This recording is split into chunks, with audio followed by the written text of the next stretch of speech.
I think Deegan's gonna win today. I truly do that thing. That much confidence, huh? Bro, I truly think that kid's on a mission right now.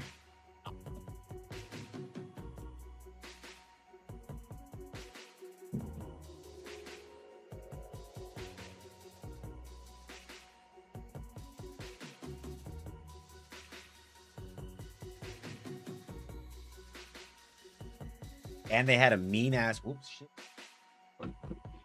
A snarly ass rainstorm yesterday after press day. So it's Oh, like they're gonna have a mutter. not like a mutter. The tracks can get better as the day goes on, but there's still chances of rain. I'm looking at what is it? Buchanan, Michigan. Let me actually look at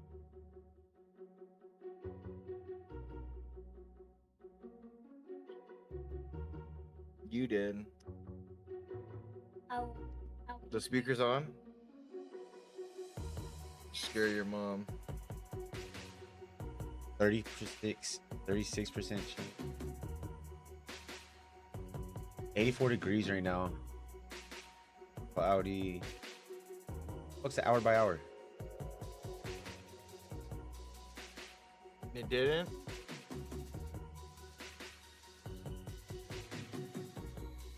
Damn, it's 71% humidity over there right now. Fuck that. How is it warm humidity at night? 92%?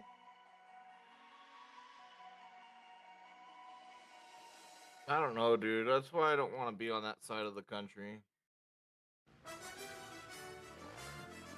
But it may rain. We may have rain. Throughout its history, America has been a melting pot. Happy birthday, America. That on this historic day, celebrating 250 years of an idea Hell yeah. born from freedom, Yeah. the tens It's of motherfucking thousands birthday, of America. fans Fuck lined yeah. the track God to cheer damn, we're gonna be favorite drinking racer, beer. maybe from the far Drinking reaches beer, of the smoking globe. cigarettes, shooting all guns. Our Hell yeah. stars come from Put a Australia, fucking dip in too. Spain, Fuck it.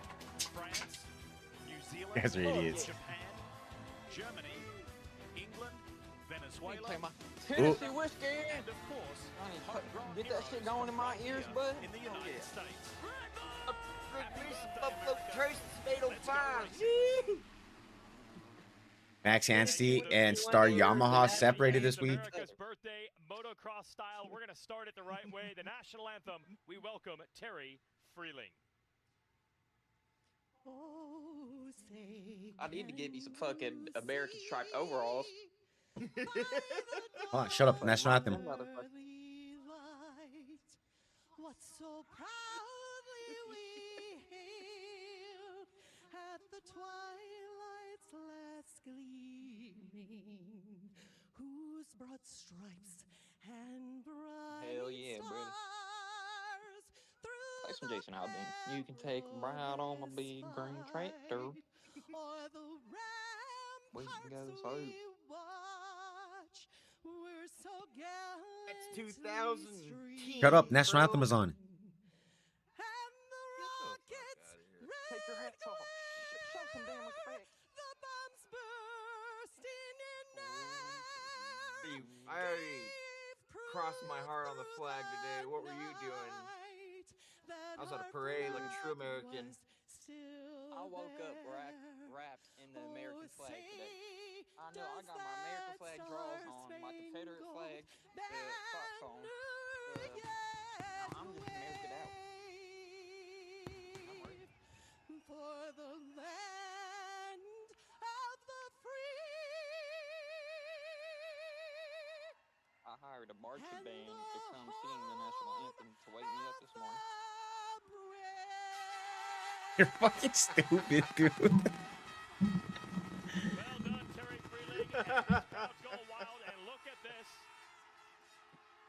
I stole some Englishman's fucking basket today, bro. Auxiliary Lieutenant Colonel Mario Cardo Them British and fucks Lieutenant really wanna Colonel go Chris sip on some Felton. crumpets and tea. And this crowd's fired up Fuck 'em. for motocross I on the threw 4th some of tea in July. a pool. Dude, this would probably. It'll be an epic One day I want to go to this race right here on the 4th of July. RedBud? Yeah. with us. You see know how hype they probably getting there? Dumbass Boston Tea Party. You don't give a fuck about that shit. The Pro Motocross Championship is fueled by There's a guy in his Monster Energy. a guy in American overalls. There's Rick. And by Honda There's and the Santo dominant right line of there. CRF motocrossers. Is that Ricky? That's Ricky Chubb from the dub.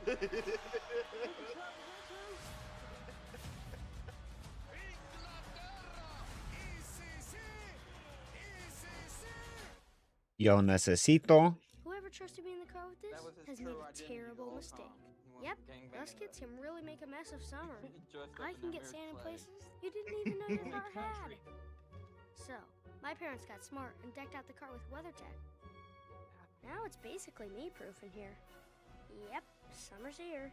And I'm probably Who would have thought this bully ass? road What's to up, that Joe? red slushy I can get my stubby little fingers on. This bully ass country that I love so visit dearly WeatherTech.com to kid-proof your car would for last this summer. long.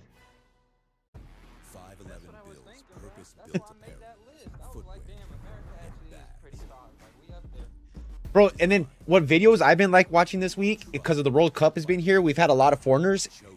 Have you seen it? Oh, I gotta meet the commercials. God damn.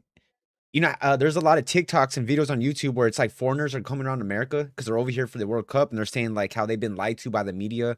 America's dope as fuck. People are so nice here that it's fun here. It's beautiful. I didn't know AC was only an American thing. That kind of blew my mind. Oh, yeah, the shit been lit, bro. Y'all been seeing a lot of videos on that too, and that made me realize, bro, it really is the politicians that are losers, bro. Dude, and then like Like, getting along. I seen a very one that kind of like I kind of agreed with a lot. This dude's talking like before I came here, everybody would talk shit about Americans because a lot of Americans don't have passports and don't leave America. And he's like, but now it makes sense. He's like, you could be in America. One part you got tropical, next part of America you got forest, next part you got desert, another part you got city. You don't have to leave the country. You could get anything. You could get the tropics. You could get the city. You could get the mountains. You know what I mean? And then plus it's super expensive because everything else is up past the ocean. And, damn, I just lost my train of thought. What was I gonna say? Happy 4th, Joe.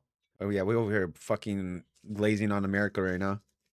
I mean, to be fair, America's like, oh yeah, that's what I was thinking. America is the size of damn near like half of Europe, like 60% of Europe. Mhm. Like, fucking Germany isn't shit, but it's damn near the same size as like a state here. Not even the size of Texas. That's one thing I don't be realizing. I be thinking everything. Okay, my podium for today. I truly think Deegan is gonna win today. So 450s, I'm gonna have Deegan. Jet went down hard. Deegan went down in press day, and then Jet went down in qualifying, which caused Prado to go down. But I got Deegan, Jet, Hunter. Yeah. 250s, I'm gonna go Juju, Cole, Levi. Yeah, central air conditioning really isn't a thing in Europe, but I'm pretty sure they sell window units and those still aren't popular for some reason. Yeah, in the UK, they said only 15% of the population has the window units, whatever.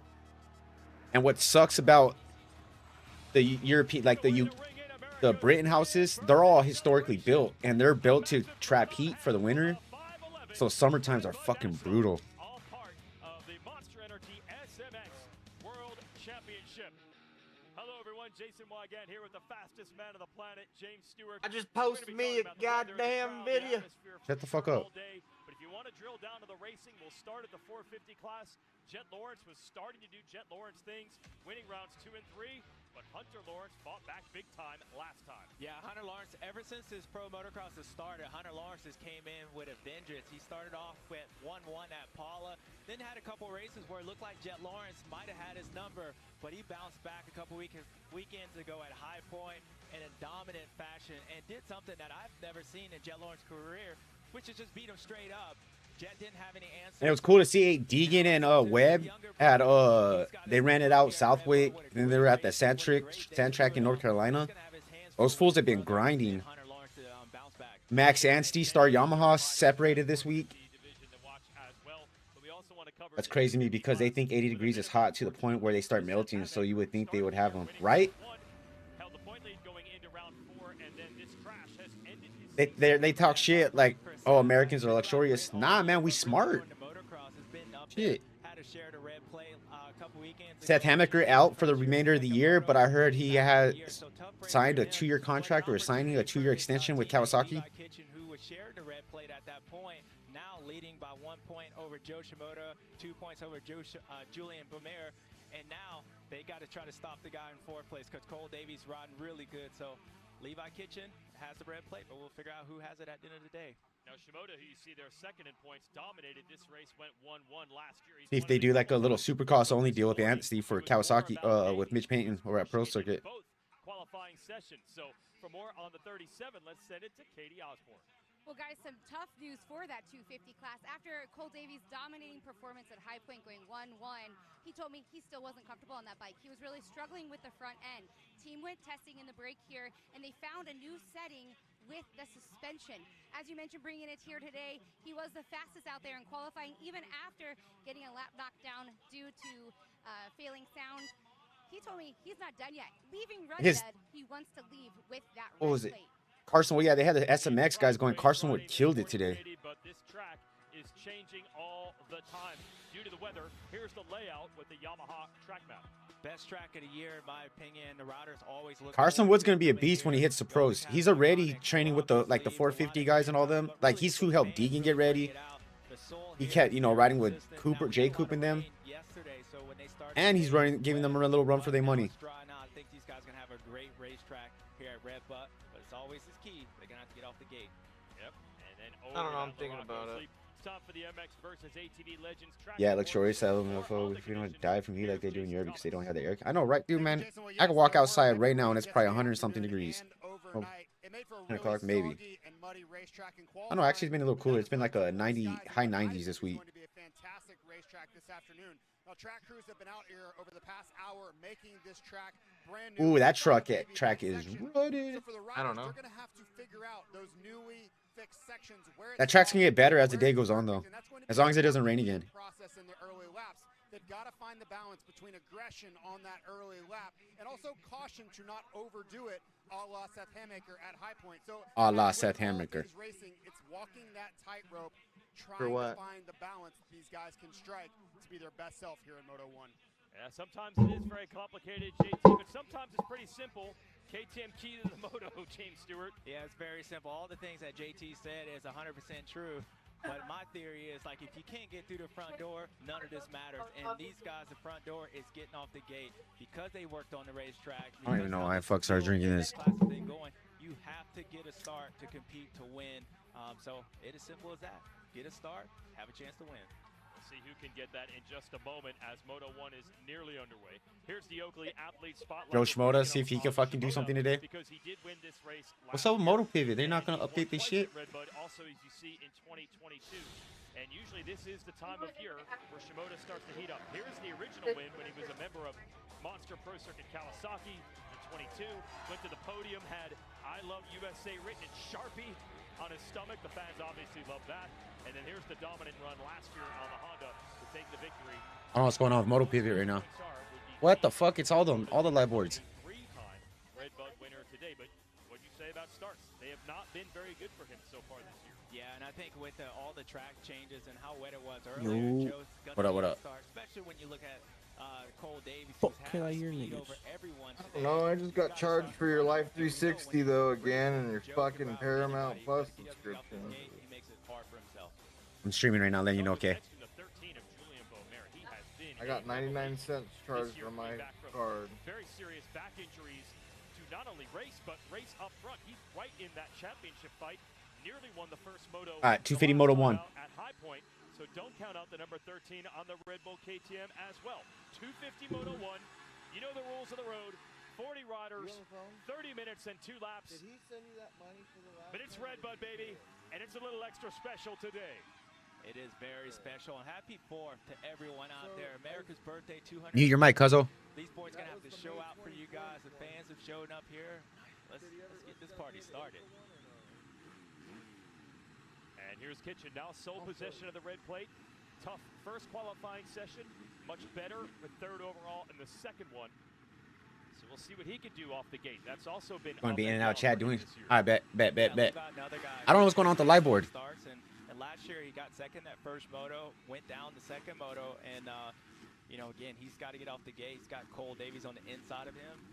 See if they worked on that any of the starts over the break. Yeah, he's done great work through the pack this year, but it has cost him a couple other wins. Nate Thrasher, good to see him back in action. He had some injury troubles early in the Pro Motocross campaign. And Caden Dudney showing speed. This rookie, They're second all fastest fucked up in right now. qualifying today. He's had motos outside of the points. He's had races where he's finished on the podium. He's done a little bit of everything so far this year. Guess what? He said it comes down to There it stars. goes. What a surprise for the rookie. He knows the keys. He knows what's up. So this is it, everybody. Dudney second in qualifying today. Everyone Nice. fired up the 5 Star iron. Yamaha kind of up there. RedBud Moseyman was up there National. too. This crowd, they got drenched last night. They popped out of the campers. They put the tents back up, and they're at the fence line to watch this. It's time to go racing.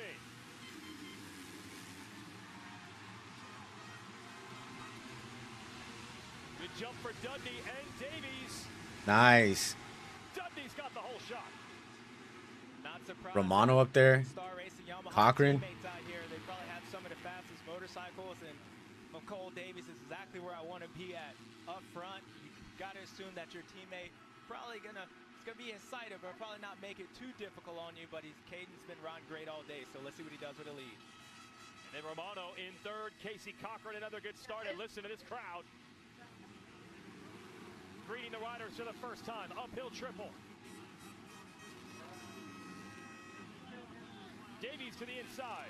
Yeah, since they did some work on the track, you're going to notice that it's probably only be a couple lines that developed so far in these opening laps. Guys will be able to go pretty much wide open. This section, they left it, but Track actually doesn't look bad. Cole's got to be smart as his teammates just going to go anywhere. It's dry. Rutted in some spots, but it actually looks. Starting to see these guys starting to separate themselves already. But a couple other contenders making moves. Beaumer now up to fourth. Kitchen fifth. But yep, they got a gap. Or Shimoda 10th. Oh no, Beaumer was there and now he's stuck. Stuck. Oh no. Mud on the inside. He's gonna go back to last. Oh, that's a tough break for him. You know, literally stuck in a rut as another guy goes off the racetrack, and they had to push that mud somewhere. That's what I was saying. That track's actually not as bad as I thought. I'm gonna agree with you. It's not as bad as I was thinking either. Costly for Julian. Sucked for Beaumer right there though. He fucking went on the inside. I bet he won't do that again. Oh. Cole almost goes down right there. So there's some bad spots, but it's not as bad. Going wild. Here's the replay on Beaumer. Yeah, let's see Julian. He's up. So he's up in front of these guys. So essentially, he gets in there. It looks like the front end buries, and then the bite stops. He goes over to handlebars. But where the problem is he's fine. But the Bummer for him, dude. It's the opening lap, and he's gonna get pushed passed by everybody as another guy goes down here. That's the part you don't get a start. Well, Julian had a start, but this other guy probably didn't have it, and yeah, tough break for him on an opening lap.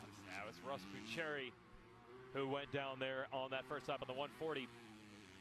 So one lap of the books.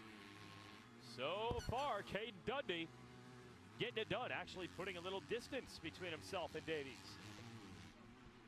And Romano closing on Davies a bit from third. Cochran battling with Kitchen and holding fourth. Where's Yeah, you Kitchen? saw Cole 5th. Davies take a look back. He wanted to make sure Timus that up to 10th. Shimoda 9th. wasn't, Levi Kitchen Bannock behind him, 17th. but Yeesh. So far, so good. JT. Yeah, you know, Levi Kitchen looks fine here, but I think he almost got caught trying to outthink the situation. He didn't want to follow Caden Dudney on that opening lap. He was trying to find a way around him and get to the lead early. Unfortunately, that put him in the secondary lines, which are simply slower at the moment. And instead of making him move forward, he ended up losing a lot of time, and now he sits a few seconds back. Yeah, and all that's done because of the work they did on the racetrack. And partly, you don't want to follow. I think what Cole's doing, taking a look behind you, just seeing who's there, kind of knowing how to play this race. And I'm assuming as this track breaks in, he's going to close in on his team. A crowd going crazy. A little bit further back, Shimoda Ryder on 7th. 30 is 8th. Ryder DiFrancesco, who is quick in qualifying, right in front of him on that white Rockstar Husqvarna. Shimoda on the red Honda. And they got work to do. Yeah, I noticed Joe actually had a really good jump off the start, but because he didn't qualify that good, he was on the outside of those guys, and once you get a jump, you could be even, but if you're on the outside, you get pushed out, and that's going to be costly for Joe, especially with his contenders up in front of him outside of Julian Beaumer. And he's working DiFrancesco, but can't get him, JT. Yeah, and what's that saying, James? You know, if you're on the outside and you're even, they're leaving. right? Like he just basically got down there and there was nowhere for him to go. They just pushed him out wide, and here he sits, you know, on the backside of the top 10. Katie. You know, the qualifying wasn't the best for Joe, but it was interesting. Joe never does good because qualifying. Everybody looks at Joe Shimoda post-qualifying and is a bit worried, but in talking to his mechanic, Ben Griffith, he said he never is. I mean, he When it is does, time to but go like racing in the track, not all the suits time. him like they think this track will. He can put it together. Yeah, and I agree with that, but with this racetrack and the fact You would that it think was soft Kitchen would last be night, above it fifth changes. already, It's not but like your normal RedBud, it's a lot softer. So yeah, normally he'll be able to make his way up, which I'm sure he will, but the lines aren't there. The problem is, as he makes his way up, he's already 13 seconds behind the leader. So speed, he's gonna have to be way faster than everybody to be able to make that time up, and so far today he hasn't been.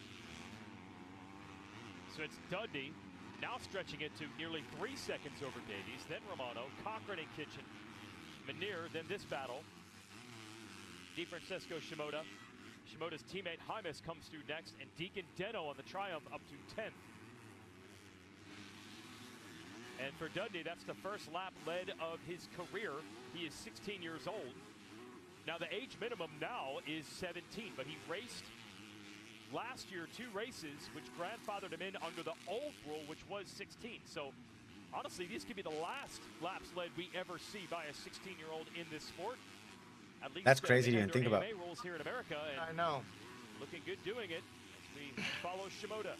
Yeah, grandfathered and 16 don't really like they line up together, but yeah, the case. And I you don't can even start to remember. see, Joe, how much closer he was to Ryder D earlier to lap, but now he's lost that gap. I think that's the same thing that's happening out front with Cole Davies, that because of the way the racetrack, you can't be too close to these guys unless you're going to try to pass them because of how soft it is.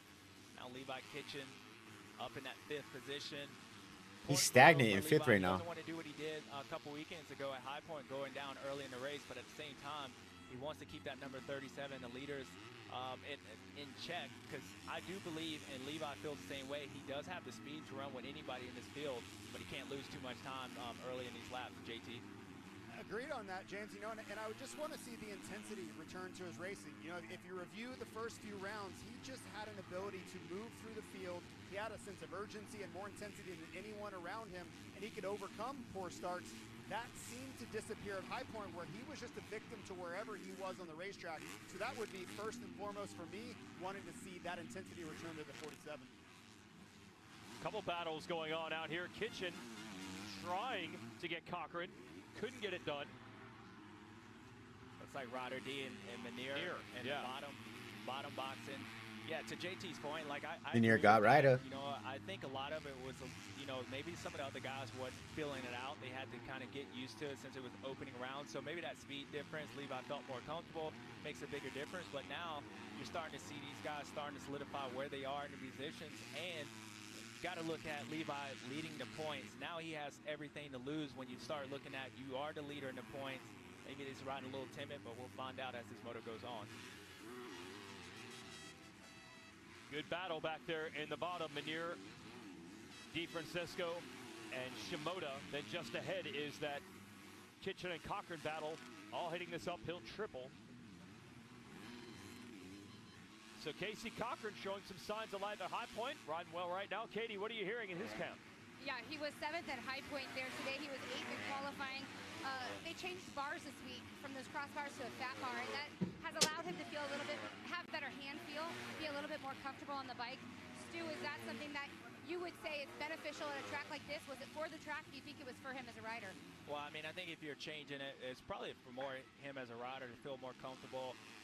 Whatever he's looking for, he's found it. And one thing with Casey, we've seen him start up Is Case still in here? He has the speed, but just like any of these other guys, if they don't, then they're in the pack, and that it's hard. Did to you see that figure out where you they're are doing when a you're new just server on continuing NA2? battling, and Like so they're for them, testing it having that 20? off break, they made changes on the bike, and so far it looks pretty good for Casey.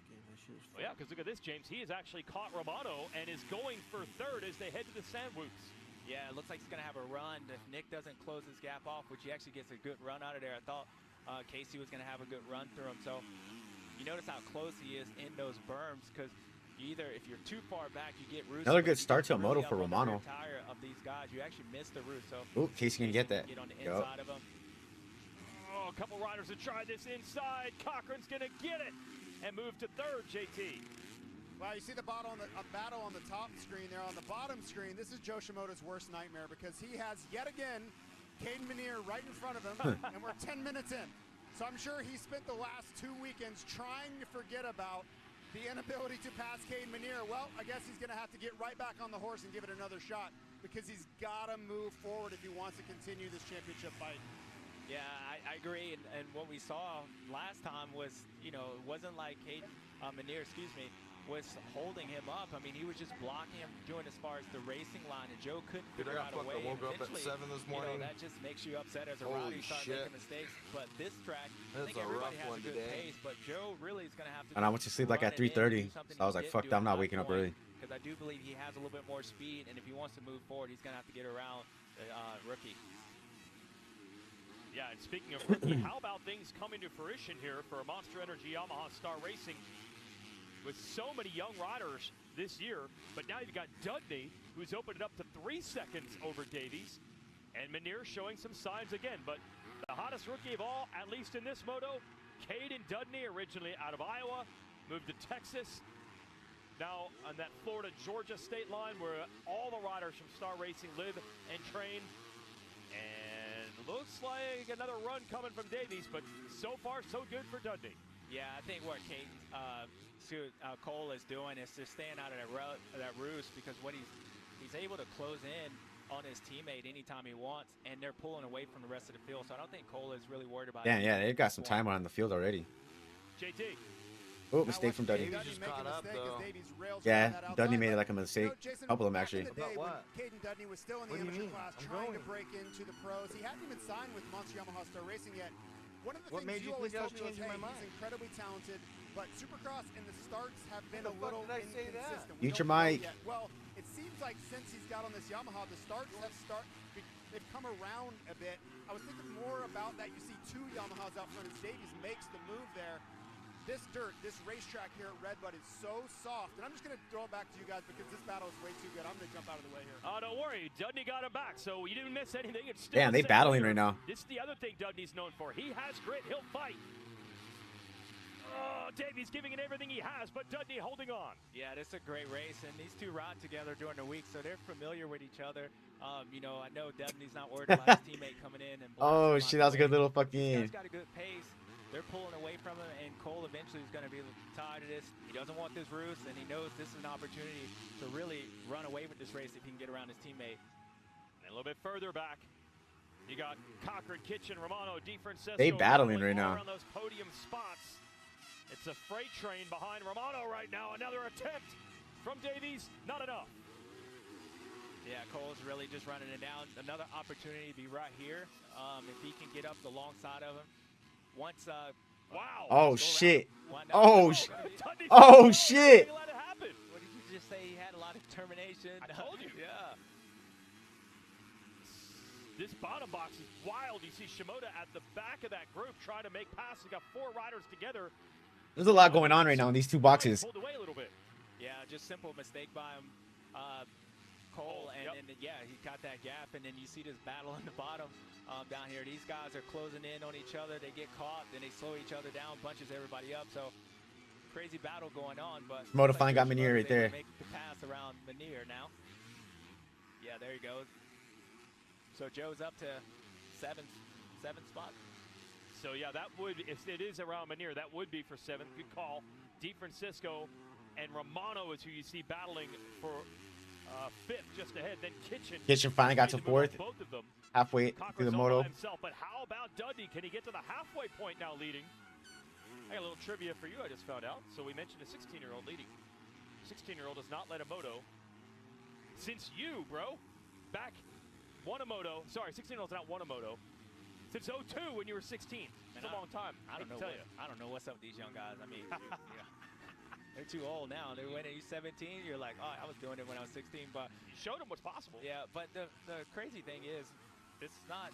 I mean, I know it's probably unexpected for a lot of people, but these kids are good because they have that next program. They're more ready to race, and like you said earlier, it comes down to starts for him, and that's what Caden's been talking about. Yep. The difference is his start. He's gotten a whole shot, and he's pulling away from the guy that's been on point these last couple races. That was a good little battle between those two.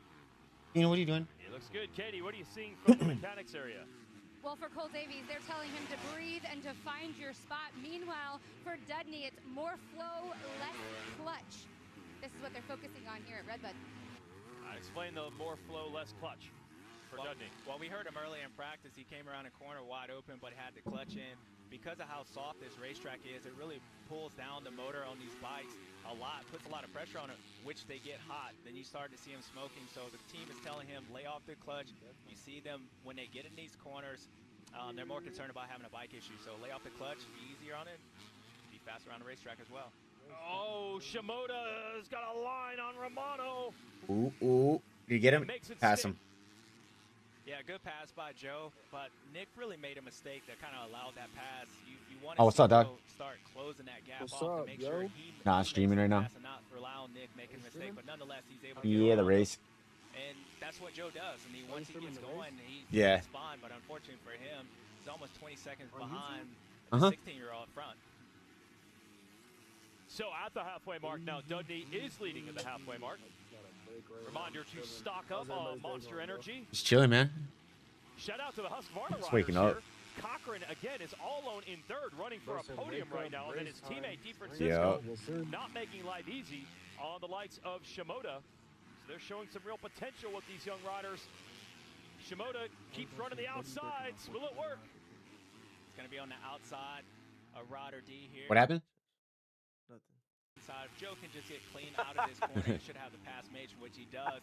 So good move by Joe. Yo, get Now this he's got guy about out of 4 here, seconds bro. to try to get up to Levi Kitchen, which is ahead of him in 4th place. I actually did open the Casey restaurant Cochran today, bro.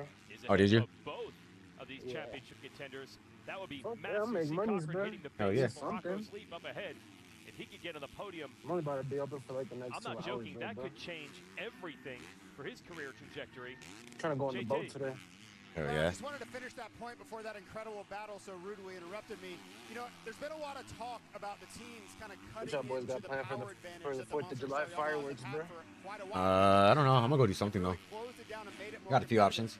But on a racetrack like this, where it's so deep and it is so important You're to gonna have go see the huge high notes. torque That's what numbers, you're gonna go I do, do dog. think Yamaha still have an edge, and I That think fool that's still why get you down. saw both Davies and Dudney come around that first corner first and beat Joe Shimoda to the line, is because they simply have more in the dirt as this deep. That's see how Santo much boy. Shimoda has here. Hey, the Hello, SMX Santo playoffs are boy. coming this Where's September, and you have the man? unique opportunity for this experience, just like these fans at RedBud. Camping is available at round 1 of the playoffs, Columbus, Ohio, and the SMX finale at Thunder Ridge Nature Arena in Missouri. But opportunities are limited. Sign up early to reserve your spot and become fully immersed in all that a weekend at the races has to Moto's up to offer. 5th. Supermotocross.com for Romano details down on to the 7th. inside spot. I'm telling you, this entire track is lined with campgrounds and bringing a little bit of that motocross watching feel a to the graph? hybrid tracks of the I thought you playoffs. No, I'm watching the race, but I'm showing the graph. I can only show the audio. But he's got Or a if- long way to go. Yeah, I can only have the audio He going. does, and just kind of expand on what JT was talking about even more, like with the bikes and power. Having more power definitely helps you Cut off the that start, but stream what and it there's also no helps payoff you for is that coming shit, up bro. and making passes on a track that's very kind of one line. That you got to follow the leader. Making those passes means you have to take a different line. You get into Wait, why soft can't stuff, you, and having show that the power to be able to race? pull you out Copyright. will allow you to make those passes and be more Yeah, free copyright on a bullshit. racetrack that's difficult to make Why them can't on. people fucking stream the World Cup? Same shit. Dude, but if they allowed us to do this, it would bring so much more eyeballs to these fucking sports shit and everything. And Like, Davies, bro. If, again, I we're would in the at second least half of say this race, and that Dudney if still they has can it let you covered. stream it, Yeah, looking at the least you lap can make, times, like, a Cole is separate, able to like, make that with time up, but the it seems like when he subscribers gets that on the pay to back of see his your shit, teammate, he ends up see making a that mistake stream? and losing. And agree to do like a revenue share. Eventually, a few more laps than the 16-year-old. I would agree, dude. I would 100% agree to a revenue share. To opportunity, I can win this race and That'd find be out here in the they're next 10 actually minutes, smart, Katie. but Well, on Dudney's pitboard, it says dig these deep. fucking And companies on and shit don't Cole want- you Davies, know what I Nah, it's you yeah. versus you. And Levi Kitchens, it's Trust They're Fitness. I was greedy. talking You to the wanna pay for mechanics about this pay-per-view? area at this track location. I mean, different yeah, things you don't with got to pay for it. Dudney. That's why you can't watch the Able to race. But I mean, read at least, pitboards far more or here like at RedBud the than audio. I other mean, that's tracks. cool, but Stu, how you much don't want of to pay it is for an it. advantage? I don't know. There's, I am seeing a lot more riding, a lot just more feel like inspiration on these pit boards than we've seen in the last watching few the rounds. fucking listening to Yeah, I soccer think games it's on all the radio and circumstance of shit. like, you know. Yeah, not you everybody listen can pay to, for this shit, dude. So you like, know, I don't know. His, I don't know. I mean, his I like team to plug it in manager, my excuse ears me, and his just close mechanic my is eyes telling and him act dig like I'm deep. blind. So as I was just saying, how Into the you go blind from person. like I'm happy to lead the race to You're possibly stupid. believing Yo, that but you no, can but win think it. about Now this. his mechanics You is wanna starting imagine to yourself send a that lessons blind to him, person, and then but what Cole does a Davies, blind person as he's actually able to see? close in on his teammate, Darkness. makes a Never mistake. seen So the his world. mechanics telling him focus on No, yourself. but if they You don't can even have know that what a speed, human and then you looks got like, they Levi don't know what Kitchen, the his world mechanics looks telling like. fitness because he knows What it's is still going got on 10 in their minutes head? where you can beat him Well, on first of all, fitness. bro, Do they have an imagination then? Kind of closing in. That third battle's gonna be pretty good. They see a little bit. So do they have an imagination then? They're all within 4 seconds. Gonna be pretty How good. can they have an imagination if they've never seen? Or is it But just it a could be blank canvas? between That's why these it's two going back Good to question. Yamaha. Good. for the That's a Moto, good and they got question. a good gap built up right now, JT. Yeah, just to It's a add kind serious of what to question, Katie's bro. question, for me, and you know, I always felt like on the hard days, and when I say What the hard, fuck? track conditions are going to be really tough today, but it's also Seriously. brutally hot and humid here this weekend. It's the real first, That's kind of funny. the first fitness test of the I know year these for these people guys. that like Days like today, fine the at mechanics first, can and then do they them a ended up world of on good by blind, keeping them going, keeping them focused, and just But what about you the know, people that were motivating them to blind? fight through their bodies, screaming at them to relent. So I think it's much more important on days like today. Cochran's still in third place. It's kind of crazy. Good for him. Who you rooting for, bro? There is Loracco's the 250's able to get it this year. A little bit further back at another battle. So Romano Not really a specific person, but I'm going for like a few different people to do different results. Hymas starting to close from 8th. Still waiting for that old fire from Chance Hymas, a rider who's won races. Believe he's won even here. at I'm RedBud. in this class. I'm rooting for people like a couple people to do couple different results. But also he has missed so much racing time you over the can't last even few ask years of them, injury. like, So do you see perhaps black? this Because they is just don't part know of the what the color process. black looks like. I mean, they probably know what black looks like. They see black all the time. I know Chance wants to be up here, and Like, he is it clearly dark? should be up here I don't know. It's winning these always races. dark. But because of those injuries, he needs to do this. Just tough position for the. You're a bot, dude. You're going anywhere but the gates, bro. And he's not doing that right now. But if Bro, anybody no, bro, can that's continue real doing deal a chance talk. in that Like, Katie. You're a Yeah, bot. that's kind of what I was talking to about to his dad, Chris Hymas. I was asking him kind of what is the edge that we're looking for. He said it's so hard because I know what it took to get him to this spot, and I know what it takes to keep him going. It's the look on his face, it's his body position. He's getting back to where we need him and where he actually wants to be. But a lot of it, Chris was telling me, it's in his head, right? Like he's physically there now. Now he has to overcome the past challenges and move forward on the bike like he knows how to ride. I woke up. Yeah, a bunch of ACL surgeries and then time off with that, and then a shoulder injury in Supercross as he was getting back from the ACL. Oh, now we know what direction his battle has gone. Both.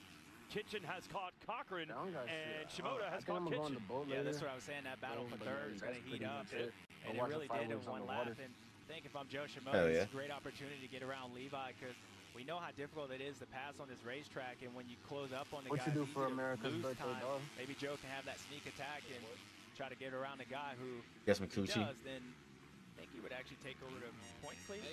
Or be close to it? Yeah, I think so. I think they're close enough where Davies, who's 7 down, would not be able to get them. Kitchen right there with Cochran, though. He's going to try to go up the inside of Casey. And like you said earlier, man, Casey's riding really good. But Shimoda got Kitchen. Oh, Shimoda's about to get Cochran too. Again, if I'm Joe, because how hard it is. Oh! One special. Joe! They got the holiday sale going on. Joe Shimoda gets it done.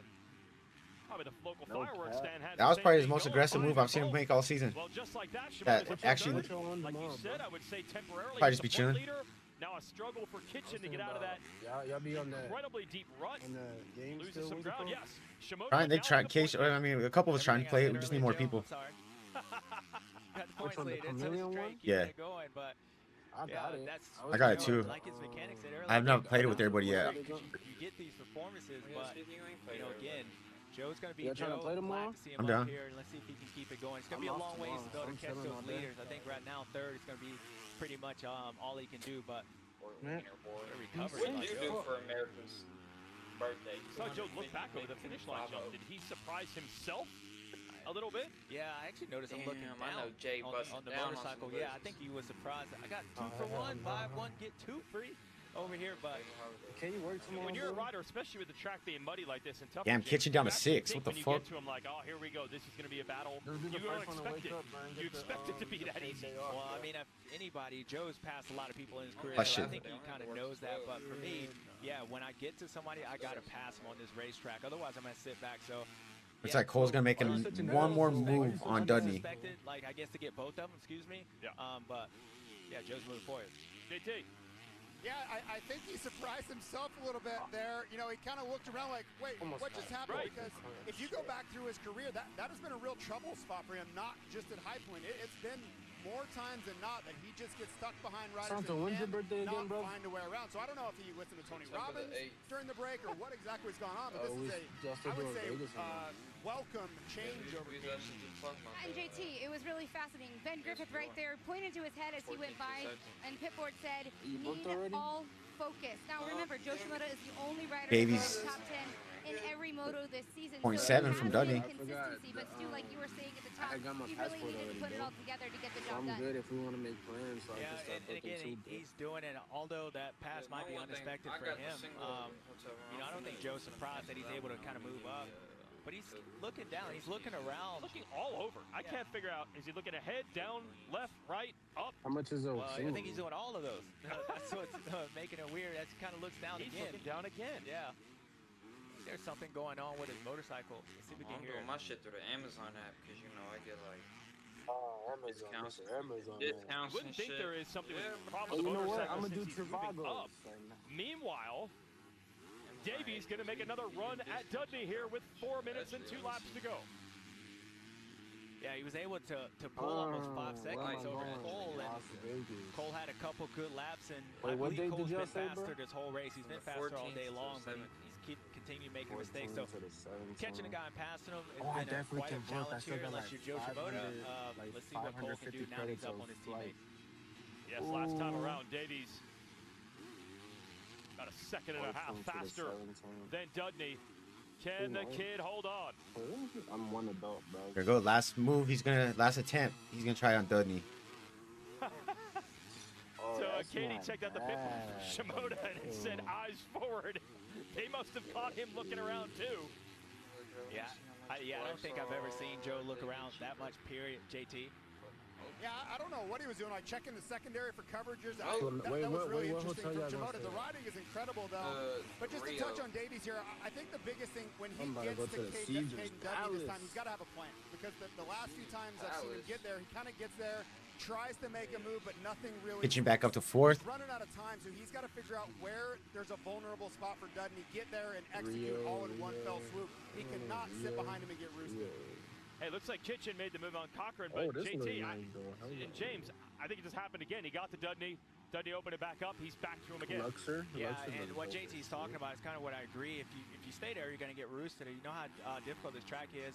So what he's got to do is just get close to him in these opportunities to pass. And I think passing opportunities like sections like this, where you got to commit either going inside or outside. We've seen a couple of these downhills that's in that same spot. Otherwise, he's just going to continue to get roosted. And might have an Davies' line entry into that line was horrible. Dudney's exit was horrible. Let's see if Cole tries to slingshot around the outside. Nope, Caden closes it out. Now another opportunity to go. Fuck it, I'm gonna just search it up online, bro. Great racing. JT.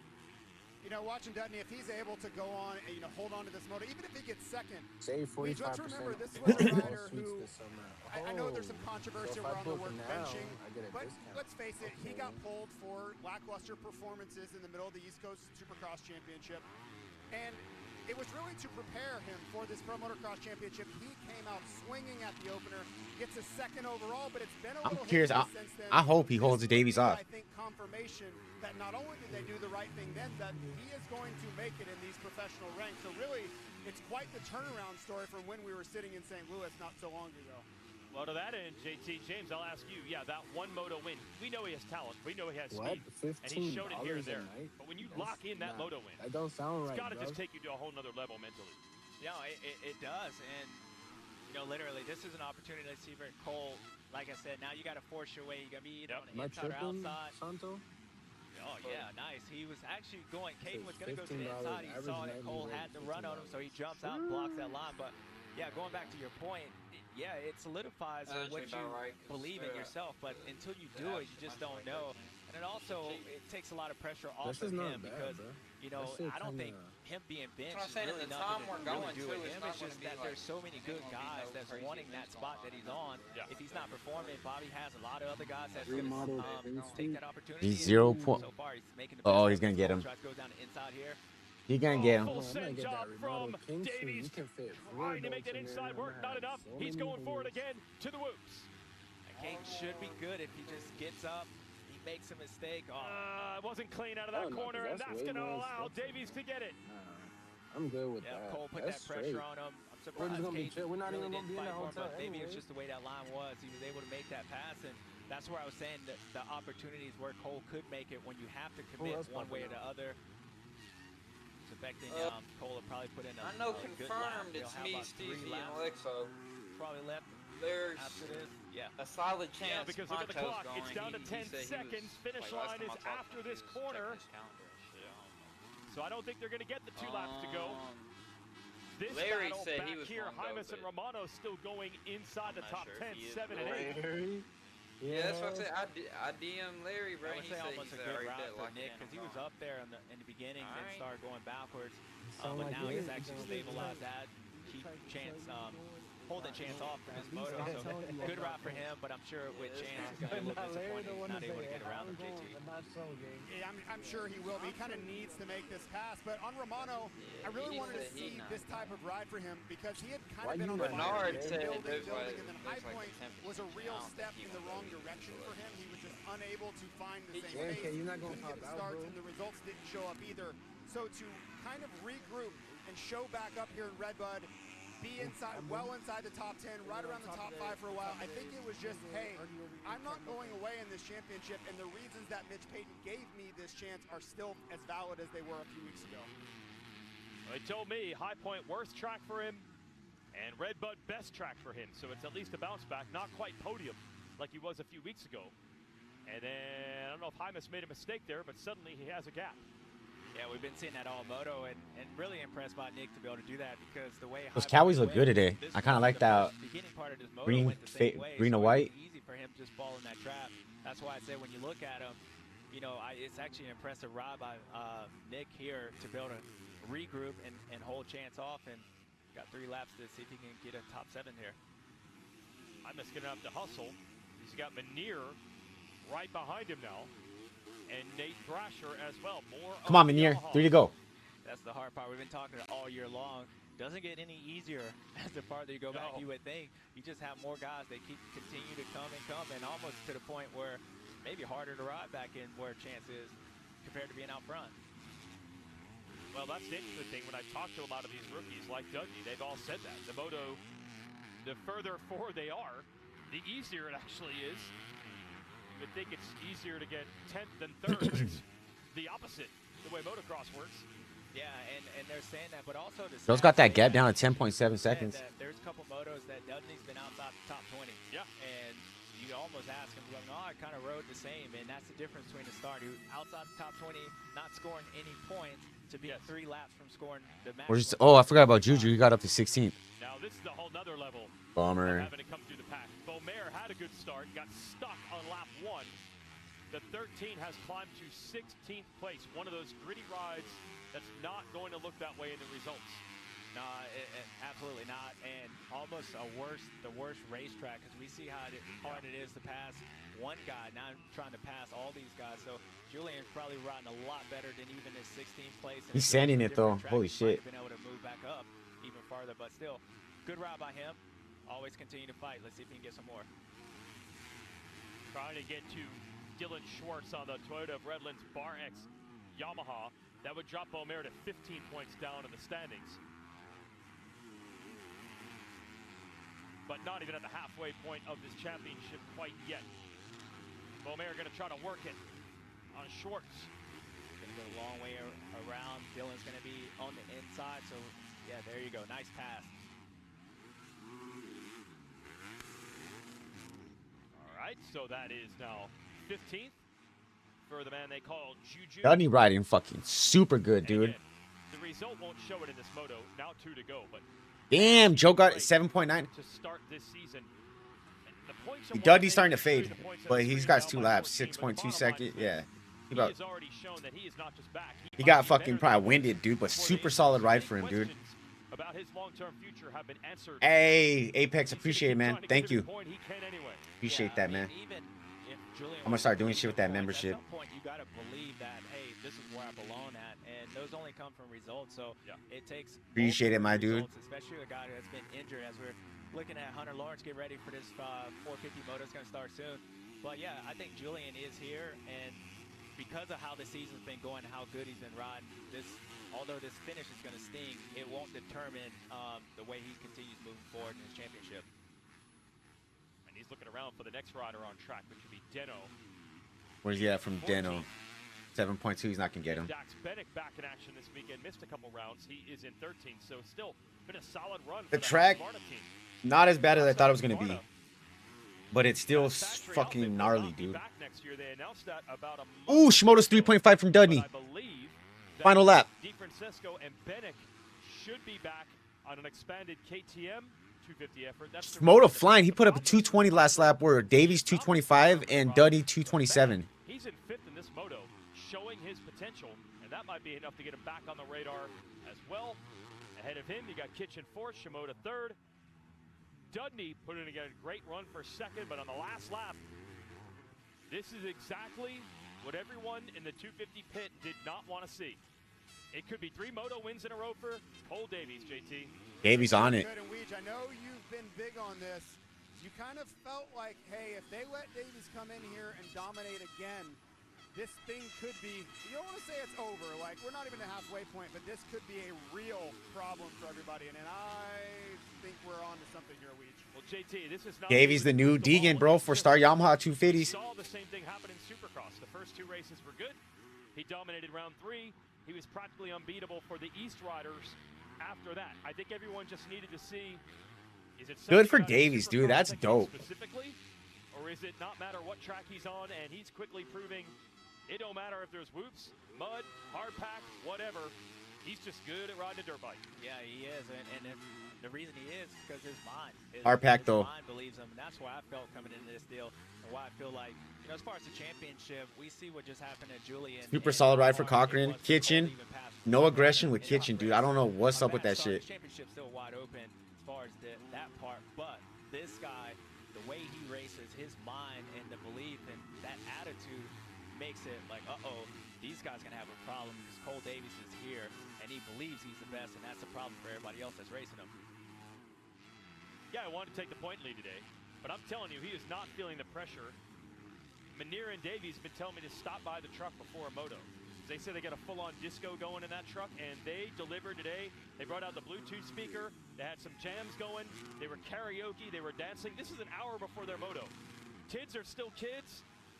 He gets down to business when he needs to, and he is dangerously close to the points lead. 3 moto wins in a row for Cole Davies, taking the Moto 1 win at RedBud, and Caden Dudney, a fantastic ride. Dudney helping keeping America up there on the podium still. For the Yamaha boys, and Joe Shimoda making the most of it, up on the podium in 3rd, and at the moment, Shimoda would be the championship leader.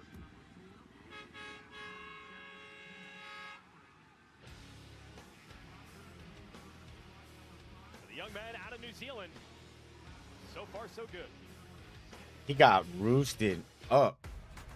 Oh, he drooling. Good ride from Dudney. Holy fuck ride from Shimoda, dude. He was on rails at the end of that. Shimoda's still in this. I'm still not going to count out Shimoda in this title fight. You know what I mean? Davies is on a tear right now, but Shimoda could fucking... If I had to bet money...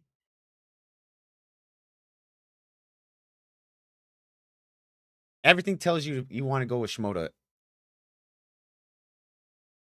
But... You know, I don't know. You never know with Shimoda. But, you know, realistically, you would want to vote, or not vote, bet on Shimoda.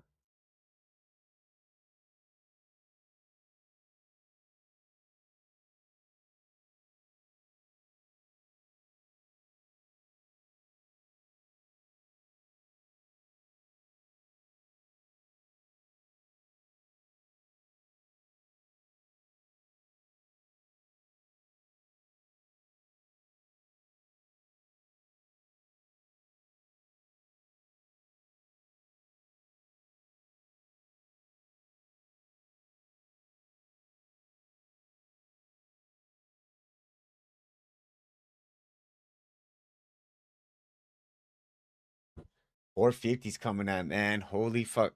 I truly, like I said, and it's not just because I'm a huge fan of his. I truly think Deegan's gonna win this. Maybe not the moto, but the overall. I think he's gonna. There's a big chance he could get the overall. Ooh, eardrum. My bad.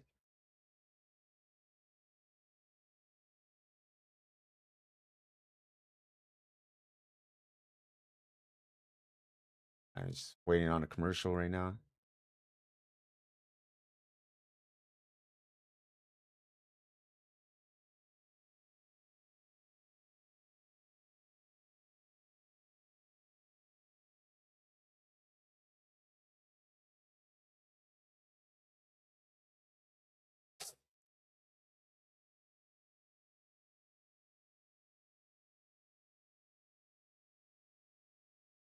See what happened? Shimoda needs to come out Moto 2 and win. Shimoda needs to win Moto 2. And Cole Davies keeps it going 1-1 at a high point. Now a Moto 1 win at I don't RedBud. think. I don't know. Let's watch it. Let me see right now after I watch. Let me see how done he looks right now. It was actually late in the race when he got into the lead. It's the Monster Energy race recap 250 Moto 1. Good start for Davies on 37, but Caden Dudney edges ahead. Yeah, but now to be critical because these two stay like this for basically most of the race until later on. But great start from a continuation from what they showed in practice. Both of them were fast in practice. But it was Julian Beaumaire, one of the first championship contender, goes down to the opening lap, running inside the top 5, buries the front end.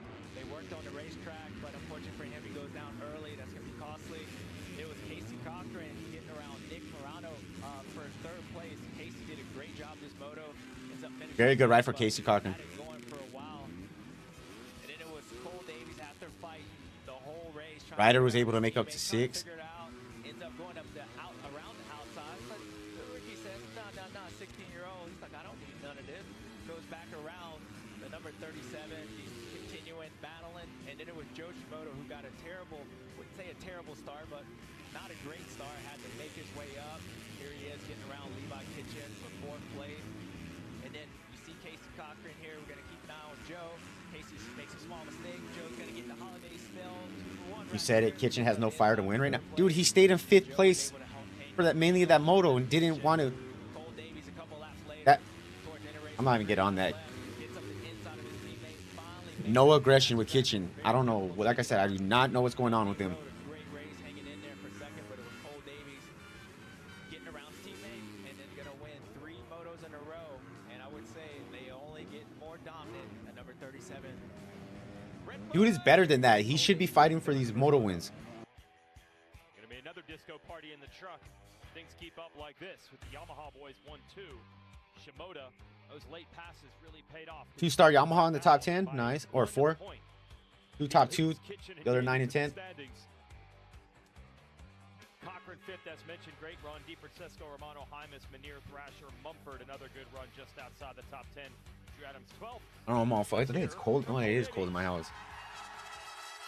At least we had one American on the podium. Well, Cole Davies, another moto win. Kind of keeping the ball rolling here. I want to talk a little bit about strategy in that moto because it seemed like you get up to the rear end of Dudney, get roosted, couldn't make a pass, drop back a little bit, and then regroup and go forward. At the end there, you finally made it stick. So just walk us through how you were able to get that job done. Yeah, no, got another good start there.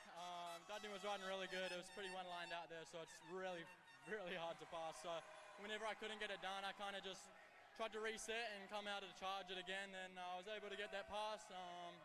Good moto, feeling good. Happy 4th of July. I'm not from America, but goddamn do love it. America, wow! Great job, Cole. See you in Moto 2. Too cracky of a voice, dude. Appreciate the attempt, though. RedBud brings it all out of everybody. Everybody's happy. Well done with the American accent there, sir. There's Jet Lawrence getting ready for 450 Moto 1. Keeping cool-ish. Not sure how effective that is, but at least it's a breeze. All right, back to the podium. Caden Dudney up in the box. Caden Dudney, thought you might get that moto win. No 16-year-old has won here since James Stewart in 2002. You were oh so close to doing it. Still a fantastic ride. Walk us through that battle with Cole Davies, because that was one to watch. Yeah, no, it was the fight all the way to the end, and it was definitely tough. It's hot out here today, so you had to dig, and then yeah, the track's really deep. Me and Cole were battling, and it was fun. I got the hole shot, which I've never actually gotten a hole shot at the One Pro Motocross, so that felt really good. But yeah, track was amazing. Great job. We'll see you at Moto 2. He's gassed right now. But he never experienced a fan crowd like this either. No. I don't know what gets the adrenaline going more, the whole shot or that. I don't know if Moto 2 will see him on the podium.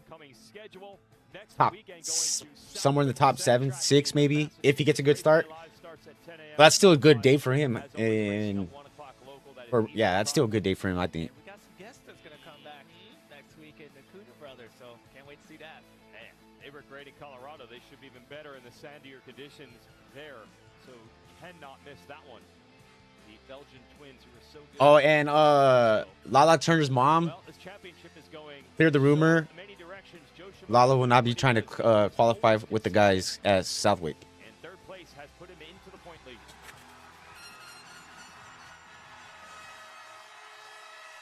Well, Joe, I know you'd like to get a better start than that, but the good news is the passing was there this weekend. You were able to make quick moves. I wanted to ask you, though, you were looking around a lot, looking over, looking down at the bike. We couldn't figure out what you were trying to figure out. So what exactly were you doing there in the middle of the moto other than moving forward? Yeah, I don't even know what that did. But yeah, the props to the teams. Bike was better. We did a little bit of testing over this past week, so I was able to ride faster, so come back like quicker, you know. But I haven't got the starts there yet. You know, I haven't got one good start yet, so we need to figure this one out, and I should be fine. Great job. Great to see you up here, and we'll see you at Moto 2. Dude, Joe could fucking win this shit, actually. I know he's doing. He's telling the bike, keep up. Looking down, and you better not keep up with me, son. It's going to be a good battle between Shimoda and Davies all summer, I think. I hope. I want to see Shimoda come win Moto 2. Caught up with one of the Lawrence brothers. Coming off of that dominant win at High Point, it was so much fun to watch. Of course, there's a whole lot of conversation, Hunter, between you and Jet, proving grounds, making statements, coming in here to RedBud. What is it you're trying to say to everybody? Happy 4th of July. What a great weekend. We got the 4th on Saturday on race day, which is They're trying so hard to fucking just feel shit. A great event we've got. I actually like that response from fucking Hunter. Happy 4th. We get to go race our dirt bikes in front of this awesome crowd and everyone watching at home and stuff. So yeah, it'll be a good fun day. Quickly, any takeaways from this morning? She's wet and deep. It's we got a lot of rain, but the track crew did a really good job for what the track was and to what they've got it to. So big tip of the cap to them, and it should be good. It'll be a little one line in some areas, be tough for us, but be good. Dig in for that 3rd overall. Best of luck out there. Thank you. There it is, still a deep field in the 450 class, not just the Lawrences. Of course, you got Deegan, Prado, Hampshire, Marchbanks, Plessinger. All right, we got 11 minutes till gate drop. Yeah, you know, if I was Deegan and the Lawrences, I would chop it up behind the scenes and say, fuck trying to, you know, do this beef thing. Because look what happens. The media, like, AMA failed all them. They've built up the beef between them. The second Jet reacts and finally shows something back to the beef, they find him. You know what I mean? Look at all the footage they use for Deegan in Supercross with his shit. And then they find him, like, kind of bullshit. So I'd be like, fuck that. Look what they're doing right there. What are you trying to say? Best answer possible. Happy 4th of July.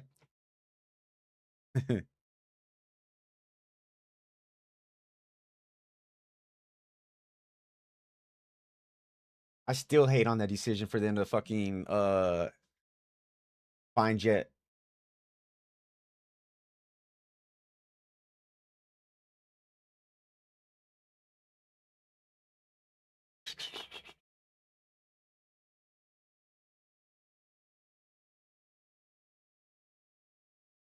Yeah, Joe was fucking beast right now on that.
Fucking hate commercials, man.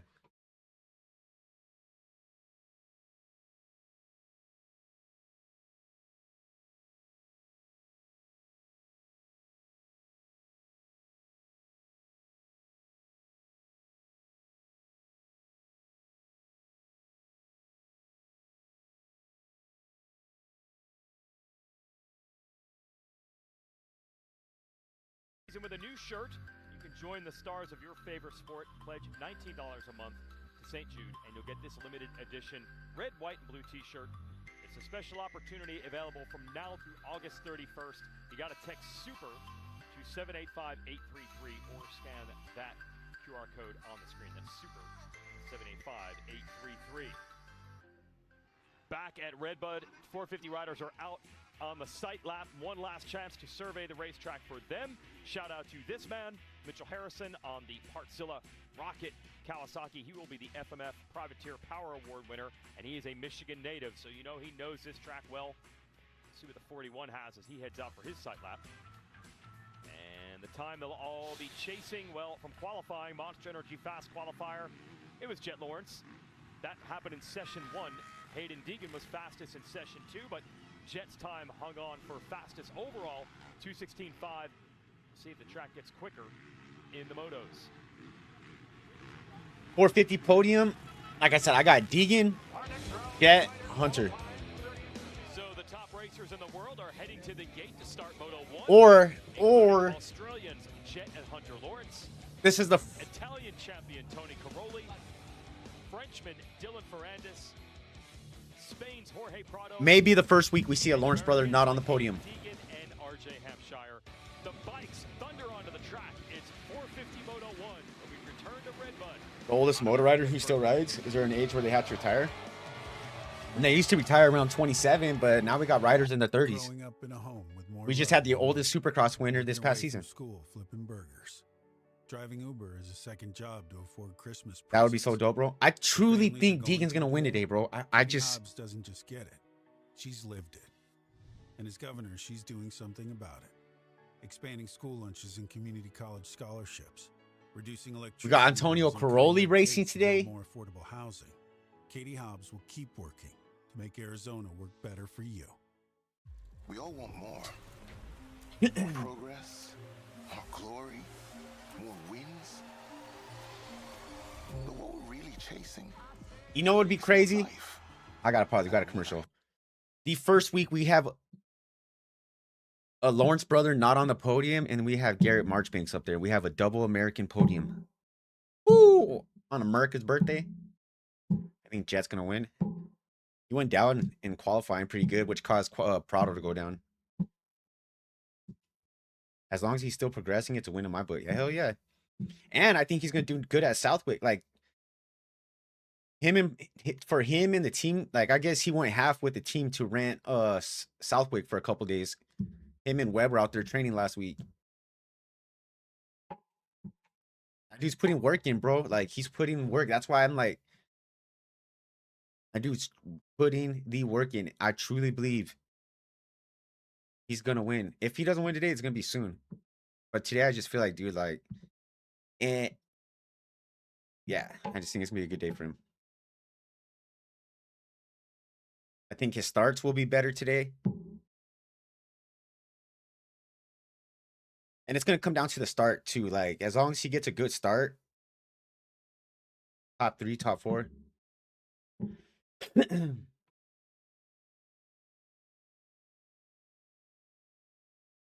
only a matter of time. Right back. I'm going to get something real fast.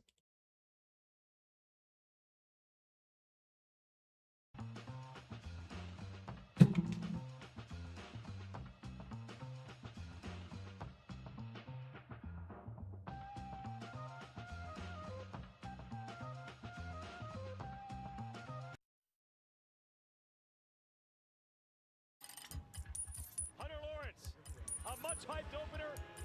He's got all the headlines now. 1-1. And now Jet Lawrence is back on top. It was good. I'm glad to be back. He's about as close to unbeatable as you can be. Still dominant. Still the man. Jet Lawrence conquers Thunder Valley. Hunter Lawrence has arrived. No stopping him this time. He wins High Point with a 1-1. That's been the story of the season thus far. The Lawrence brothers have won all the 450 motos and overalls, but could that change today? We welcome You know what? back in. Happy birthday, America. I'm going with what I'm saying. 50th. Today's going to be the first day of Lawrence brothers not on the podium. I'm not going to say Marchbanks is going to be up there because it could be RJ or Prado, but it's anyone's race today. It is. I mean, Hunter should today will be the first day of Lawrence won't be on the podium, and it will be a double American, 2 Americans on the podium. Whether it's RJ, March, I don't know. KTM key to the Motos. And Deegan's going to win. Exactly the same. Those are my parlays. Especially in this class, I don't think we've really seen a pass for a lead all year long.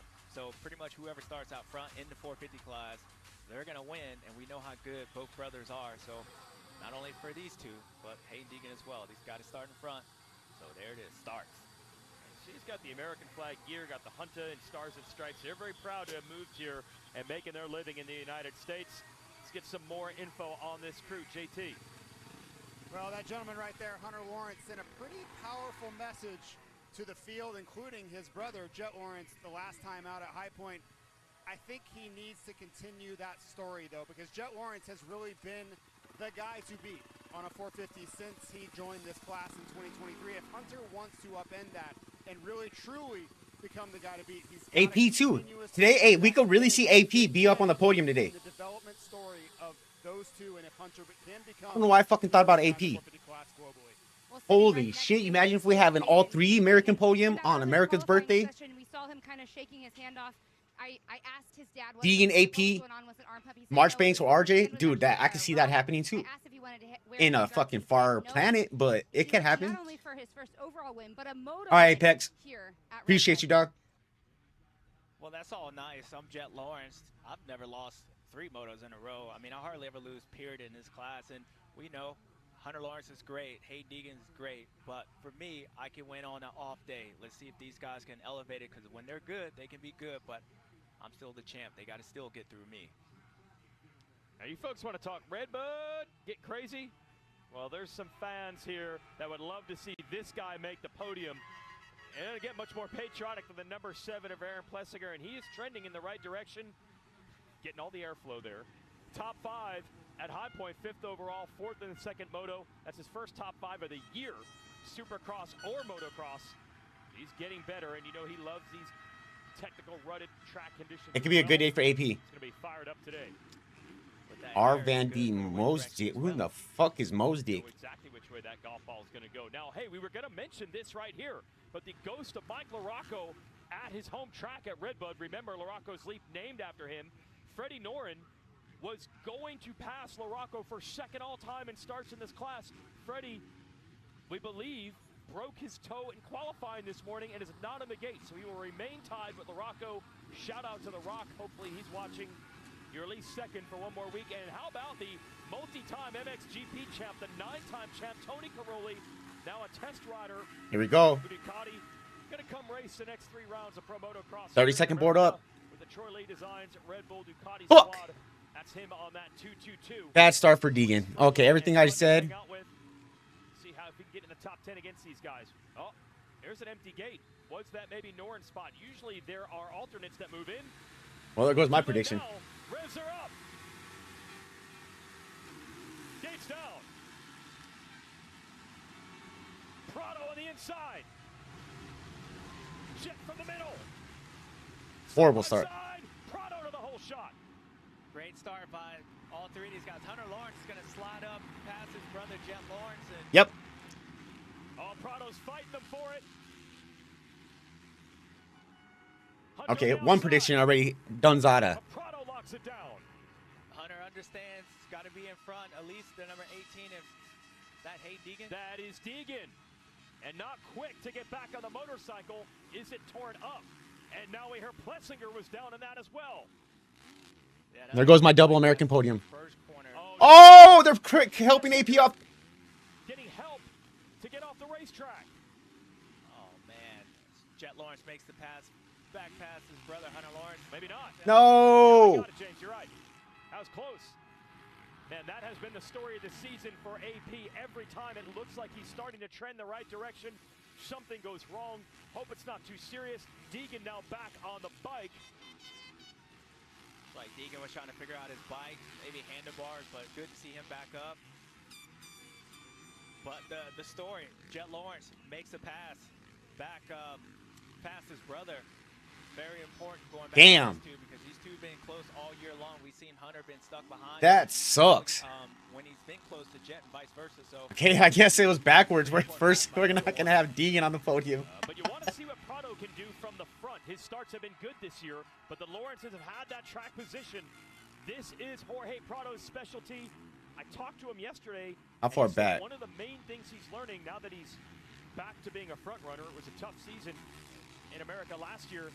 He said, man, I'm not used to tracks that have different lines on lap one. I stick to one line, they go by me, and I'm like, where did they find that? Now he's got the track position he wants, Jason. I wonder what happened.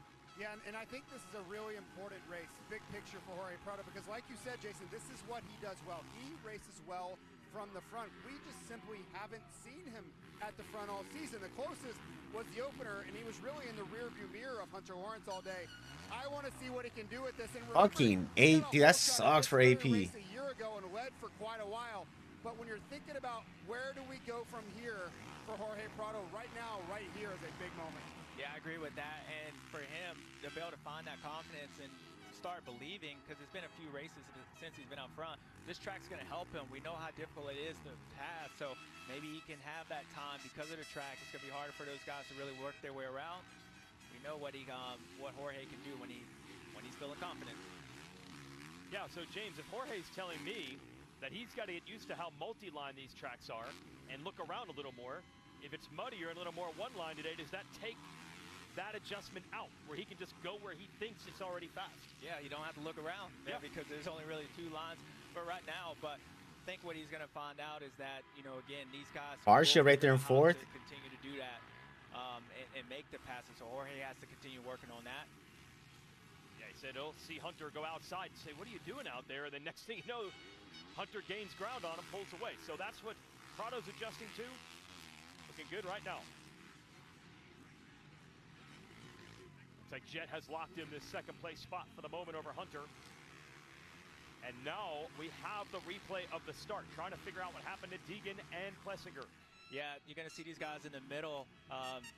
Pretty good start here. AP's going to be up there now. I think Aaron Plessinger loses the front end, and then you're going to see Hayden Deegan come in and get hit with him, get caught up in here. So unfortunately, when you're up front, you go down. It's easy for everybody else to get collected, and unfortunately for Aaron Plessinger, he's get the worst end of that deal. Katie? Yeah, bad deal for him, and also Hayden Deegan. And just talking to Brent Duffy, he said that his steering is crooked, the lever is knocked down. As Hayden Deegan just went by the mechanics area, the team was rally toweling him. If you know what I mean, their towels are spinning around for him. There was no pit board. It just was trying to get him up and going again. He's already closed a 20-second gap on Harlan. 39. Certainly Plessinger, who didn't even get back in the race, wasn't ahead of him, but probably everybody else was. So Deegan, a long way to go. It's like Jet Lawrence closing a bit on Prado. Yeah, there's certain parts of this track where Jorge kind of gets away and then Jet will close up. So just like we saw in that 250 class, you got to pick your spots. And I'm sure Jet, they've been watching the broadcast while they were getting ready, so they have an idea of where their passing opportunities is. And also, Jorge's very good at defending his position too. So Jorge's not the easiest guy to get around. Jet knows he has to play this pass out.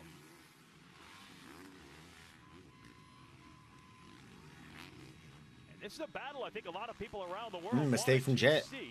Jet Lawrence, two-time champion here of this 450 motocross class.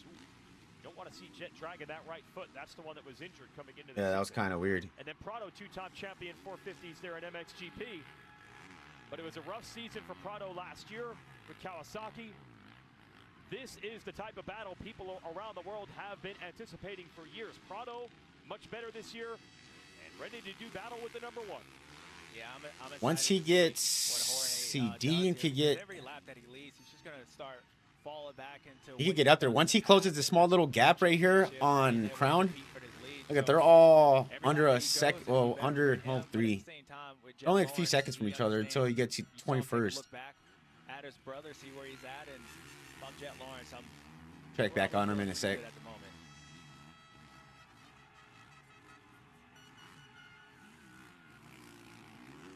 You just love the crowd when they come through that sand roller section. And now to Larocco's lead. Will anyone get it?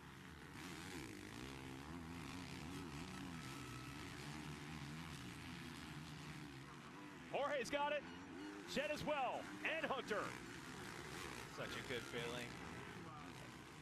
Great opportunity for these guys to get a little breather too as well over that jump, JT.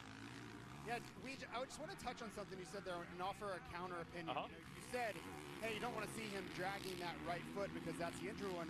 I don't know about that because if you remember the opening rounds, he was so protective of that foot. Like he would do anything but put it in harm's way. Yeah. For him to I agree. be willing I think to he put it out there and use it, as a rudder to try to help him go faster. be something decent. It'll probably be like the same situation like with Juju in that last moto. However he needs to go fast, his body's kind of allowing him to. Wonder his lap times. No, it's a fair point. And 217. I'll try to take that one step further. Could be totally wrong here. We saw a couple crashes. One at High Point qualifying. He's a lot faster than all these guys. He did go down on the right side and got up no problem. So maybe he's moving on from that. He's got one focus right now, and that's to take the lead from Prado. Yeah, it's going to be close. Now he's in that same position, spot where he was able to make that mistake, and that's just the champion right there. He almost loses a foot the lap before and then comes back the next lap and makes a pass, and I believe he was setting that up. He knows where the passing opportunities is, and that was one of them. Jet Lawrence is out front. Let's see what he can do with it. Checkbox to JT. No problem in that section for Jet Lawrence. Prado going to fight back, though. Yeah, Jorge knew he couldn't make the pass. What he was trying to do was scare Jet, let him know. And I think this is a good thing, except for that part. I don't want Jorge looking back, but this is what I wanted to see, that fight, because sometimes in the past when he would get in a position, as you can see Jet Lawrence getting away, he didn't have that fight. And yeah, he's going to start making a lot of passes pretty soon. But he has to continue just staying there with these guys. Otherwise, he's going to have a problem with the 96 passing him as well.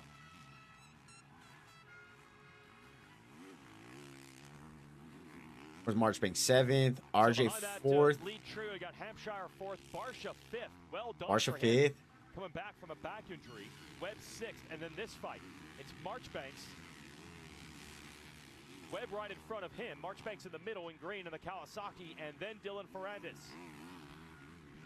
Yeah, Garrett's been riding really good these last few races, and you can tell they're making that bike better to where it's showing on the racetrack. He feels more confidence. And that's Barsha down.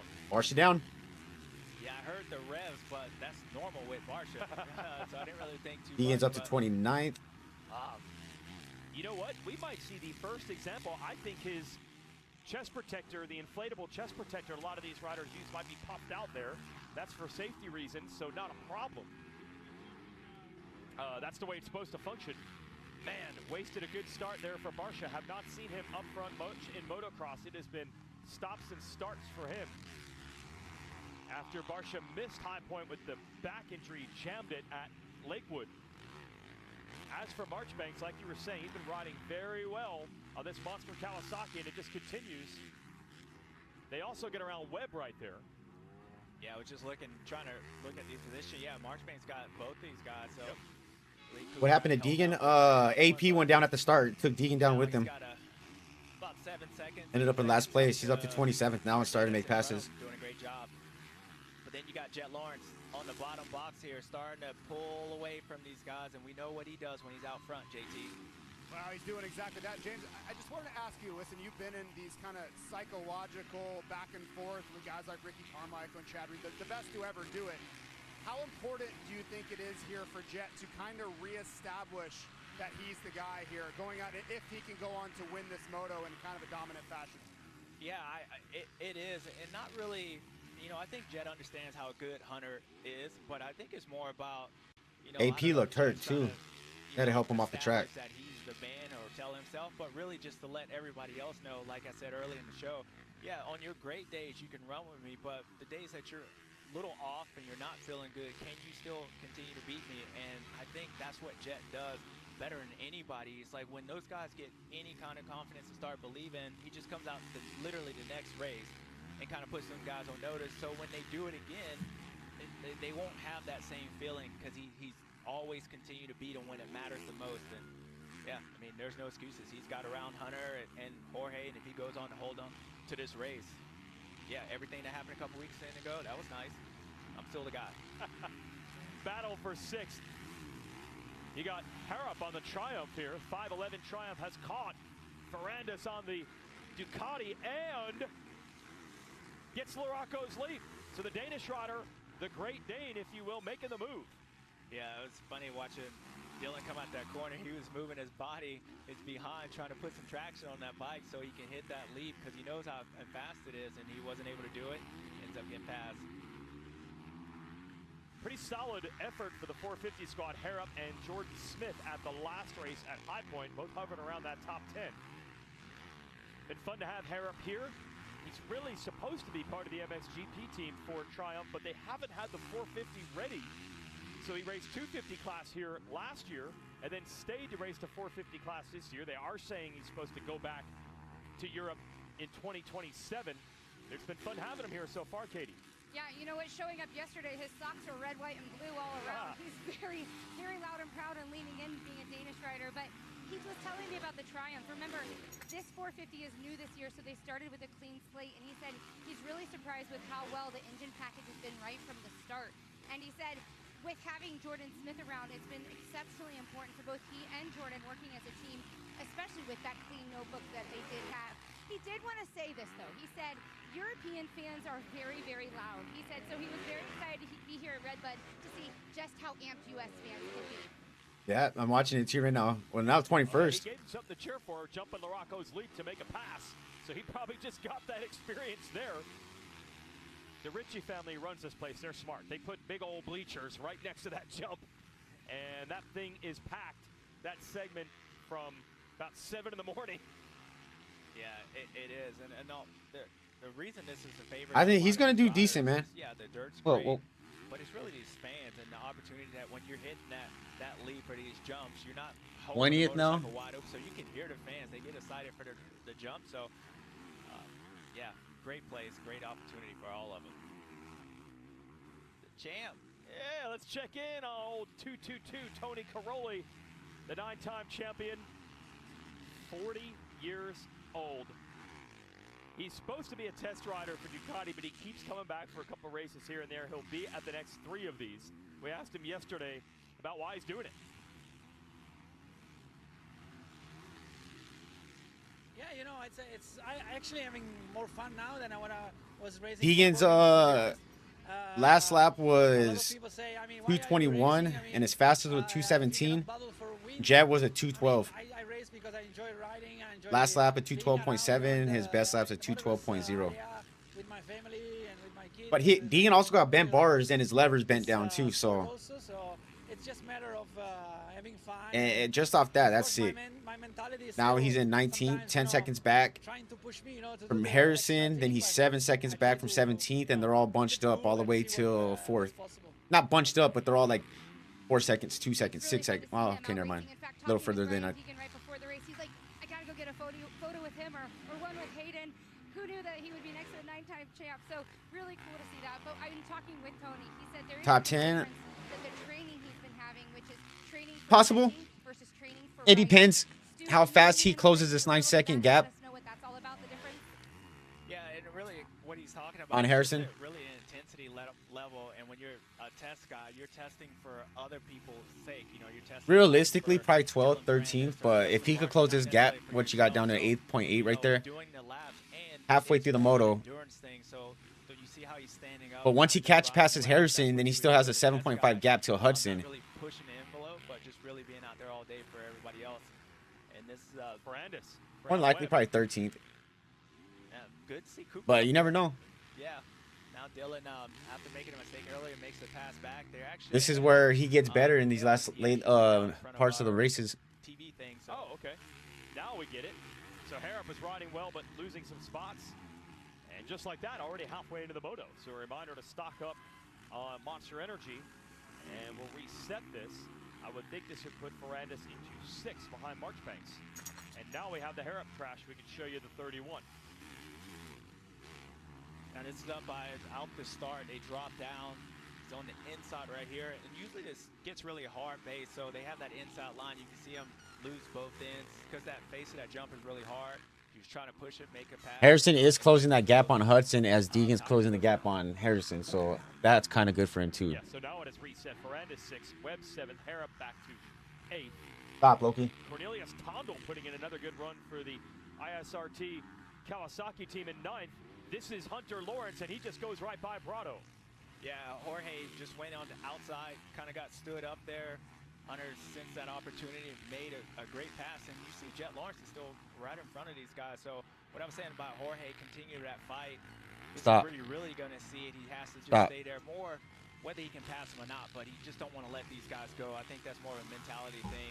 But Hunter Lawrence has an opportunity. My brother hasn't gotten too far away. After the moto. Now, let's see what the difference is, how much he learned from High Point. 3.2 seconds now on Harrison. He rides like that, he should be able to catch up to number 1 in front of him.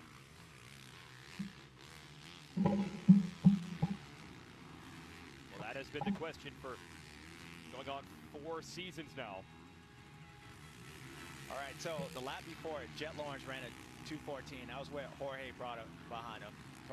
So I want to see what Jet does these next 2 laps. Now that he sees his brother in 2nd, and that's going to tell me a lot of what he actually thinks of Hunter and the difference between him and Jorge, because Jet, to me, feels like now that Hunter's in 2nd, I got to put in a couple laps because I let this guy stay around. He's going to be a problem at the end of the Jet race. though, he went down calm, but he really paid attention to the track. That was beautiful. That was nice. Oh, Hunter's definitely hustling. There's no doubt about that. So we will find out next time around if Jet can answer. And like I said, the last 3.5 years in this 450 championship, we've seen guys get close. Jet usually has something extra he can answer with. Here's another test right now. Yeah, Hunter knows that the lap riders, he takes a look back. Jorge's not behind him, so it's all moving in front of him. And yeah, this guy, we had him, what, 8th on that's what the fans fantasy voted. pick. And I was like, no, I don't think so. RJ has been riding great all year. We've been talking about Hayden Deegan and everyone else, and RJ's been kind of sliding on the radar, just like this moto. But he's secretly been doing good, and yeah, he should be top 5. 0.5 from Harrison. So 4th place for Hampshire. He is a free agent because that team, Rockstar Husqvarna, will not return to racing next year. Now, RJ said he was trying to work on a deal with them, and then the news came that they were done. And he doesn't have an agent, so he's working all the angles. I presume the phones, the email himself. But the best thing you can do is put in rides like this, 4th place.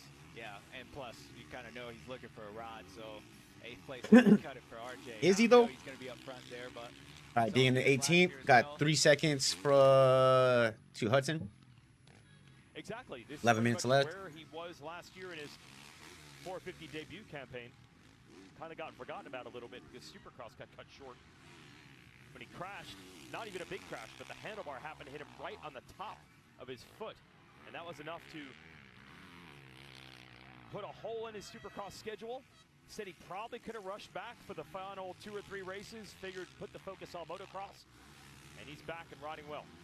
Yeah, and the way RJ, his mentality, the way he rides a motorcycle, he's always, like, you see him halfway after the race, like during the moto, you know he's going to be there. His whole fitness is great. So as this season goes on and guys start getting tired and they get hurt, this is where RJ probably started rising to the front even more than the beginning because this is how he races. He's I don't know, still 10 minutes left. You do digs, team it out there. That's where people are going to start fading. Last 6 minutes of the race is super fucking crucial. I remember he got the overall win here several years ago in the 250s. Crashed a bunch of times that day, but just never gave up and got the overall win. So that's what he'll bring to whatever team he gets to next year. Checking in with Deegan after the first turn crash. The 38 is now into the points, 18th place. Just like Julian Beaumer in that 250 class. What'd I say? It's probably going to be like Julian. Driving, but he was down in that first corner for a while, so not only has to pass all these guys, he has to catch him again. All right, he's up to 17th. Like that and you're looking at the motorcycle, kind of taking inventory. You have to know for sure, hey, I got to make sure everything's straight and not loose and things like that. You take that moment. Yeah, especially if, I mean, you're down and you're that Oh. far back, you know the only way Good you save can by him. catch, you can't be riding on a super bent up motorcycle because you have to go faster than everybody else. So if the front end's there, you're on the ground, especially on a track the way this one is with all these ruts, you got to have that front end straight. So take a little bit extra time. All right, 16th now, 8 seconds from Oldenburg. Damn, and then Looking for Anton Nordstrom to be the next rider. There he is. And that will be for 16th.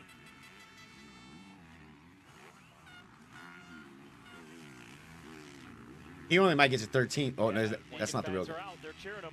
They're Oh gonna be shit, out. he's 15th now. Ride by him, but I remember hating some of these motos back in the day. It's like I get it. I go down in the first corner, have to make my way up, and if I finish 15th, it seems like I passed a million riders, and I'm like, oh, I have to be inside the top 10. Then you realize you're in the 15th still, which is like, man, I did all that work for 5 points.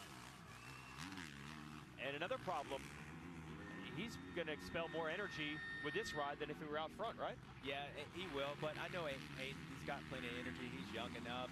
You know, the only negative to it is sometimes when you're this far back, you don't really get the sense of the speed for the guys out front and the lines that they're taking. Luckily for him, he can go back and watch some of the races, but that's really where it comes down to. Just the feel of once you get up there with Jet Lawrence, how much faster that pace is compared to what you just rode that first moto. It's kind of a shocker to the system for a little bit.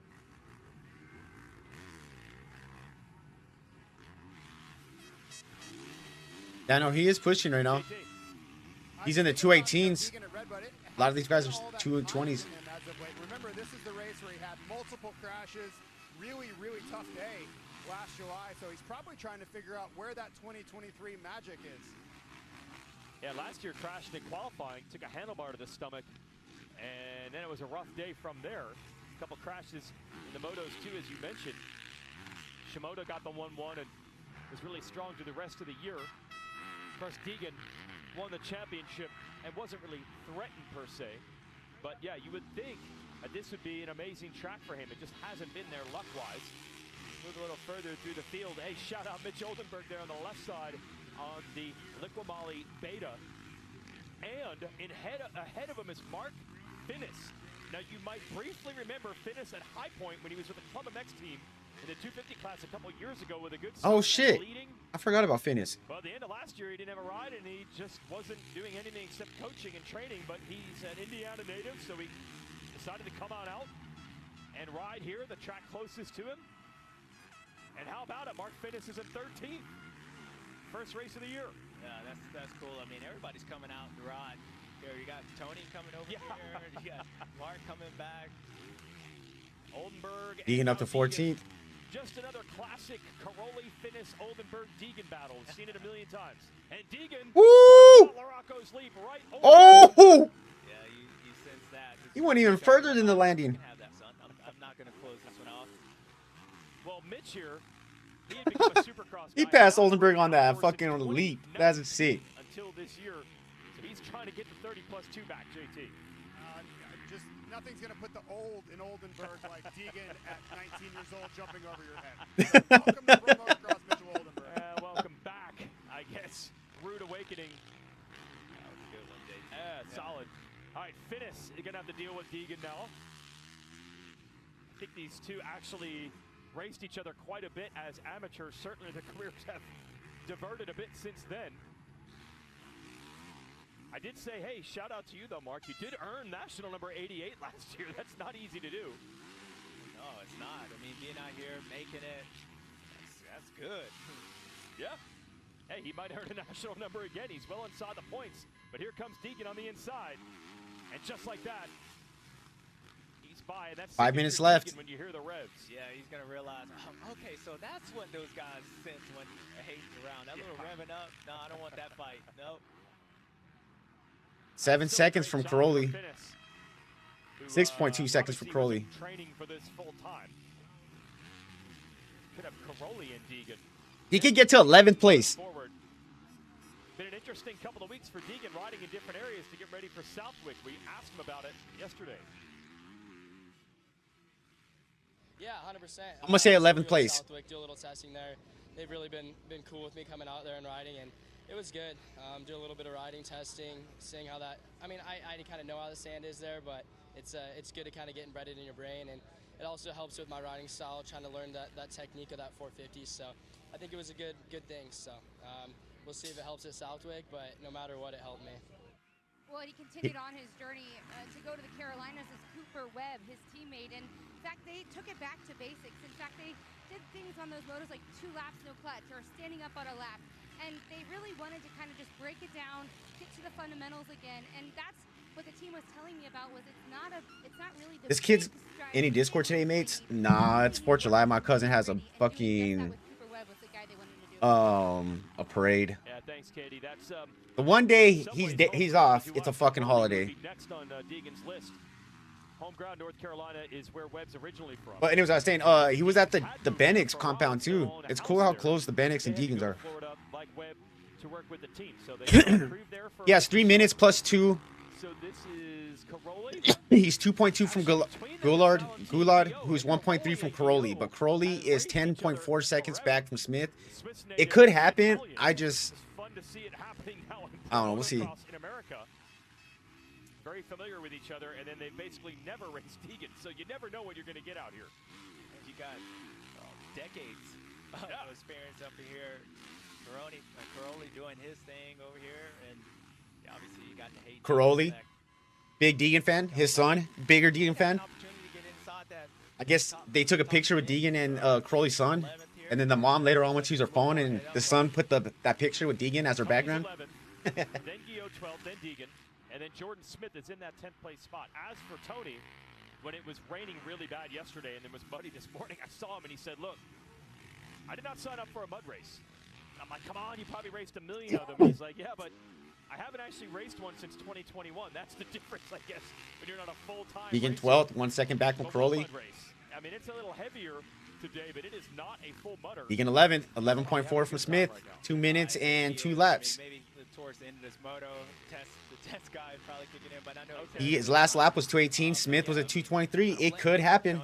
What's the time difference between Jet and last lap?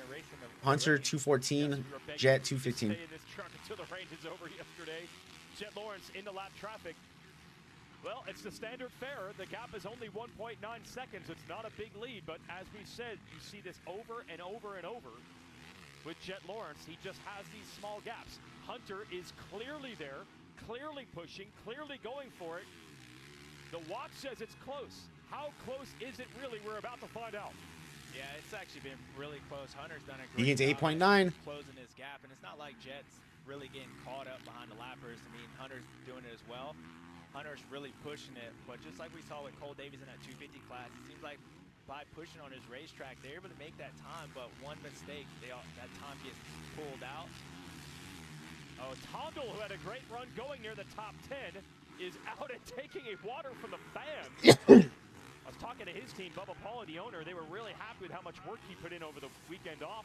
Thought he'd have big things going today. Oh, Hunter is wide open right now. He is hustling. Yeah, Hunter's here. You know, like I was 7.8. saying, a point. Yeah, Jet's trying. Hunter's actually been the faster of the two. He actually has the fastest Fuck, I do that shit. the race. And I mean, he just ate up that gap like it was nothing. This is not the traditional 7 seconds. 2-second lead for Jet now. It's wheel to wheel. Hunter's right there on Jet. Especially on this racetrack, when you're Woo! in second, you know when that guy's braking, so you can really make up a lot of time. But this race, if he's somehow able to get around his brother, which as a Hunter, I know I can see. Come on, Hunter. I can see the way his body language is. This is the opportunity. And as I said, if he's able to get him, which he's going to have a run right here, he's going to put the power down. Jet's going to slowly close. Oh, side by side, the Lawrences. Our first pass on the leader of the year. Get through this inside. The inside's going to funnel out. He's going to cut him off. Now it's important to keep his brother behind him. But Hunter Lawrence, what? You do not see this. Someone running down Jet effectively. 5.9. Deegan is from Smith.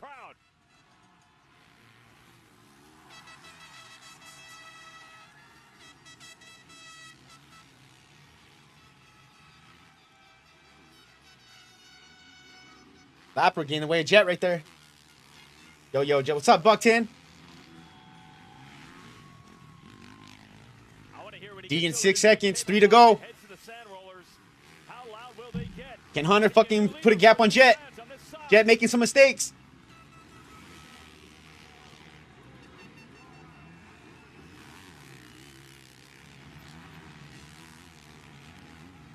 Hunter passed Jet. What the fuck? I know, bro. First pass on the leader in a year, this season. You know, Jet has not been able to do all 2-second gap on Jet already. ride as much as he wants. He's had to back it down a little. Fill me in on Deegan bad start. AP went down at the start. Took Deegan down with him. He ended up sitting there for a little bit, looking at the bike. Bars are bent. Lever bent down too. But he's came from way far last and 11th place right now. 6 seconds back from Smith. 3 to go. The last couple laps, as James said, his body language has not shown a propensity to want to keep moving forward. Yeah, that's a great point, JT. I don't think he's gonna get to Smith, but which I'm sure you have. You've been hearing us talk about, you know, especially me. Is this Hunter hit that gas. He showed it. On the Saturdays, if he would be able to train and test, that would eventually catch up to you. And this is what JT's talking Passenger about. hurt. They had to help him off the track. Endurance, maybe because he hasn't been able to put all that time on the bike, or even just the bike-wise setting. He's not able to ride during the week. This is when that time will start catching up. 5.3. Season when everybody's trying to figure it out. And Does Deegan make a last lap pass on Smith into the top 10? still by what Hunter did, because what we saw a couple weekends ago, you could say, I haven't seen that. Jet Lawrence is up there. Hunter Lawrence just rides away and makes it look easy. Okay, that was new. But I also haven't seen this either. I've seen Jet maybe look like when Chase was riding. 5.6. Oh, last 0.3 seconds. In that same position where Hunter was behind him, where it's like, okay, these guys have an opportunity. It looks like he's struggling, but still able to find a way to hold them guys off. What I just seen Hunter do is actually more bigger for his mindset moving forward. Dude, he little boy Jet right there. A couple weekends ago in High Point, because of the way he did it. This has never happened, and he's making it look pretty easy towards the end of the race when Jet Lawrence never gets past at the end of the race. Never. Man, this is a great ride. Great ride if you can hold on. Yeah, Hunter has it. He got it down to He showed 1.9 you. seconds, 1.5, but we've seen that happen so many times, and usually that's about where it stops. Uh-oh, 4.4 seconds back. And Jet, again, did not have an answer. You know he sees him. Just like that. 2 laps to go. 96 has taken the lead. This would be 3 moto wins in a row. And the last time Jet lost the lead like that was Southwick 2024. God damn, That 2024. was when Sexton got both of Lawrence's late, but let's be honest, Jet was hurt pretty bad early in that season at Hangtown. And kind of the same thing. I don't think he was able to ride and train during the week. Maybe didn't have the fitness that day. Sexton overcame him. Hunter Lawrence, first time in 2 years someone's been able to overhaul Jet for the lead like that. That's crazy in 2 years. Yeah, and it is. And yeah, you go back to what you said with the Chase Sexton. The difference is Hunter Last lap. just beat him a couple weeks ago, right? And Hunter won the first race, dominant. So yeah, if anybody knows how Jet's feeling during the week, it's going to be Hunter Lawrence. But still, to be able to come out and execute that is huge. And the way he's doing it, you can tell he's very loose on the motorcycle, making mistakes. He's in the zone. Hey, that's a big deal. And if the race finishes the way he is, that red plate's going to switch, at least for this moto. That's quite symbolic right there. Momentum, cumulative effect, point lead for Hunter, who might be time to say is the hottest property in 450 motocross right now. Got a little win streak going, and here's the gap he's already pulled. Yeah, what we're talking about, to make it pretty basic, often Jet just riding 1 day a week, focusing a lot on the rehabilitation of the foot instead of the normal riding and training program. Damn, he got it 2.5 seconds. I don't think he's going to do it, but he might. It's a massive part of this game. Imagine competing against your sibling. That got to be intense. And he tips over. How big a lead is he? Hunter went down. 1.5 seconds. He's got to get the bike refired, and Jet's back in the lead. On the Oh, wow. Oh, wow. Good job, man. Good job. Oh, that was crazy because Jet actually given up at that point. That lead came even bigger. And Hunter Lawrence. Now Hunter's going all out. Is there time? Wow. Yeah, I haven't seen. Oh, shit, he's 0.8. As he gets bottled up by the lap rider. Oh, he's fighting for it. There's still time. Oh, that one's gonna sting. Oi! Oi!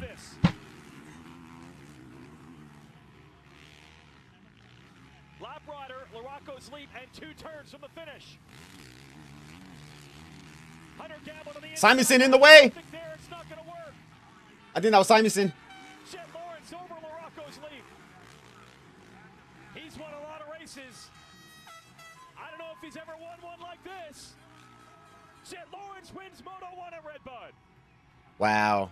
Oh, you can see how upset Hunter is. He just goes in that corner, stuffs the bike, stalls it basically. Oh my gosh.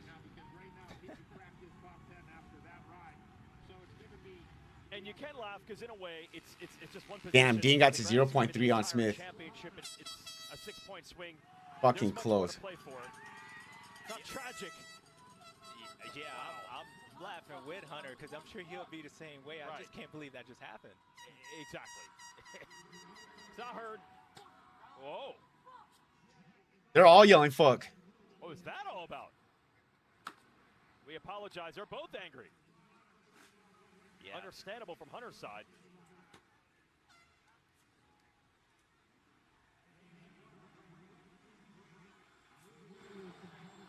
That's two guys that want to win badly right there.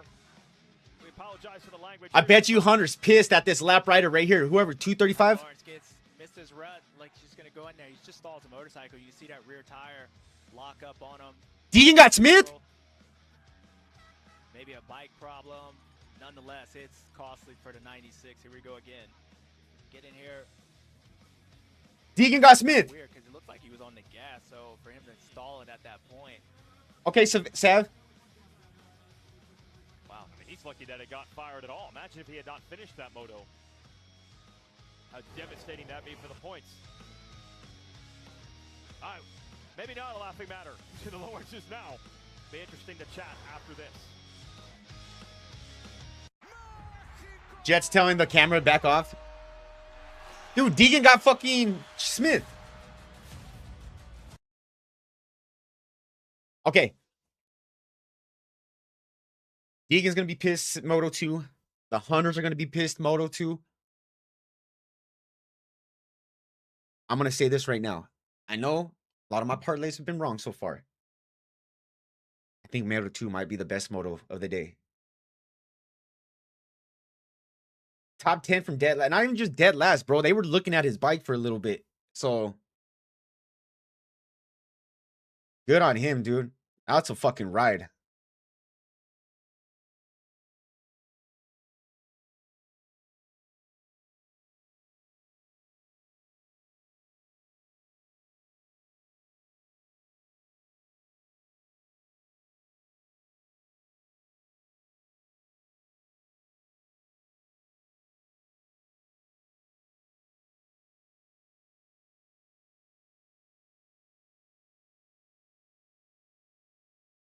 What are you doing, Athena?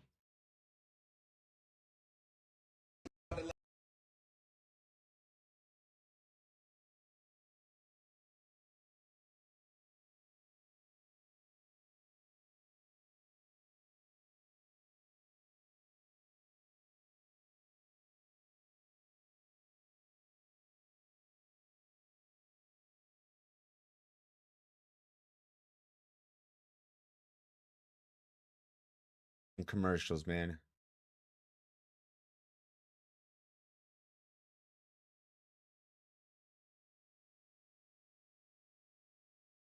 Yeah, no, that was a good ride. Athena, dude, I'm a fucking dog.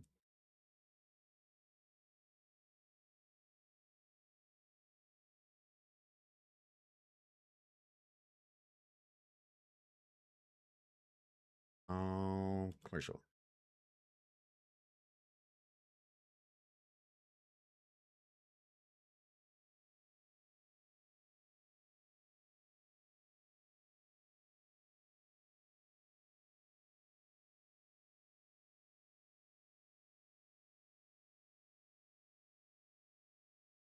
You did say 10 up 10, man. I did not. I mean, The Pro Motocross Championship is brought to you Deegan, by I know. I guess Racing. that's just it's a tough feat. I don't even know how to say it. Ready to race. Like to come from that far and get a top 10 is crazy. A lot of teams get in on the action. On that track too. Fourth weekend with the USA red, white, and blue stars and stripe graphics. Of course, the fans love. Hopefully they talk to Deegan. You know they will. Throughout the campgrounds, everyone bringing out the colors today. It is Jet Lawrence with the moto win. We did not think that was going to happen. Hunter overhauls him to take the lead late. Appeared to have it in hand, but didn't win. Show you how with the Monster Energy Moto 1 recap. Now you got to watch Deegan back here, and then also Aaron Plessinger. We'll show you the whole shot later. Plessinger has a good start, but he goes down. Yeah, pretty good start up there. Goes down in the beginning, up in the middle of the pack, in front of the pack, and he looks like he gets clipped right there. So originally I thought those two, him and Hayden, got caught up together, but what you're going to see, there were two different incidents. Oh. Aaron went down in the middle. Hayden was a little bit farther on the inside, tags back of Marchbanks. But here's bummer to see Aaron walking off like this. Yeah. But when I was saying with Hayden, Oh, it's two different incidents. He's got up, the field's already gone, and he's still getting going. But then it was Jet Lawrence actually getting passed by his brother early in the race, Hunter Lawrence, but he was able to get back up around him into the first lap. Worked on Jorge. Jorge had a good pace for a while, but then Jeff was able to get around him. And then it was Hunter Lawrence, sensing that little brother starting to get away. Jorge makes a small mistake. Hunter Lawrence dives up the inside of him. Then the race was on for the lead. And then all of a sudden, he went from 5 seconds back to passing his brother within 2 laps. We were sitting here talking about how impressive this is, which it was, and how this win could be huge for him. But then the last lap, Hunter Lawrence goes in here, basically stalls the motorcycle somehow. And look, this was 1 lap to go. He's picking up his motorcycle, trying to start. Jet Lawrence is going to come here and be like, oh my gosh, my brother's in front of me. And this was crazy last lap.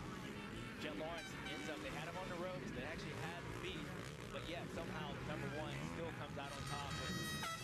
So is it, do you think the injuries have made Jet take a step backwards, or has the field just took a step forward?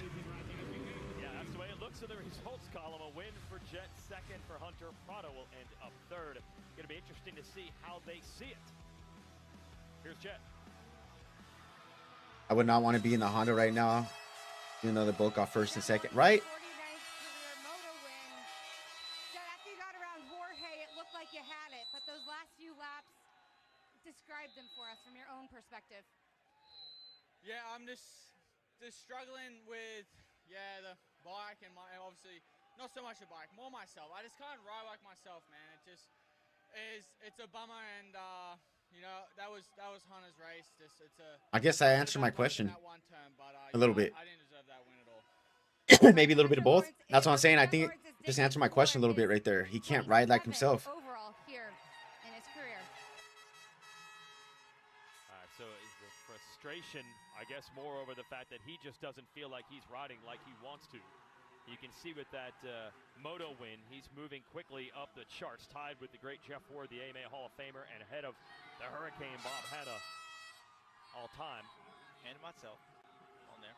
Yeah. Way down there. He's like shaving the camera. All right. Hey, you're on the list still. It's not bad. I'm still on the list. I can still get in. He's not liking that camera in his face today. He just like straight up moved the camera away. Third. Hampshire, another good ride for fourth, and Hayden Deegan rallies all the way back from 39th to 10th to salvage something. It'll be interesting if that's going to give him a good enough gate in the second moto to get a start and try to run with those riders up in the podium spots. Jordan Smith 11th at the Triumph. Caroli, welcome back with a 12th. Finis, welcome back with a 13th. Yo and Harrison round out the top 15. Okay, see Hunter's perspective on it.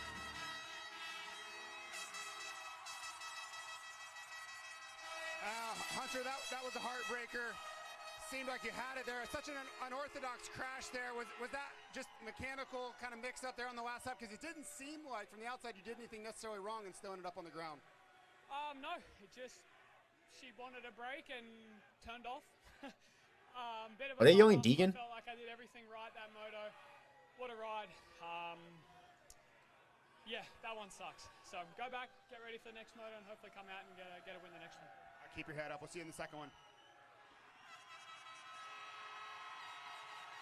Yeah, that's a lot of fucking people. Hunter has right there is why the guy's so good, because it's so easy to be demoralized after that. But he's like, didn't ride good. I mean, made a mistake, but I did everything I needed to do real good, and just come back next moto, and he will.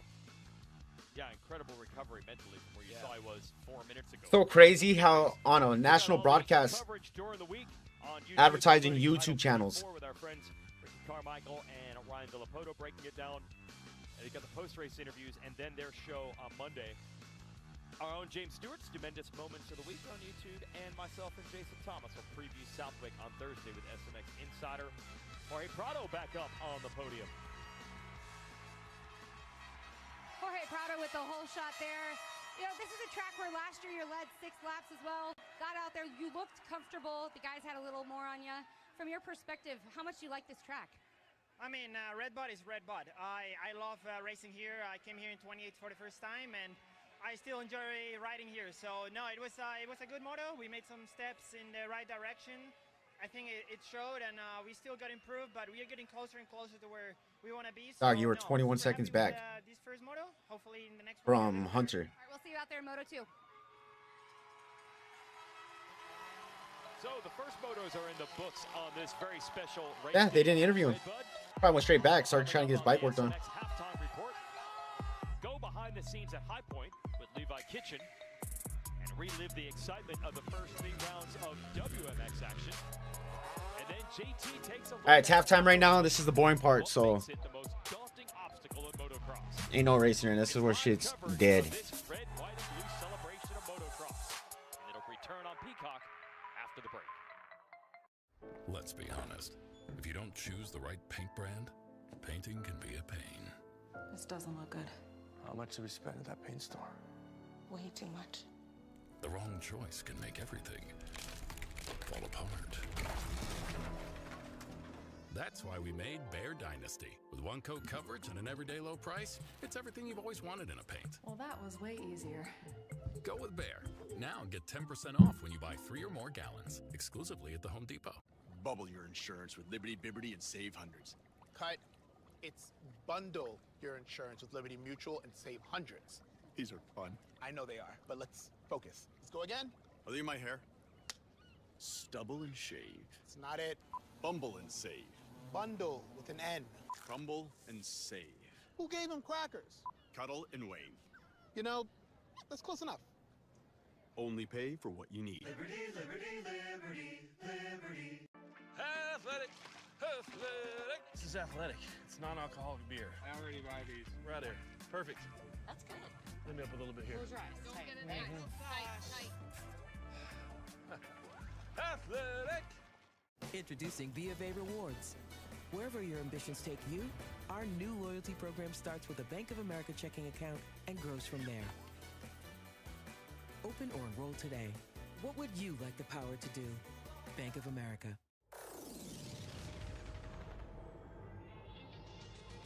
Don't hold back, 'cause you woke up in the morning with initiative to move, so I make a motto. Don't hold back. Galvanize. Trajectory and balance look good. You're confirmed to go for orbit. Every day, Michelin innovates to move the world forward on the road and far beyond. Michelin, motion for life.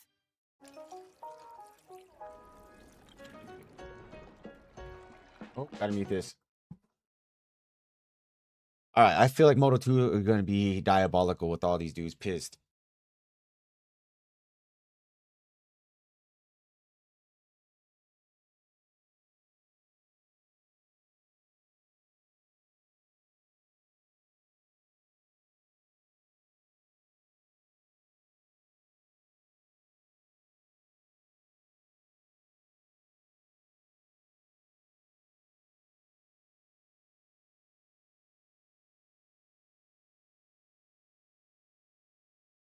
The fuck am I looking at?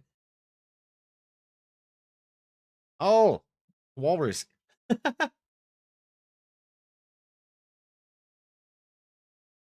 Oh, that was fucking weird.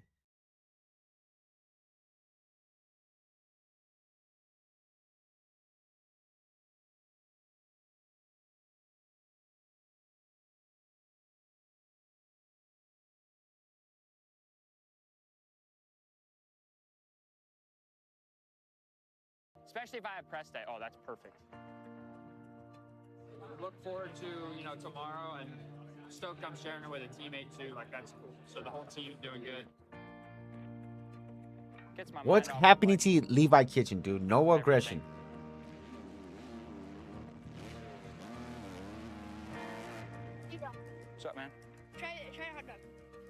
hot dog for some bluegill. I don't have the right kind of hook. I only have this big hook. I'll try it for sure. I'll take it. Thank you. You know, I don't want to be worrying about tomorrow, today, necessarily, you know, just so hammering them in here. Just had to get away from the crowd. I see on his Instagram that he's always fishing. I dug deep and found some old embarrassing pictures of him. Oh, wow. Dude, I love it. Let's go. Holy that one is OG. When it's him and I, unfortunately, we're both really competitive. We're on them now. We kind of like whoever catches the most wins, so. There we go. That's what I'm talking about. Something was on it. We're fishing for the thrill. And just He's so kicked back. It's crazy how he's like an athlete, or not an athlete. How competitive. He's a competitor type shit. He doesn't seem like he has the personality to be like a true competitor kind of thing. I don't know. Even though he has it, I mean, every racer has it. I think you got me today. You just wouldn't think somebody with his personality would have that. Hey, if you got a fluke, they're hammering the fluke over there. Good luck, man. That's good stuff, but Levi got to get back to the day job here. 250 Moto 2. He's See what the weather looking like. Umbu Kanan. We got umbrellas out to the sunshine. Hopefully that's all it's going to be throughout the day. Get ready for a halftime show at RedBud. I serve to defend my family. America. My neighbors.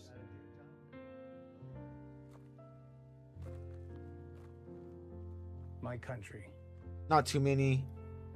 You hang up the uniform. They're gonna have storm clouds start fucking building up. 4 p.m. is like 30-something% chance of rain. The oath that calls on us to defend the Constitution. Their true faith Oh, and 15% right allegiance now. to the same.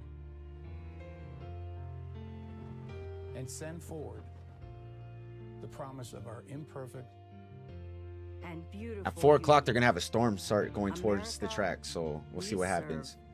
For you.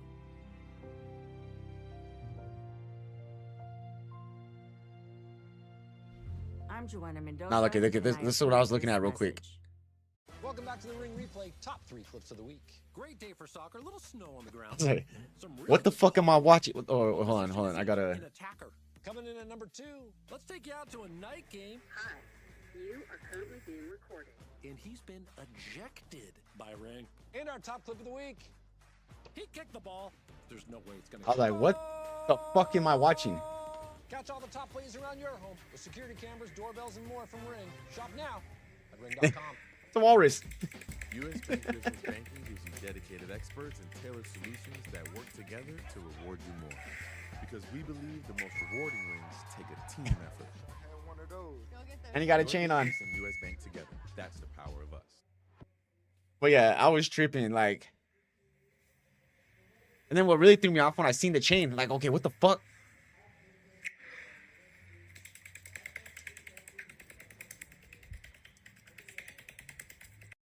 Oh, that's fucking funny, dude.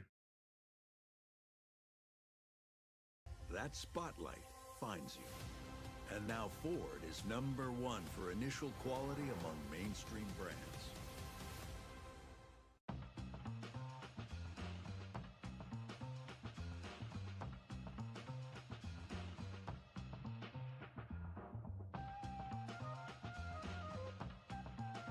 Damn, looked a little suspicious. That's what I was tripping on.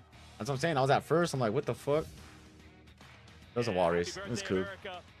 What a way to do it, motocross style. They say it's every 11 years the 4th ends up on a Saturday. So the fact that one of the rare times that it does ends up being on race day, pretty awesome.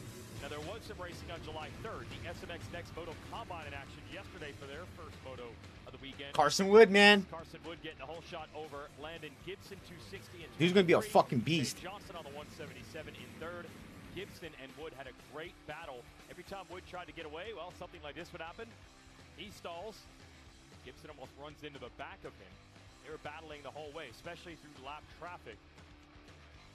And Wood makes contact to get around that. Oh! Sends him off the side of the track. Another rider down in front of him. A little sloppy from Wood, but still got it done. Gibson next to Wood, but Wood able to get back away and lock down the moto win with Gibson right behind him. With all the rain, their second moto got postponed to this afternoon, and it looked pretty darn similar, although this time it's Gibson in the lead. You've got Owen Koval there on the 24 with them.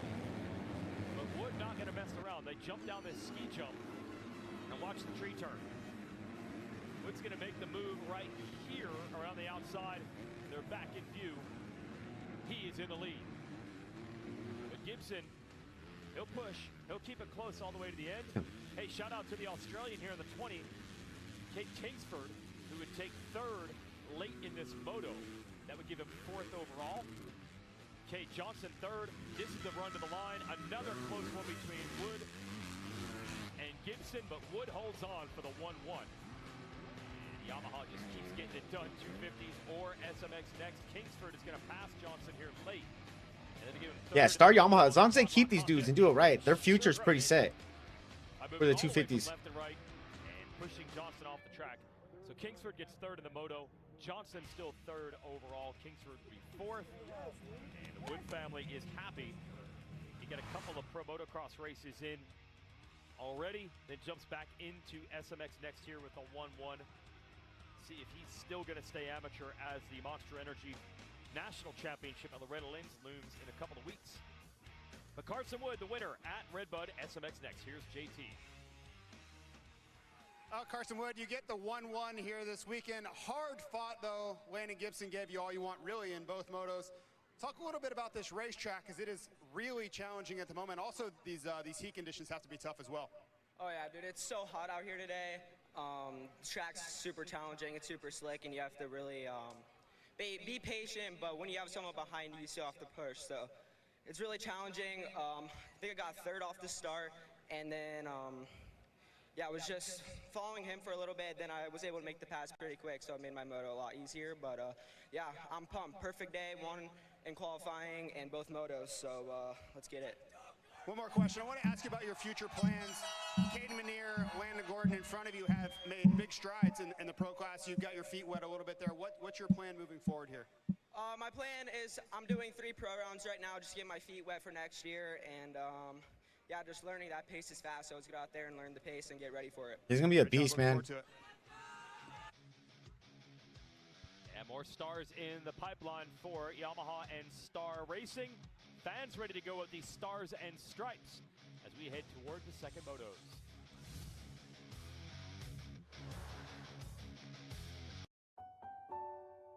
As long as elephants still fly and heroes assemble, as long as the night shines bright with joy and hugs warm our hearts, as long as we have each other, anything is possible. We're both princesses.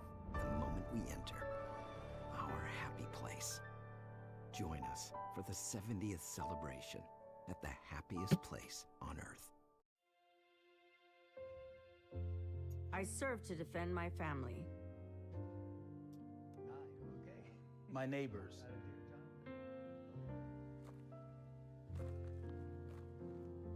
My country. Stop. You hang up the uniform, Leave me alone. Leave me alone.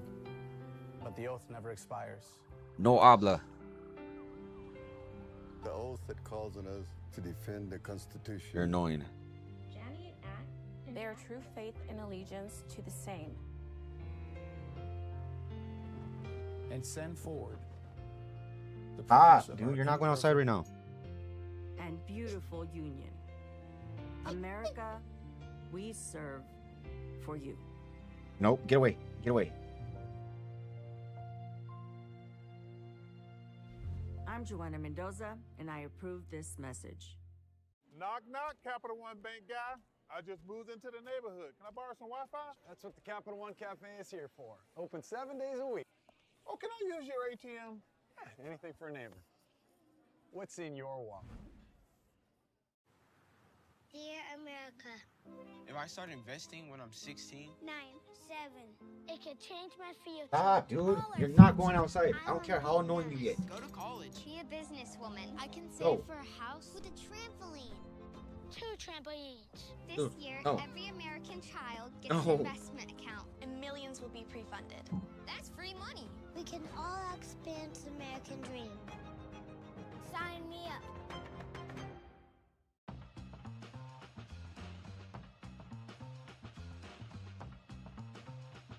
I think you're doing something.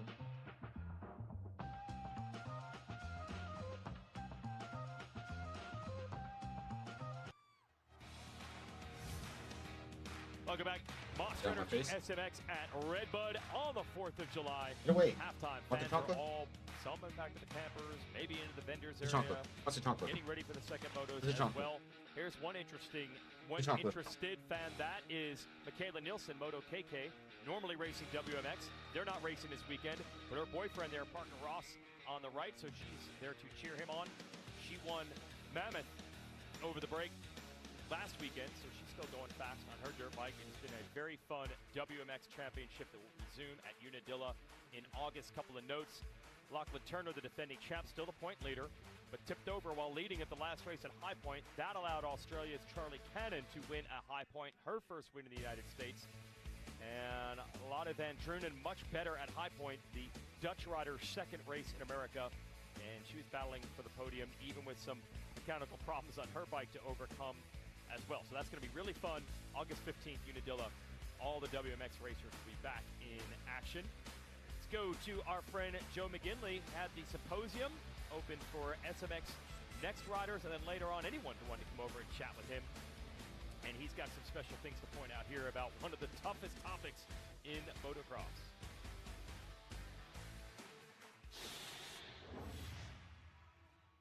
Hi, I'm Dr. Joe McGinley. This week on the McGinley Clinic Medical Minute, we're going to be talking about arm pump. Just saying those words, I'm sure, are making your hands tingle and your forearms pump up. If you're dealing with arm pump, there are several solutions. We offer a patented solution that can get you back out there in just a few days. However, if you're experiencing arm pump for the first time, a couple things you'll want to try. First, adjusting your handlebars, adjusting the grips, adjusting your control levers. Also, you want to try physical therapy, stretching of the forearms, and trying to get that blood flow going to your forearm. If you've tried all that and you're still suffering from arm pump and it's getting worse, we have a couple solutions. Previously, surgery was the only option. We can now do this with an interventional procedure in and out of the office in less than 30 minutes. When you look at arm pump, it's compression of the blood vessels in the forearm. So when you're gripping on the handlebars, those muscles will start to enlarge, they start to swell. That'll restrict the blood flow both in and out of the forearm. As that continues, the forearms will continue to swell. You'll start getting numbness, tingling, and weakness in the hands. Traditionally, it would require a surgery. You open up those compartments, make more space for the muscles to swell. We developed a patented procedure, however, to target the problem, not just the symptoms. So when you come out to the McGinley Clinic, we'll first start with a diagnostic protocol. We'll identify exactly where the blood vessels are being compressed. From there, we use imaging guidance, including augmented reality, and we place very small needles in the muscle directly adjacent to the blood vessels where they're compressing. We inject a small amount of botulinum toxin, it's a form of Botox, into the muscles, and that'll stop those segments of muscle from compressing on the blood vessels. The whole procedure takes less than 30 minutes. You're typically back out riding within 3 to 4 days after the procedure. Symptoms of arm pump almost always gone within a week. We then follow up to check to see how you're progressing, see you back out there on the track, and then hopefully one of your jerseys are hanging in our office as we see you up there on the podium. With the McGinley Clinic Medical Minute, I'm Dr. Joe McGinley, innovating treatments for lightning fast recoveries.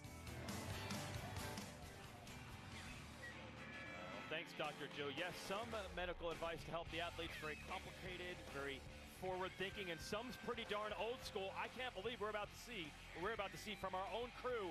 Let's send it down to JT. Thanks, Weech. Well, if you remember a year ago at Hangtown, I climbed in one of these cold pools on a really hot day. Well, guess what? Katie's going to be our volunteer here today at RedBud, and she doesn't have her comms in. She does have her mic. Now we're going to walk through this. Tell me about this experience so far. So I was a swimmer, so this is kind of my home base. My mom, my family, and kids are out there in a pool themselves here at RedBud, so I'm just like trying to be a part of it. But I will tell you, it's extremely cold. I am sweaty, but I'm not like these riders. So when a rider comes off, they're immediately in here, obviously to help with that core temps. But JT, walk us through, this is getting colder as I go down, walk us through why this is such a critical part of a day like today at RedBud. Well, the hard part is for them to recover and be back to 100% in an hour. Okay. That's the real challenging part. So the longer their core temperature is up, the more energy they're going to expend just biologically. So if you can get the core temperature down quickly, they go back in the air conditioning, they're just going to be much fresher. So it's all hands on deck in an effort to try to get, like you mentioned, that temperature down. That's going to make them fresher in Moto 2. A little bit different here in Michigan. I've been told the water color is due to the Michigan water. Well, I told you that so you would get in. This is all just red. This is just RedBud dirt. This is jet orange right here. This is all the essence of jet orange you're in. They say, thank you, JT, for walking us through. I feel like I'm now initiated. Thank you. All right, she'll be rested and ready. RedBud and Red Yeah, Water. they just kind of for low-key Katie, diss on the and wow, Michigan she water. made the sacrifice there. 13 minutes till gate drop. Get what you got to get done. Got 13. But she'll be ready for the second Motos. The middle road, clear was taking the line out and out the way to jet.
Fuck.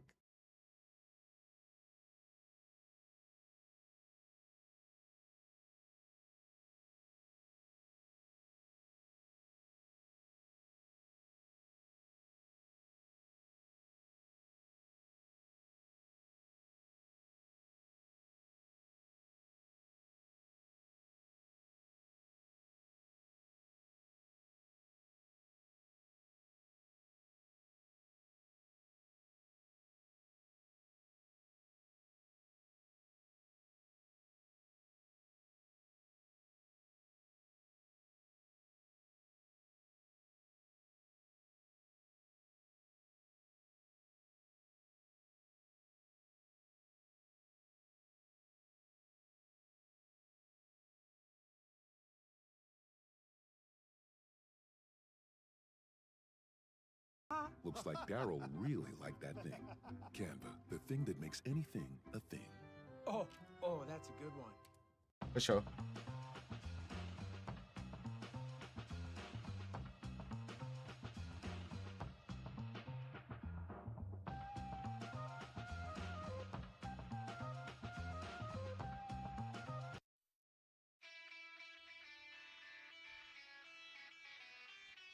The Pro Motocross Championship is fueled by Monster Energy, Unleash the Beast, and by Honda and the dominant line of CRF motocrossers. We're back halftime in SMX. First motors are done. We're going to show you the highlights of the first 50 moto of the day from a little over an hour ago. Great starts for both Yamaha riders, Caden Dundee and Cole Davies. Got Nick Romano and the Kawasaki right there with them. This is what Dundee needed to get rolling though. Yeah, absolutely. But you would kind of expect after coming off our last round with Cole Davies being so dominant that he would be able to get around his teammate, but no sir. But then it was Julian Beaumer opening lap. Goes down, gets that front tire. Barry goes over to handlebars, little tip over, but be costly as far as you dead last. Then it was Casey Cochran making his way around Nick Morano for third place. And it was good because Casey was able to stay there for a while. Actually pulled away from these guys. They kind of started fading back a little bit, but held on to seventh place. But then it was Cole Davies after working on his teammate for laps. Thought he had the pass made. He did, and he got passed back. So he had to go to work again. Cole mentioned how difficult it was to pass on this racetrack. Had to plan his passes. Joe Shimoda didn't get the best start. Joe Shimoda needs to win this moto. These guys spread it out. Joe was able to make his way up. He's going to get around back then. Our points leader, Levi Kitchen. And then he was going to make another pass on Casey. Casey makes a small mistake. Joe gets around. Joe's looking everywhere, looking down, didn't know what was really going on, but he was looking for a podium, which he was able to get. Then it was Cole Davies working on his teammate towards the end of the race, about 4 laps left. He gets up the inside of Cade for number 1 position, pulled a pretty big gap. So Cole Davies able to back up what he did a couple weekends ago at High Point. Good route for Cade, but Cole Davies was the man to get here. Moto number 1 at RedBud. Getting a little alarming. He was the first rider this year with a 1-1. Did that at the last race at High Point. Now he has 3 Moto wins in a row. He is 1 point behind the now point leader, Sho Shimoda, heading into the second Moto. Kitchen is 1 point back as well. Cochran, another good run. He needed that. 5th, right ahead of his Rockstar Husky teammate, DiFrancesco, Romano, Hymas, Manir, and Thrasher round out the top 10. So that was Moto number 1. You know, I talked to Dundee yesterday, and I said, man, you've had some good motos and some bad motos. What have you learned? What's different? And he said, honestly, it's just the starts. And can't really argue with the expert here. KTM keys to the moto, you said the same exact thing. Yeah, I mean, I can want to go in your refrigerator, use your bathroom, but if I can't get in the house, it don't matter. So these keys to the moto, these starts are just that important. And you heard it right there from Caden. He got to start, he can win. If not, then he's battling the top 15. We saw it in the 450 class as well. So these guys got to continue these starts because it is that important. Yep, they started 1-2, they ended 1-2. They flip-flopped the order, but they were way up front. So here is that KTM key to the moto.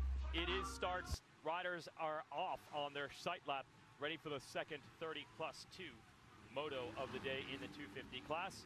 It's the 511 RedBud National, so we've got the CEO of 511 here with us, with Katie.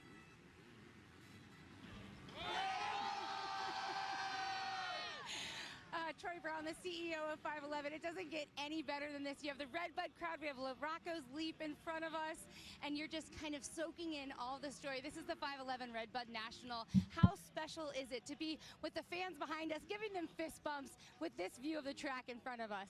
This is an absolutely amazing experience. It's the 4th of July, America's 250th. We're here in Michigan. We had everything that was about Michigan over the last 24 hours with crazy storms, and all the fans are here at RedBud, one of the most iconic tracks and one of the most challenging pieces of Supercross right here at Larocco's Leap. And it couldn't be any more 511. What 511 is all about, challenging possible, and this is that moment. What a great day. You talk a little bit about what 511 is all about, that backstory. How special, how cool is it to kind of amplify it here within SMX? This is the coolest backstory. You know, 511's all about that climb that was considered to be impossible until somebody did it, and that's what created this brand. It's all about people that have that mindset, that really want to go out and just do really hard things and discover what they're all about. I'm going to go to Larocco's Leap. This really is all about learning what you're made of in this moment, and it really defines you. No doubt about that. Now, I know we have a whole group of people behind us that would love to do a little RedBud action with you. Can I hear your best RedBud? Are you ready? RedBud! Triumph let Scooby, 2 other people go this past week. Little management shakeup. Scooby. Fuck, what was his name? He was a rider. He just retired. Styles Robinson. Styles Robinson. He got let go. Motocross every lap. Larocco's Leap. It's unlike any other jump on any other track in the world. And as the athletes head toward the finish, a steep hill awaits them. And they'll grab 4th gear and speeds rarely seen on a motocross track. And then a blind jump into the unknown lies ahead. In the blink of an eye, they'll launch their 200-plus-pound motorcycle over 4 stories in the air and clear nearly half a football field in length before landing flat on the ground and accelerating toward the final turns. To tame Larocco's Leap takes determination, resilience, and grit lap after lap. And clearing it or not can define the entire race.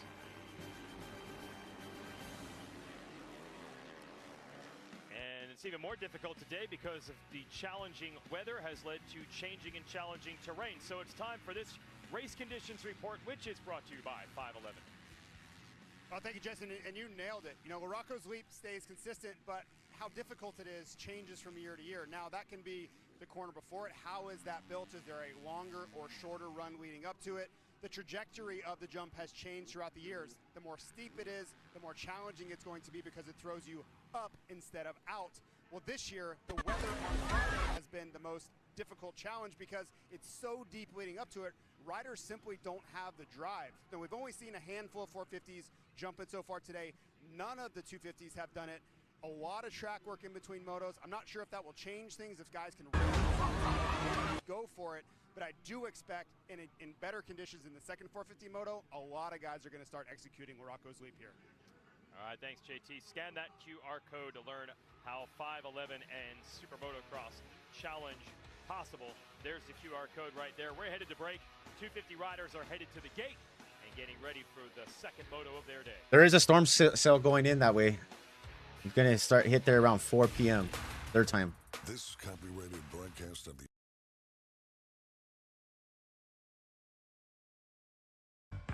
Let me tell you.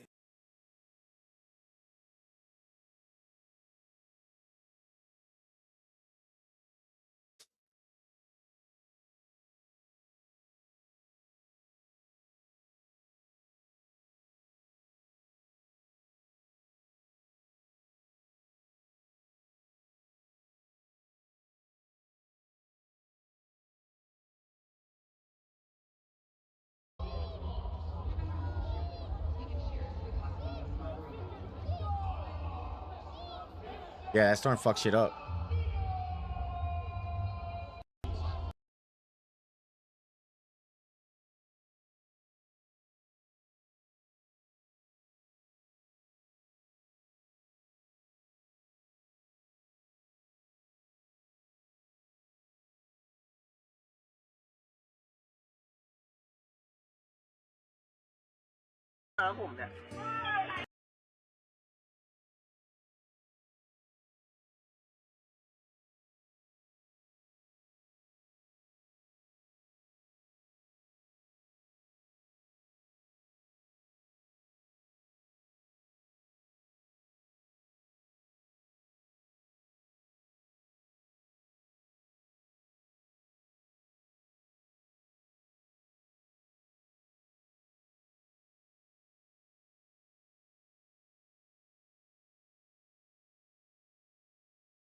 At ring.com.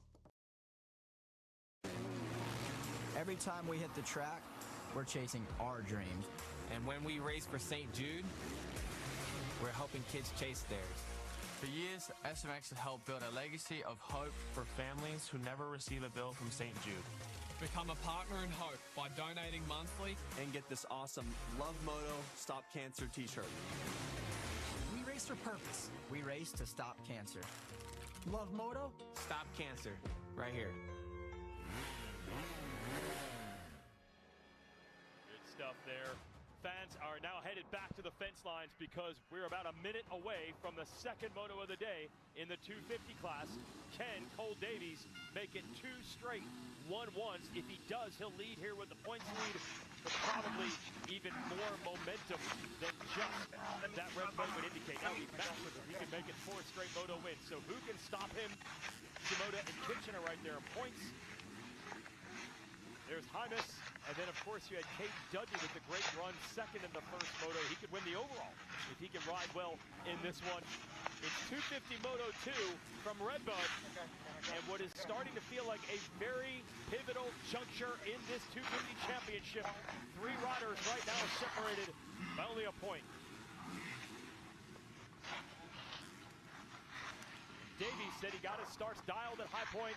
His team manager Will Hahn said Cole usually once he gets something down, he doesn't revert back. They're confident. He's confident. Someone's got to knock him down a I don't know if that was peg right. if they want to All right, stop him. 250 fucking start. Here we go. Time is now. Moto dog. Revs are up. Gates down.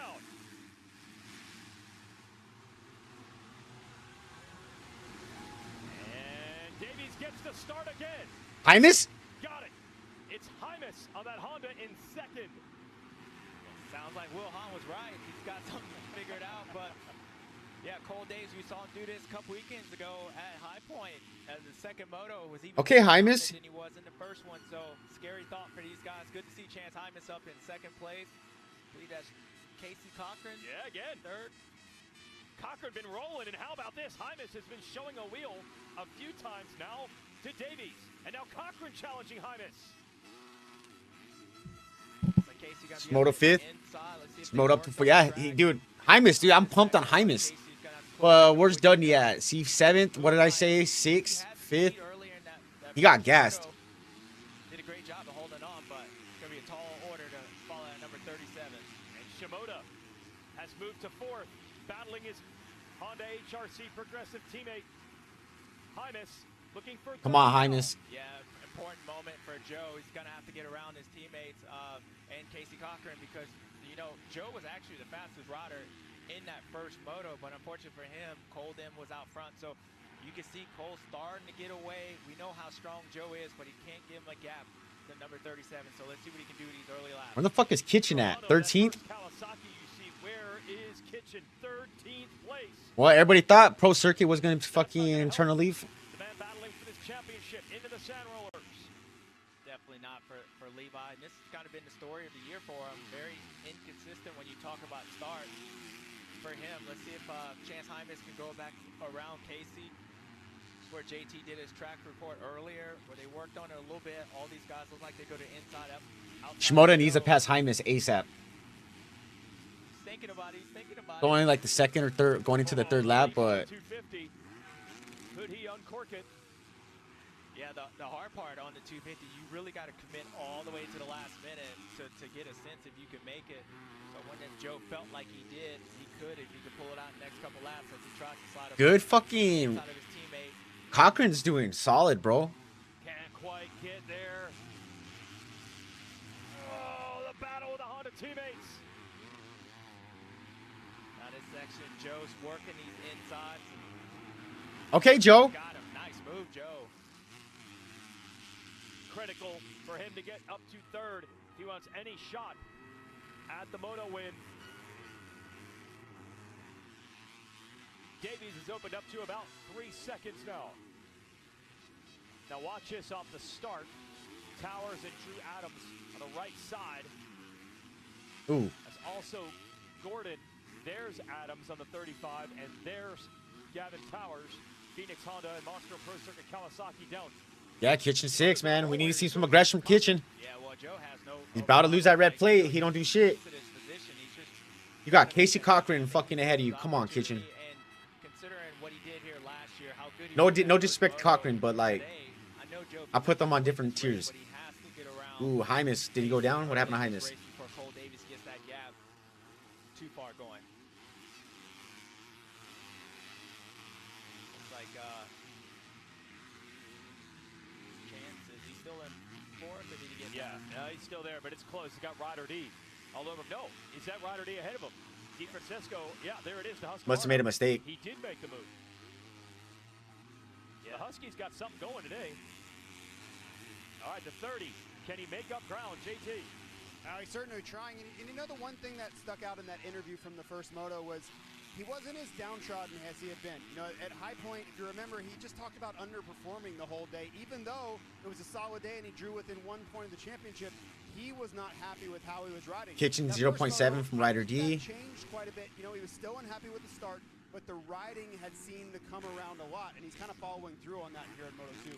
Yeah, I agree with that. And I think the disappointment came from, as he almost goes down right there, is that he knows how good he was riding, that he could win if he was up front. So that expectation, then, you know, you kind of base it off there. I think Joe expects to win, and if he couldn't do that, not going to be happy.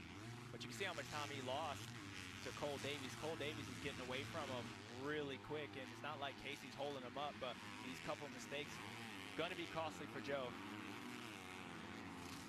This is Kitchen. What? Kitchen is in 5th? How did he do that? Passing. Incredible. All right, we'll keep an eye Riding on faster than the guy ahead of him. Katie, what are you hearing on Shimoda? Well, looking at Ben Griffith, he keeps pacing, and I asked him why. He says, that way I can think. I'm kind of thinking for Joe. Next hit word for Joe said, show me Joe show. They need it right now. Joe does use Rash with the top 10. Yeah, you got all the star. You got, oh, never mind. Mumphy just jumped in there. But you got Menier 8th, Thrasher 10th, Mosiman 11th, Dudney 12th. He's outside the top 10 from what we've seen. We didn't see him up there, but he's running the same lap. The Club MX guys, man, they have had bad luck this summer, and Where you got Hunter Cole Yoder Davies, 19th. So he's making his way up through the pack. They're more like indoor guys, huh? Shimoda Juju top off. 25th. Did he go down? Pressure I forgot about on Juju. Cochran. He did go down. Shit. Yeah, when you look at it, He didn't get a good start. he's on the same straightaway as Joe. I didn't even see him in the top 10 before he went down. Second place, so man, Levi's rolling. These are the types of motos we saw. Kitchen with the from him early in 215. Yeah, Davies with the absolutely. 215. And he kind of needed that. I mean, I know that first moto was from Levi's standards. So he lost the points lead. Unfortunately, Julian down again. Another man. Beginning Slow of to the get up. moto, and this one looks like it might hurt. a Slow to little start more off than when or he's take slow off to again. get going. One of the riders that was right there in the thick of it for the championship at the beginning of the day. Beaumaire and the Red Bull KTM. These battles are closing on each other. DeFrancisco and Kitchen in the bottom. Yeah, you can tell Joe, he banked into that corner. He knew early on that he didn't have enough speed, so it wasn't leaning off the back of the motorcycle. He kind of Yeah, Dudney 12th place right now. Man, just So like far, that first 6th moto, overall if he finishes it like got a this. good pace. Yeah, he's Joe gassed. might be a little bit faster, but Casey's not Lil holding Kiefer 21st place too. The problem is that number 37 is gone. Wow, almost 6 seconds for Davies. Moto needs to pass Casey.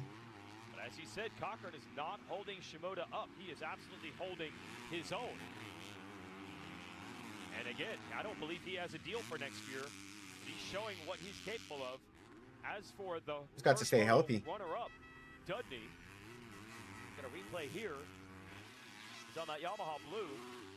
Yeah, and what you can see right there, he started getting off balance, and he tried his best to save it, but from this drone shot, you can't tell how. Oh, deep the Dudney? ruts Yeah, are, that was but Dudney right going there. Down that hill with those braking bumps, a little off balance, and that's what happens.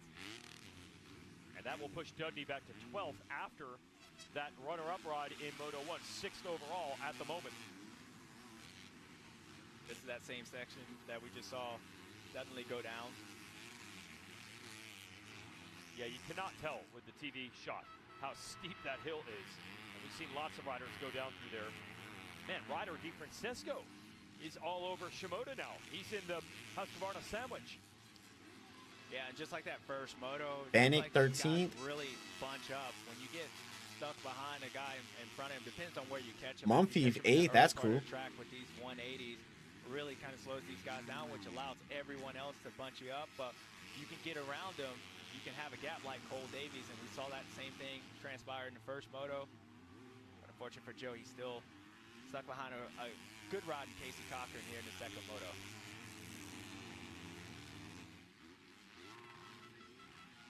.3 seconds from What's the next Casey. move here? Can Kitchen get DeFrancisco? Can DeFrancisco get to Shimoda? Shimoda, you know what he wants. Get around Cochran and go after the lead. Yeah, from what I've seen the first moto, if I'm Levi, I'm going to have to get around. I would try to get around these guys before Joe gets around Casey, because Joe had a good pace that first moto, and I kind of saw him run away from me. So all day, Joe's been a little bit better as far as in these motos. From Levi, I need to make that points up. See the overall points there in the lower left. Right now it'd be Davies, Shimoda, and Cochran would be on the podium with a little bit of room to spare. That would be massive for him. But he's got to fight out his hand. Shimoda's close now.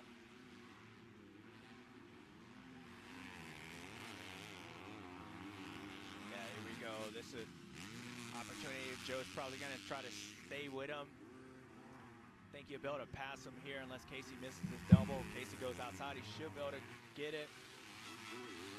But another opportunity where here, where a guy has to Okay, keep the Casey. line. So if Joe can just stay close to him, he might have the opportunity in this next corner or going down the hill, but he's got to be right on Casey.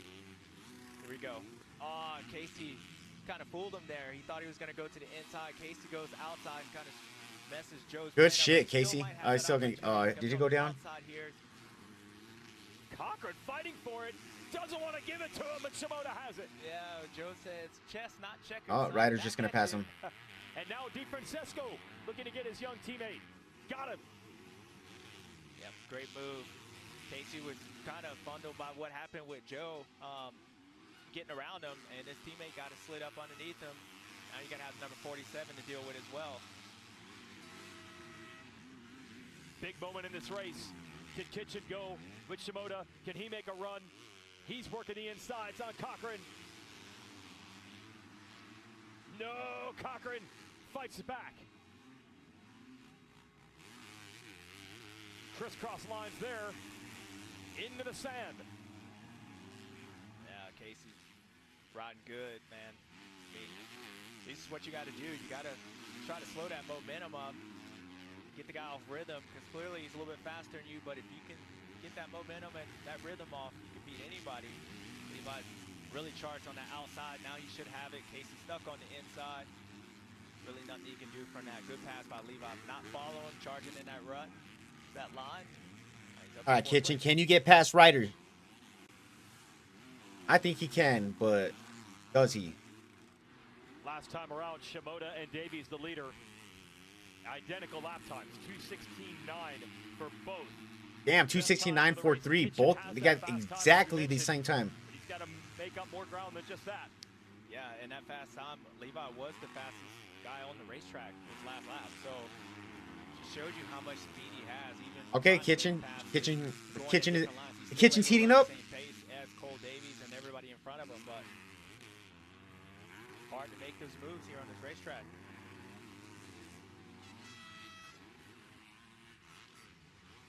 DeFrancesco trying to hang in there. He's 5th in points. He's been good this year. Shimoda staying in.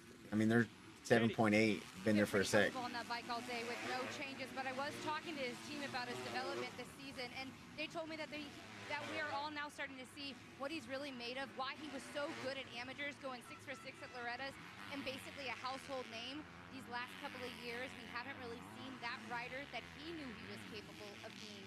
And now today, in this season, we'll see a little of that. Yeah, Katie, DeFrancesco, absolutely one of the most hyped and successful amateur racers dating back to 3, 4, 5 years old on a 50cc bike all the way through. 6.3. It certainly hasn't been bad, his career as a pro. It's just not quite been that podium threat to race win level, at least not yet.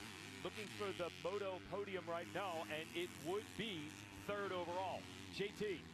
Well, just to back up your point, remember this Ryder D was the rider that everyone was asking Hayden Deegan if he could go up and battle with. Yeah. That was the bar for everyone to try to attain. So it just speaks to the talent that he has and starting to show once again.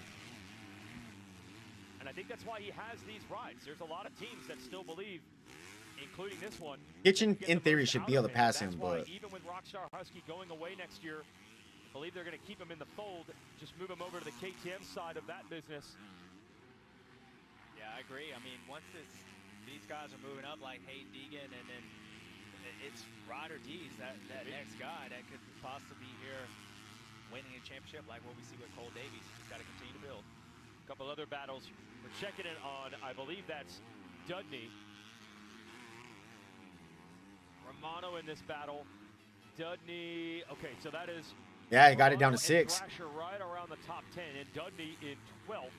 The man who was second in the first moto. There he is. Yeah, you got Manir and 8th, Thrasher, Bozeman, and then Romano right there. So all these guys. We have to thank Bobby Regan and everyone at Star Racing for making these races interesting. They drop 5, 6 fast riders into the class every weekend, and you get good battles like this. Yeah, and they have another one in the next program. Oh, Wood, yeah. One as well. So, yeah, it's there, and I think that's where we went back earlier to the first moto, just the pressure on all these guys. You be 16-year-olds worried about your job already, as he ends up getting up the inside of Nick. Yeah, so Dudney made a move. This is Bennick on the White Husqvarna trying to get by as well. Dudney. Battles, they keep coming. He's got another one behind him, Deno. So, yeah, they well, this is why we mentioned how important the starts are. Because you go back, this is 12th, 13th, 14th place. You're watching Deno's 14th on the Triumph. There's battles back there. No, it's battle. I mean, the thing is with Nick, he's going to be riding just as hard as he was out front with these guys in it. And the results, they don't feel good because you're going the opposite way. So just how deep this field is. But, yeah, it'll only make you better in the long run. Bottom box is Kitchen. trying to close back in on DeFrancisco. Yeah, Joe's starting to creep away a little bit, but Kitchen lost a lot of time that lap that he was able to get around up into Casey Cochran. He lost that lap, lost a lot of time doing that, and now he's just trying to do his best to close that gap back up. But as we've seen all day long, closing in and passing guys, two different things. We'll figure it out, Katie. Yeah, What's more at now? 5.9. Levi Kitchen was don't settle, turn it loose. The team was Kitchen settling back and forth. maturing, and he's starting to not panic during these motos. And all of these are building blocks to make him a champion. He still has that red plate as of today in RedBud. It might be a matter now of if he does give up that red plate, how many points behind will he be? We're halfway through the moto. A reminder, stock up on Monster Energy. Nice try from Kitchen, but couldn't get the double, couldn't get to third. Yeah, he went in a little test. He knew he couldn't make that pass. But yeah, speaking of red plate, right now Cole Davies would have the red plate. So weird to come to a race that it changes hands 3 times. You know, Levi shows up, then it was Joe after the first moto. Now it possibly could be Cole Davies after this moto grabbing that thing. JT. Well, Kitchen desperately needs to get around Ryder D and make up those points, and I just felt like we were kind of due for one of these days. And I guess if it was, you know, a golf tournament, it would be like moving day, where we were going to establish some real trends. And I think so far we have. You know, Beaumer really going to lose out on the points today, going to kind of fall out of that picture. Davies may take the red plate and start to establish himself as the guy, but it seems like a very pivotal day here. I really thought Shimoda was going to do better the second moto. Yeah, I agree with that, JT. And Davies just might be the guy, man. that first moto, I mean, although he rode good at High Point. When you Red look plate at back with Star. but just You know, it goes like how this. He rode those first few races. It was always, man, Levi's the fastest guy. He just didn't go down. He Still got the Star Party right there at the 8th through 11th place. Menier, Mosiman, Thrasher, Dudney. But it's just there, and that's been ever since he took it over that red plate. So for him, I know that consistency, just staying up. Ooh, he's 0.4 from Ryder. But you can't continue consistently getting beat by the guys behind you, On especially when you 0.8. got Cole Davies and Joe Shimoda, who are champions before, who have that experience and trying to get to the level you're trying to be at right now, or get to as well. Yeah, and as we're starting to see, it often happens with those trends JT's talking about. You're not getting the massive variance in results between these contenders. Shimoda and Davies been around those podium spots. Shimoda got down to pretty much 5.3. every time out lately. So Kitchen's got to rally and get there himself. I believe this is for the overall podium as well. Moto podium and overall podium would flip the same way. DeFrancisco would have his first podium if he can hold on. Yeah, you're right. Now Levi's on the outside, opposite where he was earlier. Whoa! Oh! Good move by Ryder. That was actually a good move. Got to commit to it. I think he was like, oh, wow, that worked. But what he was trying to do was keep Levi from hitting that double, but end up getting past anyway. All right, so Kitchen now locks down third in the moto, third overall. Ryder fucked it up. Hey, elevate your SMX race day with a truly immersive fan experience designed to put you closer to the action than ever before. There are VIP packages available to bring fans inside the sport. You get to go behind the scenes at the most crucial races of the season and experience premium hospitality and exclusive access in one of the many VIP experiences offered. Go to smxexperiences.com for details on how you can be an SMX VIP. That's smxexperiences.com. Going to be a tail of the stopwatch now. Is Kitchen have enough time and speed? 4.9 for Shimoda. And late in the race, it is hard to do 4.8. than the rider out of Suzuka, Japan. Shimoda is tough. Late in the races. 216.5 last lap for Shimoda with a 217.2 for Davies. Cole Davies out front because Joe's coming last lap. Yeah. A little bit faster, and we know with the lap riders, that's going to, Cole gets caught up, Joe can be on that same straightaway.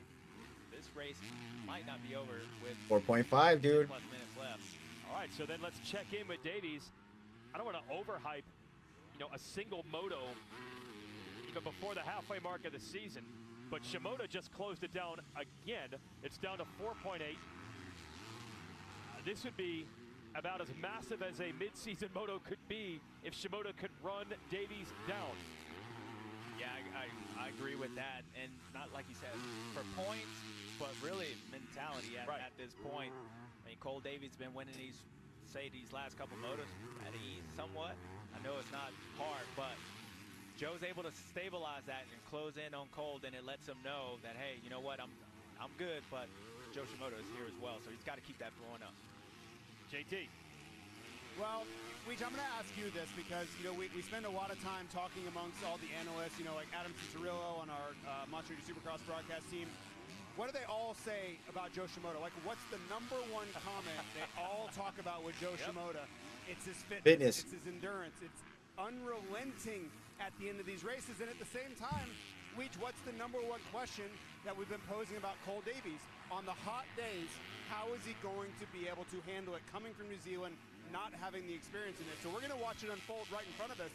But it's two completely different dynamics right here. Yeah, that might be the last test left for Davies, the heat and humidity. Can he pass it? And meanwhile, that box on the bottom, I think Kitchen went down.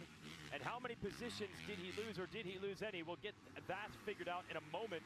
The next time they hit one of the timing splits.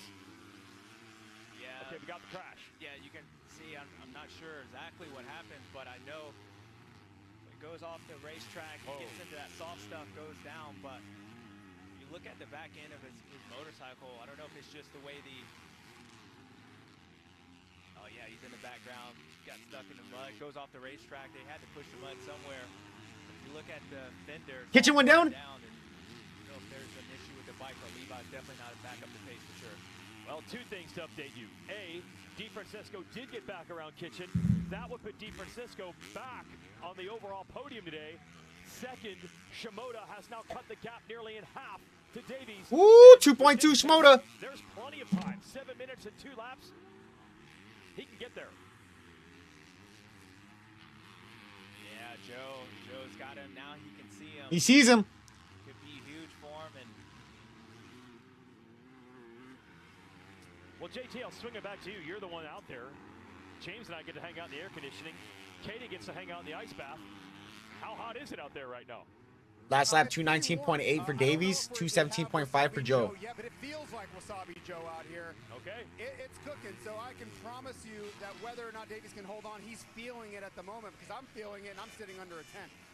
Yeah, I talked to Davies about this earlier in the year, and he admits New Zealand does not get that hot. It's actually fairly close, believe it or not, folks, to the South Pole. Shimoda taking a handoff there in midair.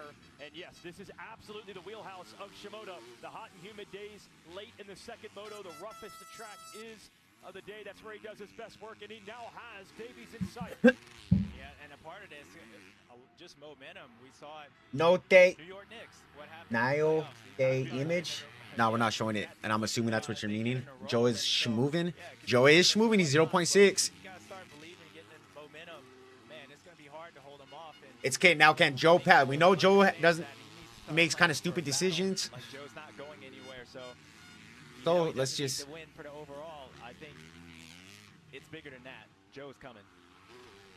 Yeah, I cannot see. We're talking about all this momentum. There's no way Davies is going to be like, hey, you can have the overall, or you can have the position. I'm still going to win the overall. There's no way he wants to win this one, but it's going to be tough because Shimoda is there. Yeah, it is Wasabi time. Oh! Almost got too spicy there. Sideways and almost went down. Yeah, and that little mistake caused them not to make He better make the pass, right? 0.2. He's going to get him, I think. Shimoda on the inside. Yeah, Cole knows at this point. Joe's here. Davies will win the overall even if he gets passed. But the red plate, the point lead, it comes down to this. Shimoda would have the points lead if he can take this moto win away.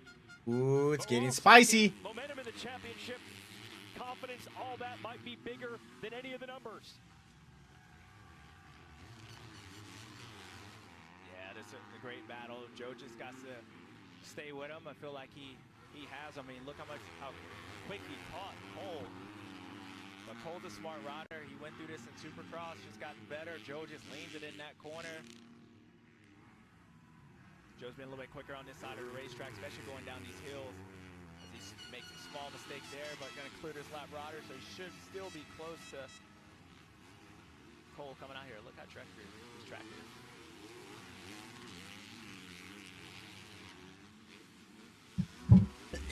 Ooh, he got him. He's gonna get him. Little mistake from Davies, foot off the pegs.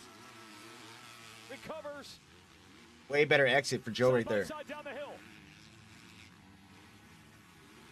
Ooh. Good riding here. Oh, beautiful move by Shimoda. Does he have it? He does.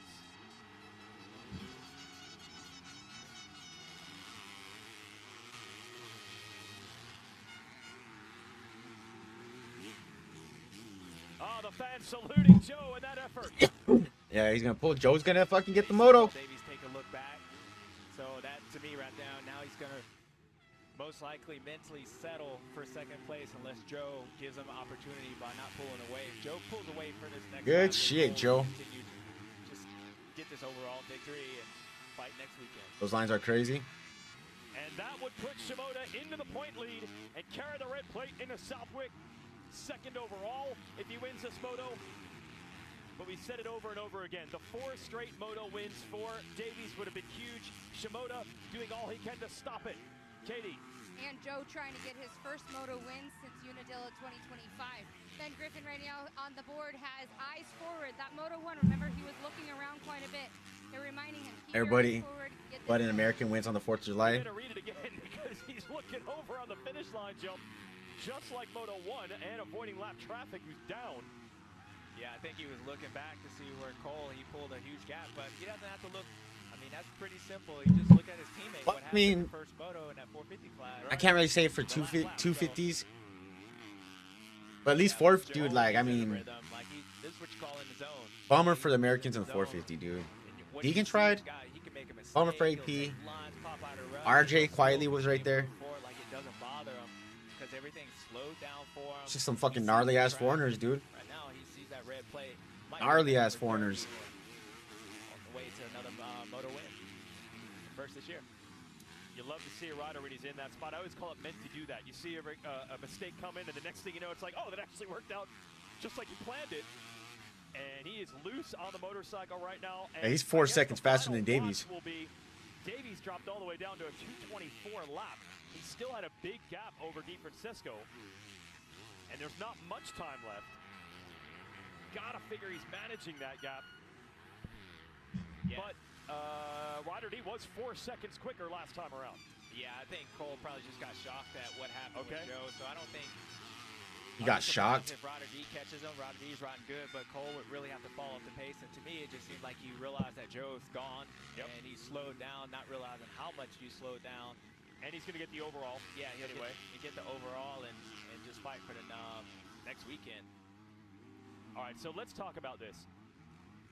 Davies now it looks like won't get the 4 moto wins in a row. How does that change the paradigm for Shimoda to have taken this moto win away when it looked like it was all shifting Davies' direction? Yeah, I think what it does, I don't know how much it changed for Joe. I mean, yes, it's get a moto victory. It'd be huge for him confidence-wise, but I expect this from Joe, you know, and especially a track that he went 1-1 last year and had some success on it. This isn't surprising, but what it does is just makes Cole Davies have to like, all right, like I'm there, but I'm not all the way there. Joe really stopped that point, so I think it's a bigger momentum stoppage from Joe winning this moto than, you know, really when it comes down to points with Cole Davies. Yeah, because you always said Joe's kind of going to give you Joe no matter what. He doesn't get affected by those swings as much. Yeah, like for instance, let's just say Deegan needs to come through for us next race. I agree, man. He's pissed off. The Lawrences are pissed off. I think it's going to be a good moto. But momentum-wise, you kind of know what you're getting with him. And I do feel like if he continue getting these starts, because of the way he's able to beat Cole, and he's only gotten better so far, it really puts him in, okay, It's crazy to see Jet so pissed. And, you know, they're wondering, okay, why is Jet... I see people on X talking about why is Jet so mad he won. He's mad because he can't ride like himself. He said it on the podium. Is that going to be Jet for the rest of his career, or is that just Jet for right now? saw it was a little emotional getting that first overall win of the year at Colorado. Didn't get a moto win that day, but that was the first win since the neck injury in the offseason. And first moto Yeah, win no, to it's be still made. good race for him, for Track Deegan. so That tough was, right now. you know, Don't got like 10th the place. so far today. Yeah, it's Watch's corner, but Coming from that just going far back to your point with that behind the pack, like he was last. Joe realized, 'cause Way his last. first interview when he won the overall at Colorado, like he talked about, he was almost a little upset. Good question. I mean, it is a good question. Is it just because it's he's? I don't want to say he's fresh off the injury now. He's had some time. He's had a lot, you know, some races. More of an emotional victory to me. Still new to him. More of like, okay, I'm back, Joe Shimoda. Like I can run these Crazy to guys see, down. man. It's a So, bummer. If this even is though him for the he's rest of his happy, career, it's a bummer. this moto, even though he won't get the overall, would be a lot. This goes towards the championship. I believe Joe will believe now. It's a different type of win than he had in Colorado for sure. But for Shimoda, it will only be second overall because Joe needs to win Davies, Southwick. with the first moto win, is still looking at 2 overall wins in a row. But it was the difference between which rider would lead with the point lead, and now it will be Shimoda. Joe really taking in the sights here at RedBud, still looking around. Yeah, when you talk about the what meant to do that, when the router's in the zone, you know, I believe all his hands coming off, unless he's got a little bit of arm pump, which he doesn't look like it by the way he's riding. This is when you're like, oh man, like you almost crashed and we come in, you don't even remember it. So I bet he's looking around. Hymas got to 5th. Good day for Hymas, dude. Good start for him in that first moto. Was it? No, the second moto. Right now, this moto. I'm an idiot. It's wasabi time. I'm going to assume you've had some amazing rides. You've had some motos like that where fuck it's is just rolling. Oh, you just black out. You're like, oh, you remember almost crashing? You're like, what? What are you talking about? Wow. So, yeah, Levi Kitchen trying to get back past Chance. Chance was able to get around him. And then Levi's now fighting back for 5th place. You know, it's still not the 1-1 chance, Hymas, but we saw him battling around top 5 at High Point. Top 5 right now, even if he gets passed by Kitchen. Are you seeing something? Are you seeing progress at least? Yeah, considering what, you know, expectations coming into the season, considering how the seasons went, yeah, this is huge progress. And I think this is exactly what... I mean, it's definitely not healing any faster with him still riding on it. I feel like he came back too soon. This is exactly that. So, I think you got to... bring back the expectations. Towards the end of the year, maybe would have been smart. I honestly fucking wouldn't have blamed him if he took the outdoors off or just the rest of the year. Supposedly, they haven't announced yet. He has a 5-year deal. Fuck, just take the year off, dude. That's a gnarly injury. Just get the full healing.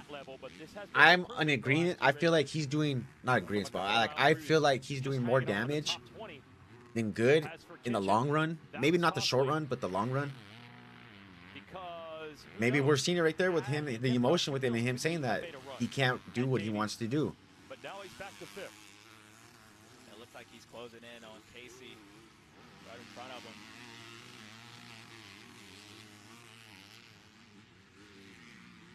How in the hell this was stuck? Out of Washougal, Washington.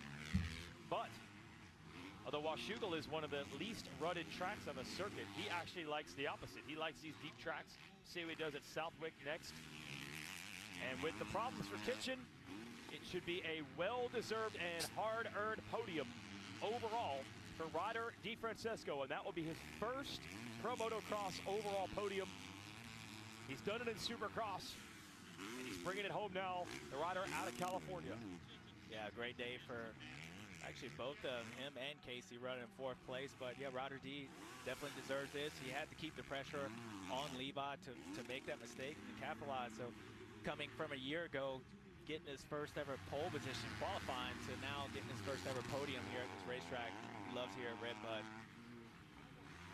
Well, we talked about a lot of different things, but the bottom line is one thing speaks louder than anything else, and the overall winner today at RedBud is going to be Cole Davies. Final lap. Maybe not Damn, he got 11.6 gap it looked like it was going to be. on The Davies. bottom line is he'll be the first rider this year to get 2 overall victories this year, and it will be 2 in a row. Now, does Joe? Is this gonna be Joe's push? The championship focus Does begins Joe now. get an outdoor title? Hammaker going out I think Joe might, man. from High Point. Beaumer, a tough day. He's going to lose a ton of points. He's now down 35 in the series.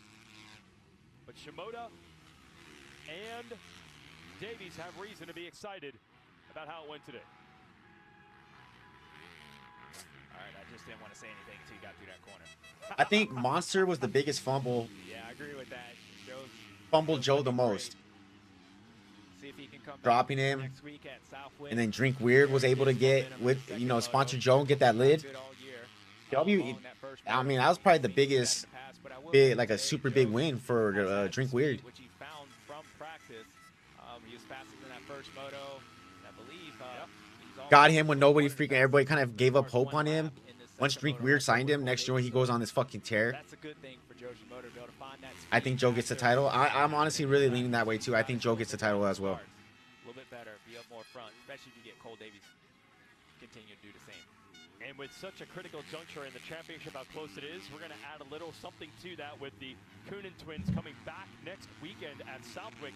Remember, Sasha blew everybody's doors off in the second moto at Colorado, and he's great in sand, so he should be fast at Southwick. How will that affect things? Joe's still looking around. Well, the fans are going to salute you on the last lap. You might as well look at them. Well, here it is. It's not going to be the overall win. It'll be second today for Shimoda, but RedBud Moto 2. Yo, CZ, give my girl here a shout out. She's watching this, enjoying the races. Hey, shout out your girl, man. Hope you guys enjoy the race. It's a good day. Happy 4th of July. Enjoy your guys' day, man. Cole Davies wins RedBud 2 in a row in 2026. You know, W, your girlfriend, man. Everybody W, Bucktan's girl. Look at the gap with Ryder and Cole. 6.9. Yeah, Davies just faded. And that's big. First ever, again, podium overall for DeFrancesco and Kitchen, dude. Cochran, the most improved award. There was like, what, a week and a half where pro circuit looked like it was about to be dominant, like, fuck. Heck yeah, bro. Thanks, she's smiling. Appreciate it, man. Thank you for the support from YouTube, Buckton, man. All you guys, Apex, everybody, Savannah. Thank you guys for you guys watching. Everybody else watching. Might be one of the most popular riders here at RedBud. This guy's starting to build a bit of a following as well. Yeah. Future's bright in this 250 class. I enjoy this, man. What, 32 weekends out of the year, man. I get to enjoy the races with everybody, man. So I appreciate that. So right, it's Shimoda, 32 rounds. Win. Davies, the overall winner at RedBud. We'll hear. And that's a lot of Saturdays. That's the thing about it. We chilling on a lot of Saturdays, man. So that's cool as fuck.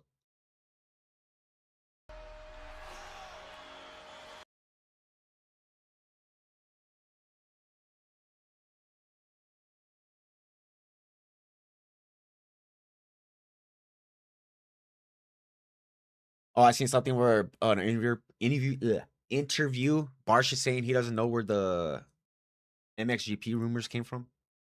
Kind of a bummer.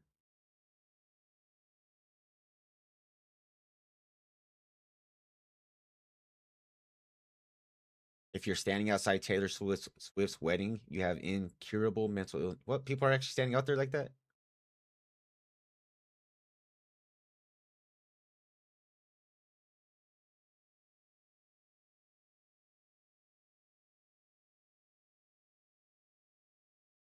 Housing.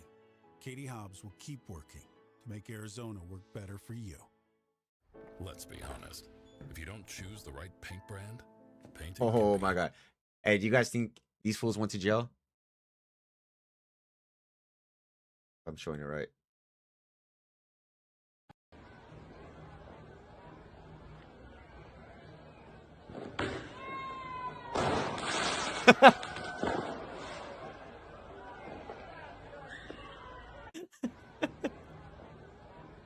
Oh, hell no, dude. That's fucking funny.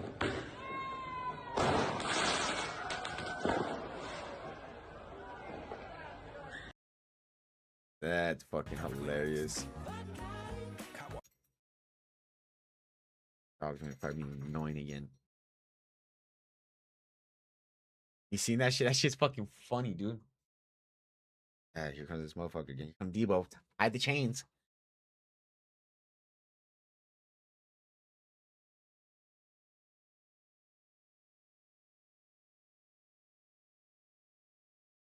Stop looking at me like that, fool.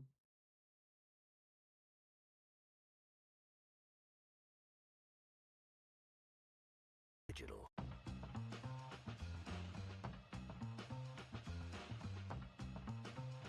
Sound like your brother. Sound like your brother.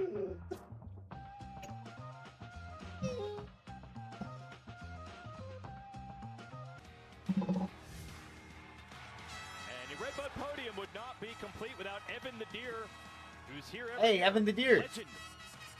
I'm gonna let my dogs out real Fans quick. are so fired up. It is getting really loud now. As we await the 250 podium, let's show you how it's sorted out with the Monster Energy Moto 2 race recap of the 250 class. Davies, a great start. Yeah, Cole Davies, a great start. Had a great start in that first moto. Last time we seen him do this was a couple weeks ago at High Point. He ran away from the field, and early on, looked like he was going to do that. See Casey Cochran up in third. It's good to see Chance Hymas. Probably better start he had earlier than for a while here. Yeah. Running up in that top three for a while, but then it was his teammate Joe Shimoda made a great pass on his teammate early the second lap. Then he had to go to work on Casey Cochran, which he would do that for a while. But then it was Ryder who finished second that first moto. Hayden Duckman go down. Easy mistake to happen. See the same spot that Joe Shimoda was able to make a pass around Casey Cochran. That's where Hayden went down. But Joe was rolling. Had a great pace that first moto. You don't even see Cole Davies in this shot as teammates are battling each other. Ryder D gets up inside of Casey Cochran, which would be important for him, because then you got Levi Kitchen, little block pass right here. Ryder D stunned. Oh, that actually works. Levi was able to get on the inside of him, make that pass. At that point, Levi was starting to pull away, but unfortunate for him, gets a little cross-rudder, goes into the mud, and then that was it. So Levi goes down. Good job. Damn, I feel bad. I forgot to feed those fucking dogs. That was it for him. Forgot to feed them today. Thank God for no chainsaws. Yeah, I know, right? That shit was fucking diabolical, that last race. Go eat your papa. I hear you walking. But Joe cooled today. Joe Wasabi. I don't know what it was, but Joe was not your average one today. Joe was on fire. Might be a start for a run for Joe. Moto win for Davies means he's still going to win the overall. So there's the moto win for Shimoda. He'll be second for the day. Cole Davies now has 2 wins in a row in Pro Motocross, but that pass was the difference in the championship standings between Davies taking the lead. Mumphy, dude, 7th place. Okay. Carson Mumford in front of fucking all the star guys minus Davies.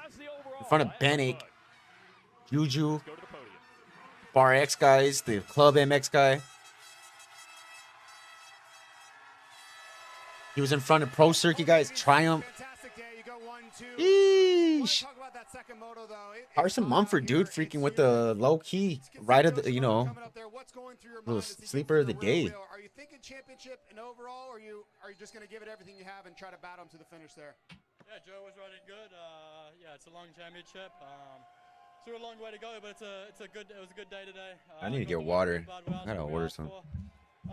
Yeah, good day. I'm stoked. Big thanks to Jake. We did a lot of testing this week, and yeah, I really feel like we got the bike in a good spot. So big thanks to Jake, Andrew, my mechanic Lockie, Kabatsu, Onyx Off-Road. Well, yeah, everyone. Yeah, thank you. Great job. We'll see you in New England. RedBud!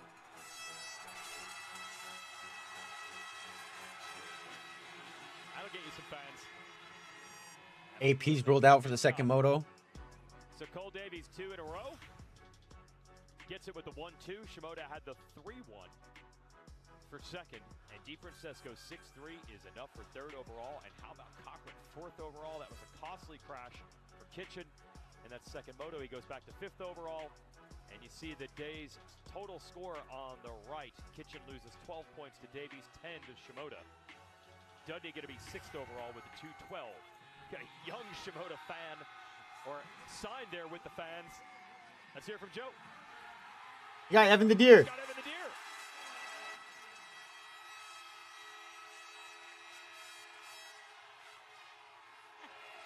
Joe, your first moto win of the season, 15th in your career. You know, you just got the bike back there, and with all the pushing, all the racing that you had, you said, I'm not as tired as I thought I would be. Why? No, like the props to the team and the suspension guys. Everyone just made the bike was a little bit better this time, and I don't know. I felt good. Joe's gonna get the title. Calling it right now. Stamping it, just like I stamped Juju was going to star. Every bit of it was better, you know. So no, I want to keep going. I want to thank to my team. True story. I did stamp that. Trainers, Joe, So my wrong. family, everyone else, and USA. I love you guys. Speaking to USA and everybody here at RedBud, Joe, You're going home with the red plate from RedBud. What do you have to say to everybody out here? What? You're going home with the red plate. You're 4 points in the lead. What do you have to say to everybody out here at RedBud? RedBud! I don't know. What the fuck? Give a fuck. Hey, give the deer back to the dude. Yeah, he had Evan the deer up there. He already had them in the He palm left of the his hand. dude's fucking deer up there, man. Well done, Joe. What a dick. I told you, these fans love Joe, and how can you not, man? Great job. Great rod, Joe. And there's the biggest line in the sand right there. Kitchen, Now 9 points between Shimoda and 9 Davies points in the back. semis. Kitchen is still in it, just 9 points back.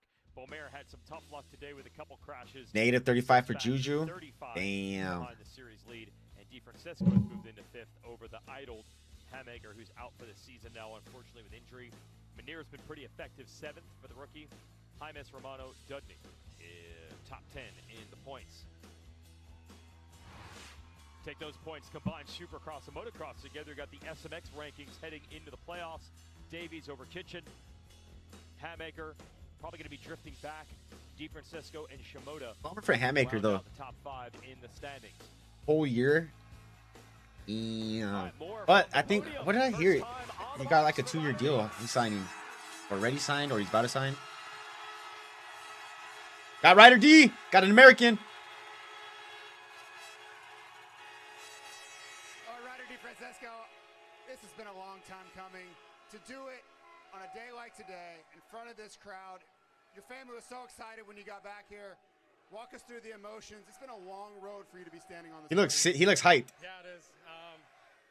I was sitting in 3rd there, and I started thinking I would be the only American that would save the podium, and this is what every motocross guy dreams of, and RedBud! Great job, Ryder D. If all else fails, fuck it.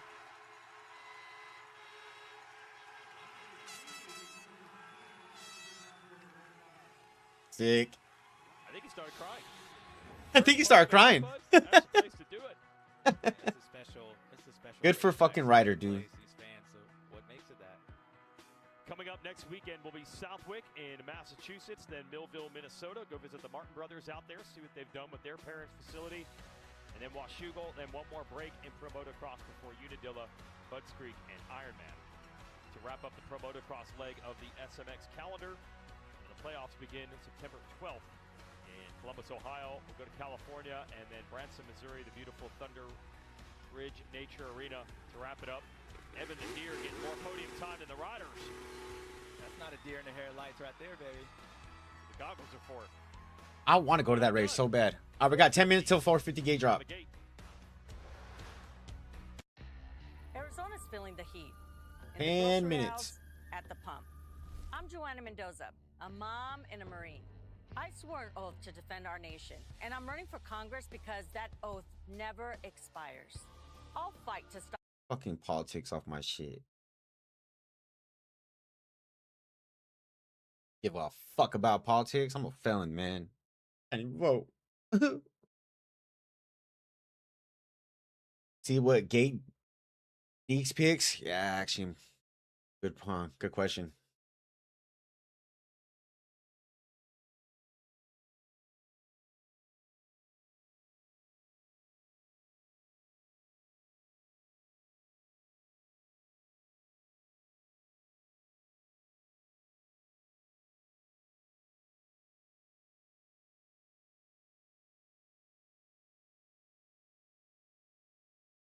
That's crazy to think about, though, man. To come from that far back to 10th place at the last lap.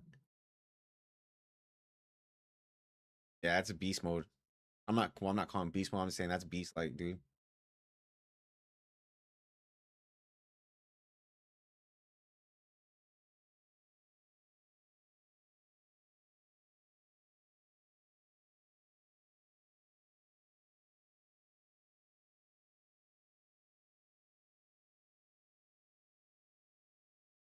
Commercials like a motherfucker.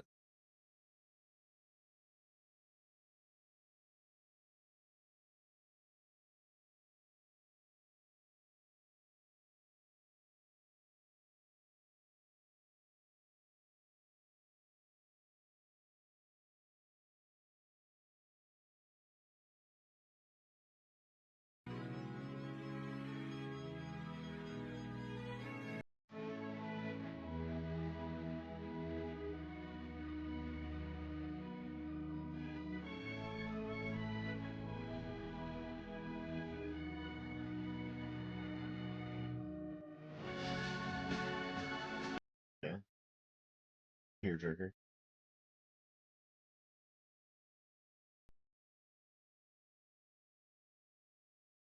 Do you think if Tomac was racing 100%, you think he would beat Deegan? Uh, Tomac this year or Tomac at his peak? Let me ask you that question before I answer your question. Well, actually, I'll answer both. Fuck it. Today I'm thinking he's beating Tomac sometimes, and sometimes Tomac is beating him. I think it's the same situation like he is with Prado right now. Peak, probably think the same.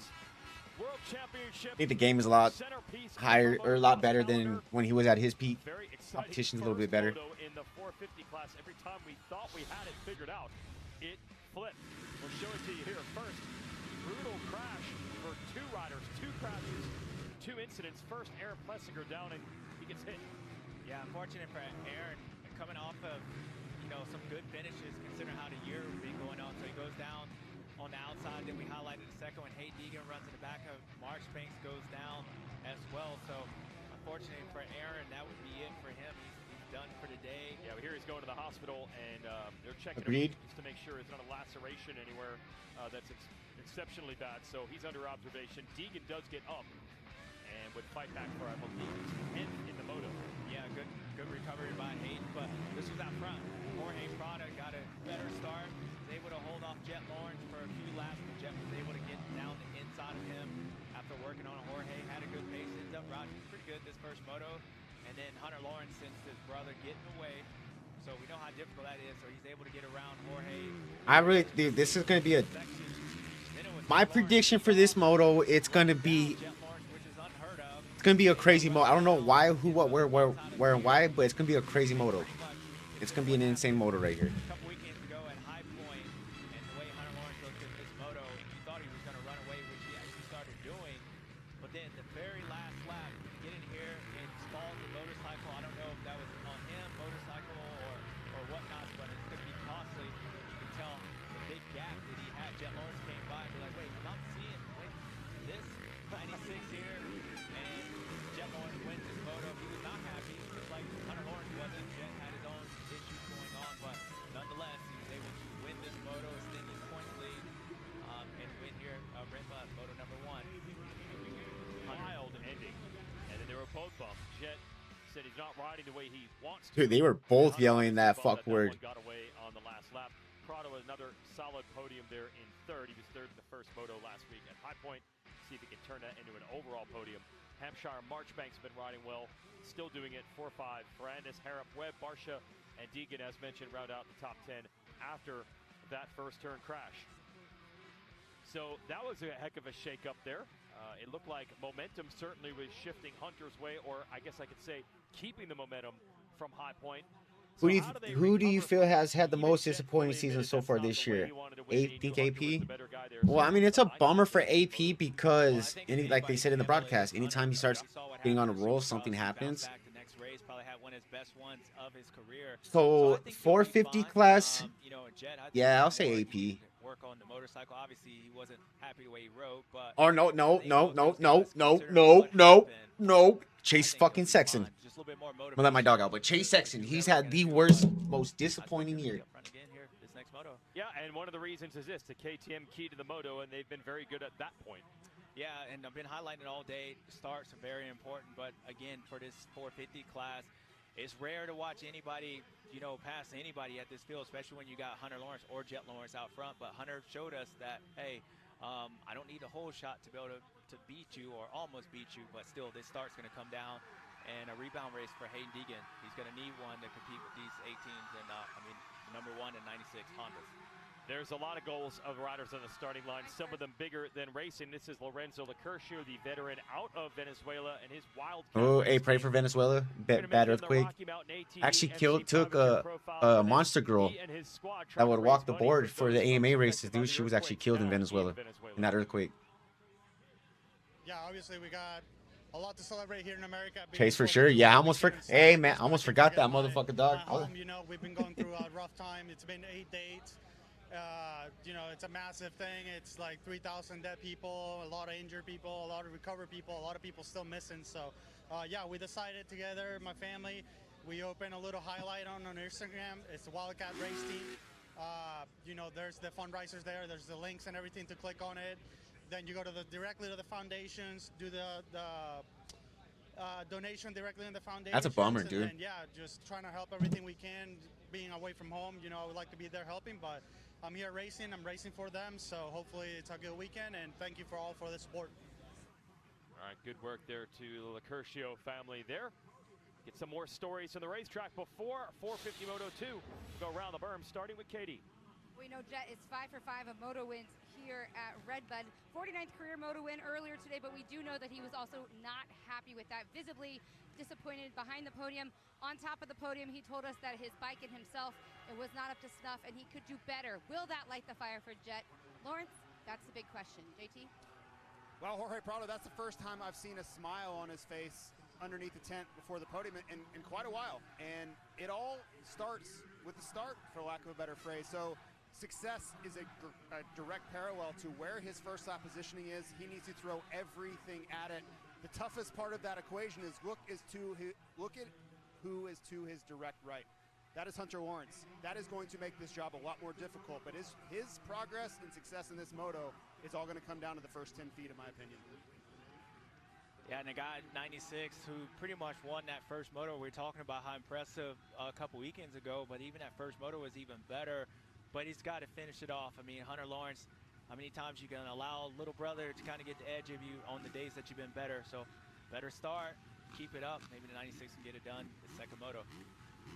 As for Deegan, wondering that 10th result in Moto 1, 10th gate pick, what would he do with it? Well, he's gambling big time. He's all the way on the very inside gate. That is usually feast or famine. You can get a great start or a bad one, rarely in between with the extreme inside. Let's see what the 38 can do here. But he only had 10th pick, had to try something. Yeah, I kind of like it. All right, go, 450 start. If you look, 30-second board. kind of dry, a little bit farther out on his gate position, so he's got to make it. I've missed his gate pick. Try to get on that grass maybe up on the side and get a better drive than in the deep dirt.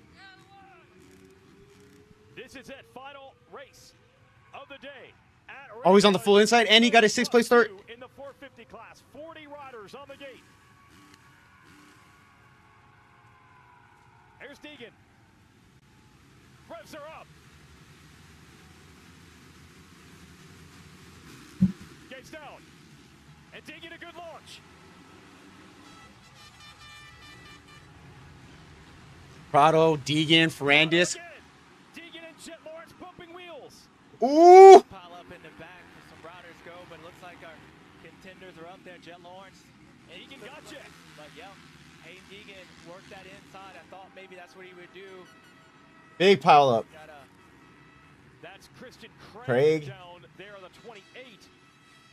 And Chambers in the 69. Hunter 6. So it's Prado, Deegan, Lawrence, crowd going crazy. Yeah, they love this. Hunter Lawrence is back in 6th, 7th position, right ahead of Tony Caroli. Webb and Hampshire there also.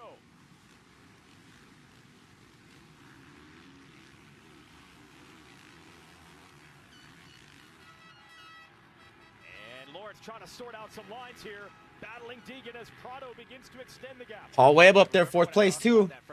For somebody who's on his last little outdoor tour, he's fucking taking it serious, dude. He's putting the work in. He's right there with Deegan training. Southwick at the Bennett compound. Oh! Deegan's compound. He didn't let off. That was a great save for him. Luckily that Dunlop finally hooked up for him. But yeah, I think with Hayden Deegan, all the lines that he was running that first moto wasn't the fastest. He had to use the ones that passed. So might take a lap or two for him to kind of figure out this pace. I believe he will by the end of moto.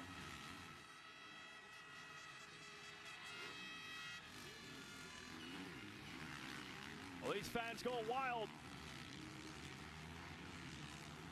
I mean, these are 3 riders quite accomplished. Deegan, of course, a great 250 record. Prado has done it on both sides, bikes and MXGP. Webb just got by Jet. Lawrence, the defending champ. There is Hunter Lawrence, bottom Did box, trying to get around Webb and join that party.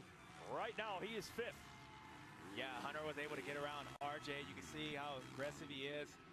Cooper is riding good. Hunter's been faster all day, so he's going to make a critical pass to get around. Oh, he's down! Loses the back end. He's down. Tough spot. We saw Hayden Deegan almost lose the front end, and that sweeper, what Jet was trying to do was get him out. Dude, what did I say? It's going to be a crazy. So he can square him up and cut underneath Deegan. Jet to 10th. Hunter 4th. And he's battling Harrop. That is for Cooper Webb 3rd. What a day today. Every time someone seems to have momentum, it flips. Dude, yes. Watch, here you go. Now, Jet just went down, yo. Hit the brake, so what he wants to do is try to stay on the inside because he wants to square Hayden up in that next corner. So Prado's pulling on Deegan a little bit though. 2.4 already, but let him figure. He'll figure them lines out. The brakes, try to get on the gas, and he hits that hard, shiny spot. Just lose the rear end. Simple fall, but costly one. Considering now he's got a long ways to go up. His brother's in front of him. Jorge's out front. It's gonna be a long motor for Jet Lawrence. 3.4. Prado yet to win a moto in Pro Motocross. Deegan yet to win a 450 moto. This could be the opportunity. That should be a knockdown, drag out fight. And Prado, if it ends like this right now, would have the overall win. And he's stepping it up. Yeah, Jorge, even though he was 25 seconds down after that first moto, that's not the way he was riding. He actually stuck with those guys for a while, and he's starting to get away from Hayden Deegan. Hayden's going to, and he needs to, because Hayden's going to take a couple laps to find that pace, these lines, as I mentioned earlier. That might be the opportunity for Jorge to get a gap, and we know what he does in the past. It's been a while, but we know what he can do. Damn, Prado put a 211.9. JT.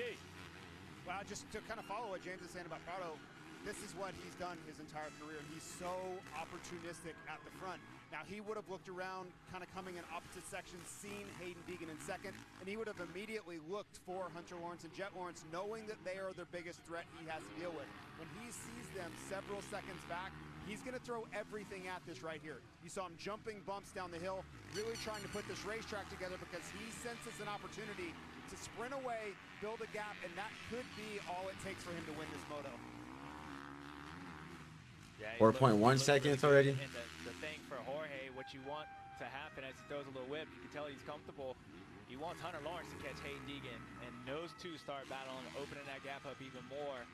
Because you know eventually Hunter's going to come if he continues that pace. We know Hayden Deegan and Jet Lawrence, tough as this is, we've seen him do this last year, come up through the pack at this exact racetrack and win. So Damn, he's fucking just putting a gap on him. Yeah, Jet did fall. You're right. In a moto last year here, but this is a lot tougher to pass on in these conditions, and he's down again. Jet down again? Oh, man, that's two. Now this one, now you got to start thinking about championship. Easy fall to make. He was going in. I think he was a little maybe uncommitted on whether the guy in front of him was going to hit the brakes, and nonetheless, he goes down. Now you got to go big picture. Holy fuck, 5.5 second gap on Deegan. And as far as Prado leading this moto, you now go back to the last lap trouble for Hunter. Even if Hunter gets to second, he won't win the overall over Prado. He will have to get all the way to Prado to beat him for the overall. So that's what a difference maker that could be. And a long way to go for Lawrence to even get to Deegan, let alone Prado. Could be Jorge's day. Yeah, and I believe if Jorge's still able to stabilize this gap, keep pulling away these Hunter needs to pass Deegan, and Deegan needs to follow him for a little bit. Because now he's going to get comfortable. He knows that pace is fast enough. He's able to pull away from those guys. Then you start relaxing, trying to make sure you don't make any mistakes, which is going to make the guys behind you have to push and possibly do what Jet Lawrence did. Damn, a 209.9. Dude, Prado's on it right now. Couple laps are super important for Jorge. Super important for a lot of riders. Deegan sure would love to get that moto win. You know he doesn't want Hunter Lawrence to get to him. Hunter's got to dig. Points are on the line. 7 minutes are complete. 23 plus 2 to go, and so much is going to happen. Jorge ran a 209. Wow. Lap. Hayden Deegan was 212. So Hunter Lawrence was 211. As JT said, it's go time for Mr. Prado. Yep. Katie. One of the things I think is interesting is that Hayden Deegan has followed the Lawrence brothers a lot already this season. The team themselves saying that he's been learning how to ride the bike, what gears to be in, learning how to manage the race and when to push. But now being behind Prado, how much do you think he's actually learning something maybe a bit different than what he's learned from the Lawrence brothers? Well, Jorge's gone, so he can't really see him. At this point, he's got to deal with Hunter. I think it'd be hard for Hayden to learn. I mean, obviously, every time you go out on a bike and race, you'll learn something. And He needs to stabilize that gap. Speed up, just get a little bit better pace. Comfortable on the racetrack. He got a bad start. He went down in the first moto, so he was running different lines than he would have been out front. So to me, it's it's what happens now moving forward, how much he's going to learn. I don't think he could learn that much because of his positions that he was in. But he can learn that 96 has been fast all day long. He's got to keep it going. Bottom box, Jet Lawrence in a rematch against Caroli and Harrop, who he had battled before until the second crash. There he is trying to make the move on Tony. Got it. Yeah, Tony's like, man, I'm too old for this. It's too hot out here. He's like, JF, I'm old for this, baby. Jet Lawrence is understanding this is important. Move these positions up because you got the championship to think about. And you thought he was upset after that first motor. He's really upset after this one. And he goes right by Harrop now, so that'll move him well into the top 10. But look at that, 7.7 down to 7.4. With 2 crashes, Hunter Lawrence starting to close on Deegan, and Deegan to look over his shoulder. Yeah, I like the fact that Hayden. I think Hunter should pass. Deegan should let Hunter pass him. Follow Hunter for a little bit. Anybody to be able to pass him, and it's a shorter way around the race. Follow Hunter. You guys, get a toe. Let Prado gas out a little bit. I didn't see. Did Hunter not jump it? No, Hunter jumped it. Okay. He just went outside. I see. And so Hayden cut off a lot of track. Okay, Deegan got 6.5 now. Oh, Hayden was putting on a show for the fans yesterday at press day, jumping that and then throwing in some freestyle knock-knocks, whips over Larocco's leap. Very few riders did it at all. He did it with flair. Jet Lawrence right now leaning on Barsha. See how far Jet went on the outside there. That's what he was trying to do with Hayden Deegan. He would have cut that corner short, maybe made that pass. Unfortunately, he goes down. Trying to do it.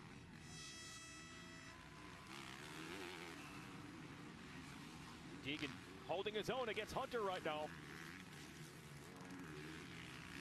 Hunter a little bit quicker last time around, but certainly not eating that gap up. In fact, in these last couple sections, if anything, Deegan has answered. Oh, Lawrence almost got it again.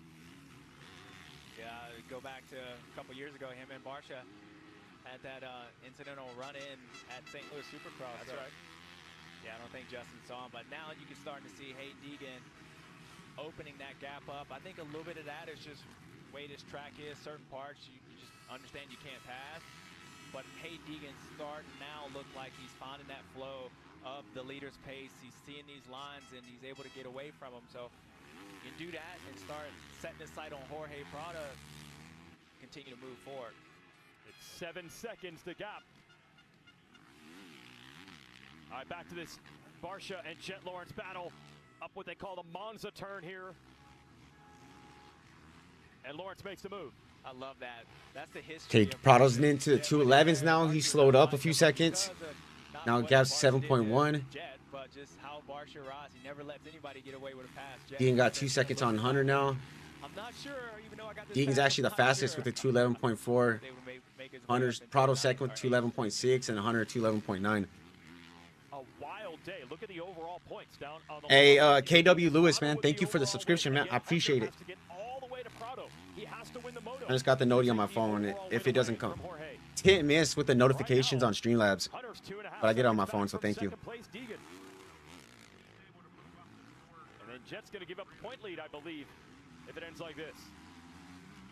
And then Garrett's up in the top 5 again. Been doing that last, yeah, a lot lately. Oh, there it is. Again, thank you, K-Dub. Doing Cooper Webb stuff. No, he feels good with the USA and being here. That's probably inspired. Bike looks good, gear looks good. Good to see Cooper up here fighting for these things. That was a little sketchy. Yeah. And Webb, man, you saw him out there. He put it on his social media testing at Southwick, I think Monday after High Point. So, okay, he's He's not at his traditional level of battling at the front for championships like he does in Supercross, but don't think that this guy's not putting in work. Testing, riding. We mentioned him and Deegan went to North Carolina to ride at Dax Bennick's place. And the old JGR track there in North Carolina as well. So they're trying. A little bit better today from Webb in 6th. Yeah, well, anytime when it gets in a battle, Cooper finds that little bit of motivation or whatever he needs to fight anyone, whether he's around Jorge or whoever. He just always fights something. So good to see him out here. Hunter's 1.6 from Deegan. Okay, Lawrence now getting a Harrop. Harrop on the Triumph. And Triumph this week parted with their team manager, Steve Westfall. I talked to Jeremy Coker, the general manager of the team. They hired Ivan Tedesco as the assistant team manager, and they want Tedesco to eventually move to that position. And Coker just admitted, look, it's been a struggle for us this year. We got to change something. It's really not even a statement as to Steve himself and his performance. We just felt we got to try something. So Coker's going to be team Coker, manager. there's rumors he may go to Cowie or 50 they manager. presume that eventually Tedesco will take over full team manager duties maybe by next year. But they're trying, and it's getting better, certainly this new 450 effort for the team. Harrop's been good. Harrop will be back in Europe next year. Right AP will be there. Moto as well. Here comes Jet, though. Yeah, Jet's making his way up. But, yeah, I mean, I understand that. Sometimes you just need to hear a different voice. I mean, you hear Hunter last lap 212.8, Deegan 213.6, Prada 213.0. You know, disciplines, sports, not bad, but got to make that change to hear a different voice. 16 minutes left plus 3. That's what should probably happen. To Katie. Deegan's 8.2, Hunter from 9.1 now. Hunter's 1.2 from Deegan. To get a job done, but most importantly, he's patient, and he said that has paid dividends with this new bike here, this new 450 with the team. It's really helpful to have a guy like him on this bike doing everything they need to do. Thanks, Katie. Oh, battle for second has resumed. Hunter Lawrence has caught back up to Hayden Deegan. Yeah, Hunter's the faster of the two. He's able to close back in, but Hayden's picking his pace up. You know, the lap before, they were actually faster than Jorge. That's kind of what I expected with him, and Hunter knows if he wants any shot at winning this overall, he has to get around Hayden Deegan, but that's going to be a lot harder as Hayden's going to fight you. Less than a second, 0.9. Jet makes a small mistake in the top box. See Cooper Webb right in front of him. These two battling. Jet should have the inside of him. Nice move by him, and then you see Cooper Webb right there. So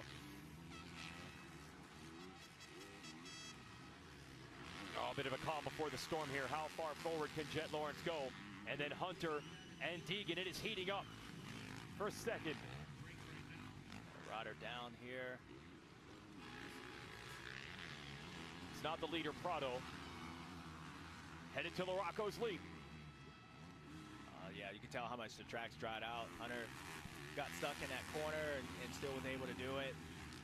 Jet Lawrence and Cooper Webb on top of the box. Jet should have this pass pretty easy. Cooper's not going to fight him too hard on it. Okay, James, 6th now for Jet. And let's see how that affects the championship points. Actually, these passes he's made would be enough for him to retain the red plate. Yeesh, Hunter's right there. He's got a tall order, though. He's got to get around Deegan, and you know Hayden will fight him with everything he has. Mistake from Hayden. This is the big moment. It feels a bit inevitable that maybe Hunter's going to get by just from the track record this season. But for Hayden, this is an opportunity to beat not only one of the Lawrence brothers this season for the first time, but he can beat both of them in the same moto right here. So we talk about baby steps. We talk about progression for Hayden Deegan. Oh, he's going to get him. All right. Get the toe. Watch. Pay attention to his lines. Yeah, able to get in. I was actually thinking about Hayden might take a shot at him if he had an opportunity. You know, not a dirty shot, but just you see how Hayden rides. You don't want to let anybody pass for free, especially these guys. So Hunter Lawrence was able to make that pass. That's why he was so aggressive and shutting that inside down. Keep Hayden from doing that. Now see, Hunter's been faster all day long, has a better flow. Probably might be able to get away with Hayden if he gets a couple clean laps and maybe set his sights on Jorge out front. A lot has transpired. Only halfway through this 8.6 now. Deegan just needs to try to stay right there with Hunter. Is it possible? Could Hunter, he'd have to reel in 9.5 seconds on Prado to dig out the overall. We'll be watching, and the next couple of lap times could tell the entire story. Yeah, I agree with that. I think it's the next 2 laps for Hunter. It's going to say that. He just did it with his brother. I know it wasn't 9 seconds, but yeah, you can run him down, then you know you have Prado's 215, where Hunter and Deegan are in the 214s. not knowing how Jorge's going to be on a hot day, first really hot day of this championship, second moto. You know how strong you are, so I think he has a belief, but it's really going to come down to these next 2 laps. And there's Prado on the Red Bull KTM looking for his first win in the United States. The Spaniard, rough year last year, made the transition to America with a new team with Monster Energy Kawasaki. That did not go well. He has certainly made believers out of a lot of people. He just said if he could get back on the KTM, he could fix a lot of the problems. He's been much better than expected in Supercross. He's been good here in Pro Motocross, but a win would be a massive step. And these next 4 or 5 minutes could tell the entire story. Here's the gap. Yeah, and I'm looking at lap times. Jorge was 2 seconds slower, or Hunter was 2 Damn, seconds faster 5.3. than Jorge that last lap. So you wonder, is Hunter's that 5.3 from Prado. just the lap riders? You can see the lap riders that was in front of Jorge, or there's something else going into it. How many laps left? There's 11 minutes plus 3. You end up pulling away from him. Run behind him while he's trying to get around these lap riders, which is going to be costly for him. As long as he stays close when they catch up to Prado, And more lappers, James, for maybe not win the moto, but he could get second.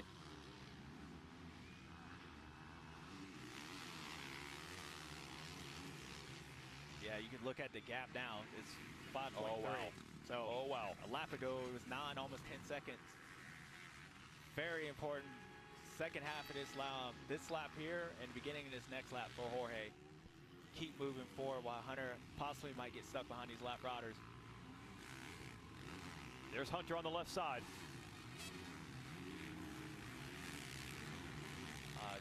Great spot. You should have this guy inside so he doesn't get held up here. This lap rider's far enough in front of him where he's not going to get too far held up. Guy probably look back, slow down. So Hunter's going to clear these guys pretty easily considering what Jorge did. He's coming. 4.8 is the gap. Let's see what the lap time actually is for the 2 of them. We said it could be the next 2 laps to tell the story. One of those laps down. 7 seconds gap on Deegan now. 2:15.3. Hunter Lawrence 2:11.6. Hunter's flying. Fastest lap of the race for Hunter Lawrence. So 10 minutes left to see Deegan can pick up the pace. Jet Lawrence is now caught Marchbanks, which is good ride. Garrett's about 10 seconds in front of him. So he's able to catch him, and then be a long ways as he misses Loraco. Hunter's 2.8 from Prado. About 10 seconds more to RJ. Well, it's been flip-flopping as far as the point lead, by the way, goes. Right now, it will be back to Hunter having the red plate going into Southwick by 1 over Jet. Now, Jet could get a point back, and they'd be tied if he can get Marchbanks. But I think we know Hunter wants more. He wants the full score. He wants the moto win. Look at that gap now, 2.8 seconds. Unbelievable. Yep. We're trying to figure with 11 minutes. I'm locked in. Sorry for not talking. I mean, he might get him in a lap or 2. At least get 2 Prado. Yeah, we go back to the next shot of these 2. Damn, Hunter's 1.4. You called it. Little wider screen, but hey, he's there. Yeah, he's there. Yeah, actually, Hunter made a mistake, JT. Yeah, and this is one of the toughest things here for Jorge Prado, like dynamics for him to face, because not only is he losing time, but that breeds confidence for Hunter. So the mental game, the mental challenge for Jorge, you just see him getting closer and closer. You start getting more tired, you get a little bit more frantic. Well, all those things go the opposite way for Hunter. His confidence improves. He doesn't feel tired at all anymore. The adrenaline kicks in, and it's just one of the most challenging things you can ever face when you're out front is, you know, how Hunter's a second behind him. They're kind of both doing the same thing, but mentally it's going the opposite direction. Yeah, 100%, JT. I've actually been in a spot where Jorge has, and there's nothing you really can do. You just feel like you're stuck in the mud, and the guy behind you is just coming You notice Jorge looks like he's starting to tighten up. He's sitting down a little bit more off some of the face of the jumps. And that to me is, you know, Ryder maybe starting to feel the heat, but also he can't do anything. Hunter's coming. And I feel like I almost saw Hunter go down there, but he has absolutely bridged the gap. He said those 2 laps would be critical. Well, he cut 9 seconds down to 1. This time it was 2:13.4 against 2:16.8. So 3.5 seconds chopped out. Bottom box is Jet Lawrence going after Marchbanks for 5th again. This time Jet does clear LaRocco's lead. Yeah, you talking about the pace is cut down with Jorge. I mean, Hunter went 2 seconds slower than he did the previous lap with a 2:13, but Jorge was a 2:16. So, yeah, that time's coming, and Hunter knows that. As he almost goes down, this track is just super tricky, but he knows, like, look, now I can relax a little bit. He's probably somebody's gonna go down. Thoughts, take a break, because he had to put in that sprint, and now knowing I got plenty of time, as quickly as I caught this guy, I'm gonna go to work, play chess now with this guy.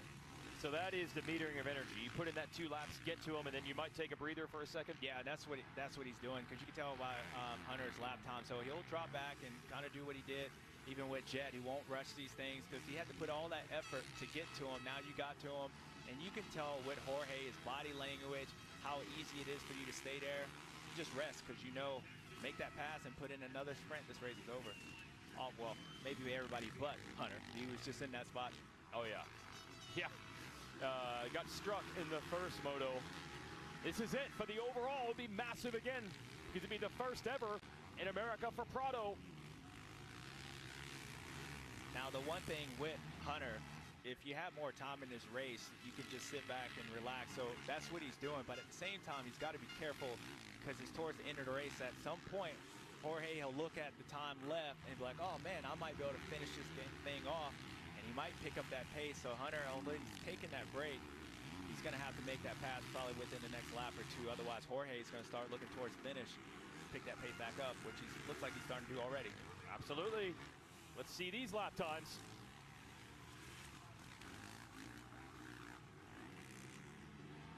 2:15.9, so Prado a little better than the 2:16 last time, and a 2:16.9 for Hunter. So they got back up from 1 second to 2 seconds. Yeah, and I think that goes back to what I was saying. Hunter was taking that break now. Hunter should put in a faster lap time. He should be able to close back in on Jorge. Jorge really didn't pick up the pace anymore. He kind of stayed the same as the lap before, but Hunter really dropped off. That's where that gap goes, but Hunter will probably close back in on him and try to make this move this lap if he can. Yeah, to give you an idea, Hunter, the 2:16.9, that's over 5 seconds slower than he did just 2 laps earlier when he was putting in the effort to get there. To Katie. Yeah, the pit board for Prado is saying legs, 5 to go. Meanwhile, for Hunter Lawrence, I was talking to the team about it, and they said the win in High Point may have been solidifying for him, proving that he can do it. And so, of course, we're seeing this new Hunter rise up, and it's pretty cool to see it. Remember also, guys, he had those bike changes from Pala back over there at High Point, so we know that he's more comfortable on the bike. Hunter 0.7. Well, for sure, Katie, we saw it at Moto 1. Coulda, shoulda, woulda won that one, but the last lap... See if we get some end of the moto drama. And that is the reason it's one-on-one now. You have to win the moto to win the overall. It'd be a 3-1, or sorry, a 3-2 for Hunter would not be able... Let me get that right. It'd be a 2-2 for Hunter. It would not overcome a 3-1 from Prado. Yeah, Hunter's back in it. Yeah. Marchbank's holding off Jet for now.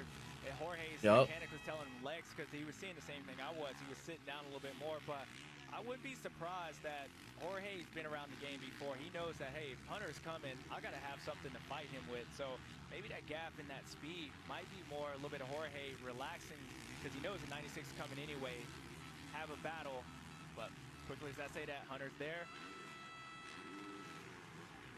It's on now. What a way to end the day at RedBud. Prado versus Hunter Lawrence for the moto and overall win. Probably going to be 4 laps to go. All right, Hunter's going to try to square Oh, and lap rider goes down. Somebody did go down. Hunter shows him a wheel on the inside. Gets him. Good pass by Hunter. Holy shit. going to do everything he Having can a live to board. fight back as he tries to run up the inside. Hunter's got to be clean through these next sections because Jorge has a little bit of momentum as he squares him up. Try to go to the outside. Some good fight there for the 26. Those lines didn't work. He didn't do the double, and now Hunter has it. Yeah, and you see that body language from Jorge. Once he made that small mistake, he was like, all right, that was kind of Jet got Marchbanks. Got Marchbanks. Great route by Marchbanks for keeping the number 1 behind him this whole time. Jet's finally able to get around him, so that shows you how good Marchbanks was riding. Yeah, no doubt. So Jet Lawrence up the 5th, Hunter to the lead, JT. Yeah, and it's a little bit of a different Hunter Lawrence. And listen, he was so fantastic in Monster Energy Supercross. Came so close to winning that first championship there. But this late race fitness, this is a marked change. And I don't want to say he was out of shape before. That would be wildly inaccurate. But his burst here at the end, he was able to do it to Jet there before the tip over. Now here with Prado, like he has more in the tank late in these races than I've ever seen from the 96. Yeah, and that's a great point. But even what Katie said earlier was even an amazing point to remind us that, Hunter did make a change to the motorcycle. So not only he's figured out something, he's showing these late race bursts of energy, speed, but he's also got something to rely on. Like, oh, I made this change, and ever since then, I've been the best guy. I've been able to do shit. it. Late in the race, I've been able to Let's see what happens with Prado. Does he just crumble and blow a 12-second lead? Beating him, he's got something to rely on to say, well, that was the difference as well, and that's huge for a rider like Hunter because it's not a fluke. It's not just 2 races. He made changes to his bike, whatever else he did, and now ever since Hunter he's done 214. he's been by far the best guy in this field and backing it up again here in the second moto. That's right. The record won't show it because of the crash at the last moment of the first moto, but he could be sitting on a 4-moto win streak. He's ridden well enough for it and doing it in different ways. This time without the traditional good start. The bottom box is Jet, who's up to 5th. Still has 5 seconds to make up on Hampshire to get any further forward, and not much time left on the clock. Yeah, I think Jet is, he's coming in. RJ's kind of in that no man's land, so if Jet can see him, maybe I have the same thing with Hunter, but just to show you how impressed Hunter, as he almost, stalls the motorcycle, just pull in the clutch, baby, just get through it. Again, right here, but really impressed with Hunter because you've seen how long it took Jet to get around Garrett, who's riding great today. And Jet had the pace, but he's not been able to make that much time up. But the time that Hunter was able to make up on Jet, on Jorge, when he decided, just showed you how good that guy's riding. And sometimes it goes a little bit deeper than just even lap times out here. Hunter's showing us the way. Now, Prado would still be 2nd overall. Same amount of points for the day as Jet, but the better second moto is the tiebreak. If Jet Lawrence can bridge the gap all the way and get to Hampshire, which is going to be tough, he would then take 2nd overall away from Prado. But frustrating day for the number 1, no doubt about it. He was not happy with his own performance in the first moto. 10.7, 3 to go. It's 2 seconds faster. Yeah, I'd be curious to hear. Wishful thinking, but that'd be funny. Changes, or does he feel like he rode better? I know the results, he's not going to be happy, but I think Jet was more not mad that he lost the race, but more how it happened and the fact that maybe he didn't have the bike or the answers to compete with Hunter, even though he won. He'll be disappointed, but maybe he found those answers in between motos. We'll find out. Well, it's not going to say 1-1 again, but it is going to say 2 overall wins in a row, and Hunter would have the point lead by 3. He'd have the red plate back going to Southwick, so that's still a lot of momentum for the 96. 2 to go. Yeah, it is, and I think the what's happening here is that Hunter's starting to change that narrative a little bit. You know, we talked about when Jet's out front, nobody beats him. I mean, nobody really beats him in general. But Hunter did that first moto, and then not only decent day. Well, almost did it. He was able to Good bounce back for Deegan. Make it look pretty easy. Solid ride in that first moto. After what happened. Hunter Lawrence, holy fuck though.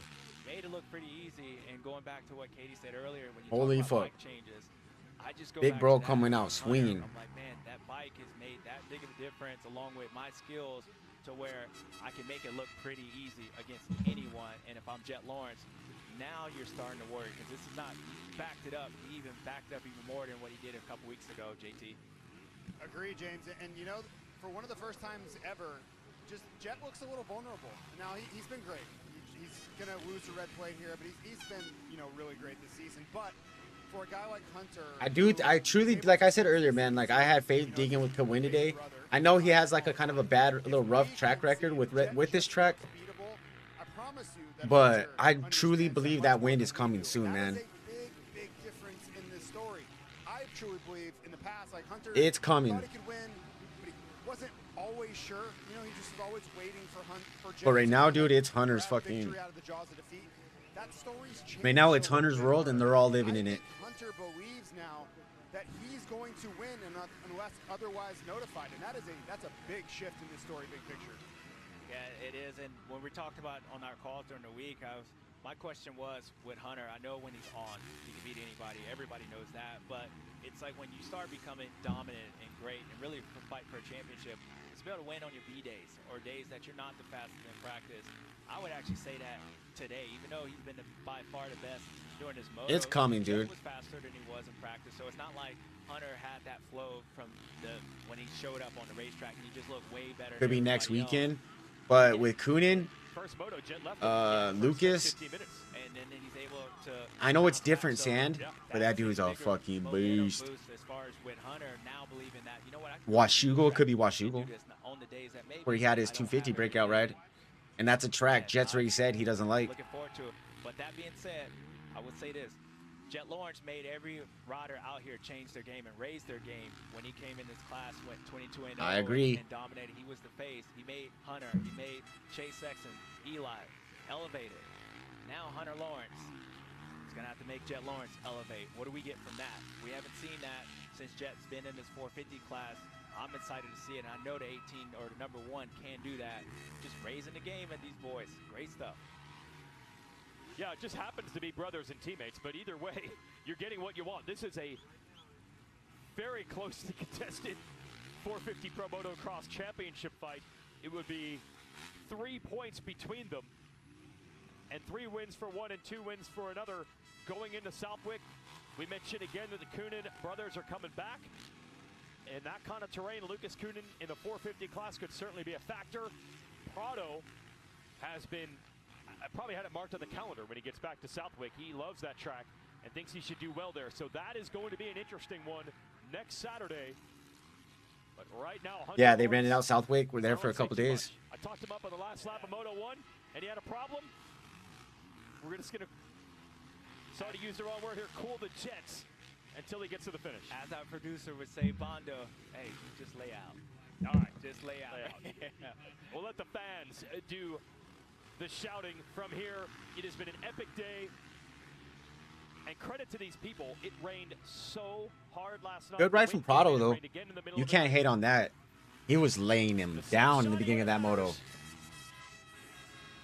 But I think he exposed his hand a little too early. And the proverbial spotlight's on Hunter. Where is Deegan's overall? Missed the first heat. It's gonna be like 7th, 6th or 7th. I think 7th place. 6th or 7th place. First moto, that'll kind of go away. That's right. I made up points on my brother, backed up what I did a couple weekends ago, and now I got the red plate. What a great day. And style. You got he's 8.1 from Prado. Turned down for what? Don't see that from Hunter much. No. There we Walty go. title for his video this week. Jet disaster. Yeah. Facts. Hunter Lawrence wins RedBud.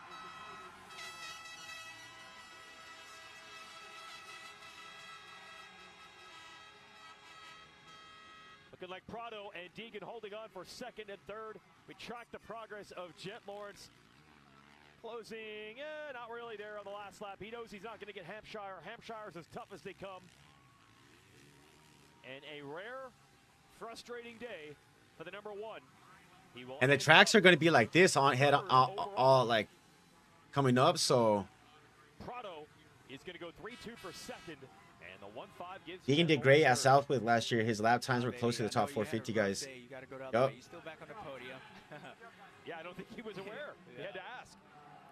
Yeah, great ride by Jorge as well. Hey, Deegan, 3rd place. RJ, another under radar. 4-4. That's right.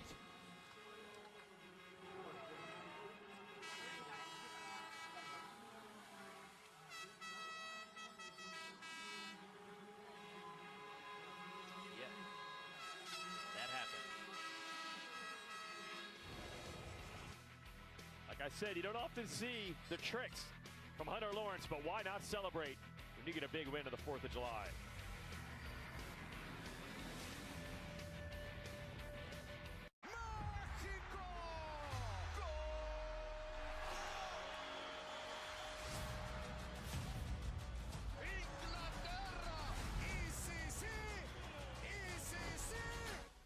See what Deke says?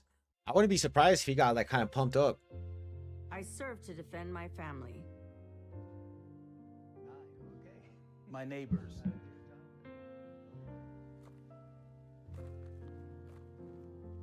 My country.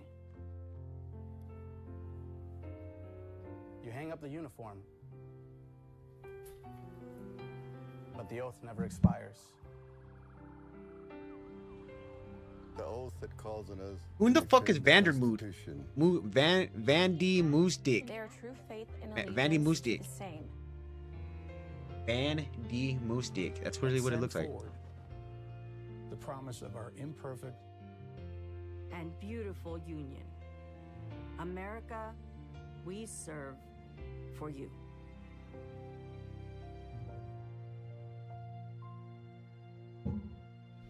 I'm Joanna Mendoza, and I approve this message. We invited passionate soccer fans to push Nissan vehicles to the limit, just like they do with their teams. Hurry in to bring home a winning offer at the Nissan Summer Sales Event.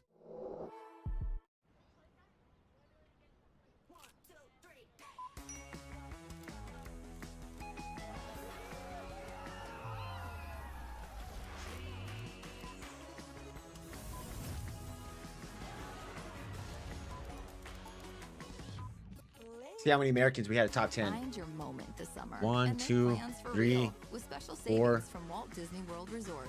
4 Americans in the top 10.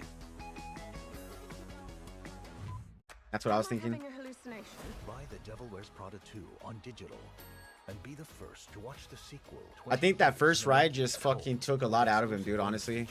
Played a thing or two the last time I was here. Even though his fitness is top notch. I mean, look, he got 3rd place the next one, but yeah, I think he got like pumped up and shit.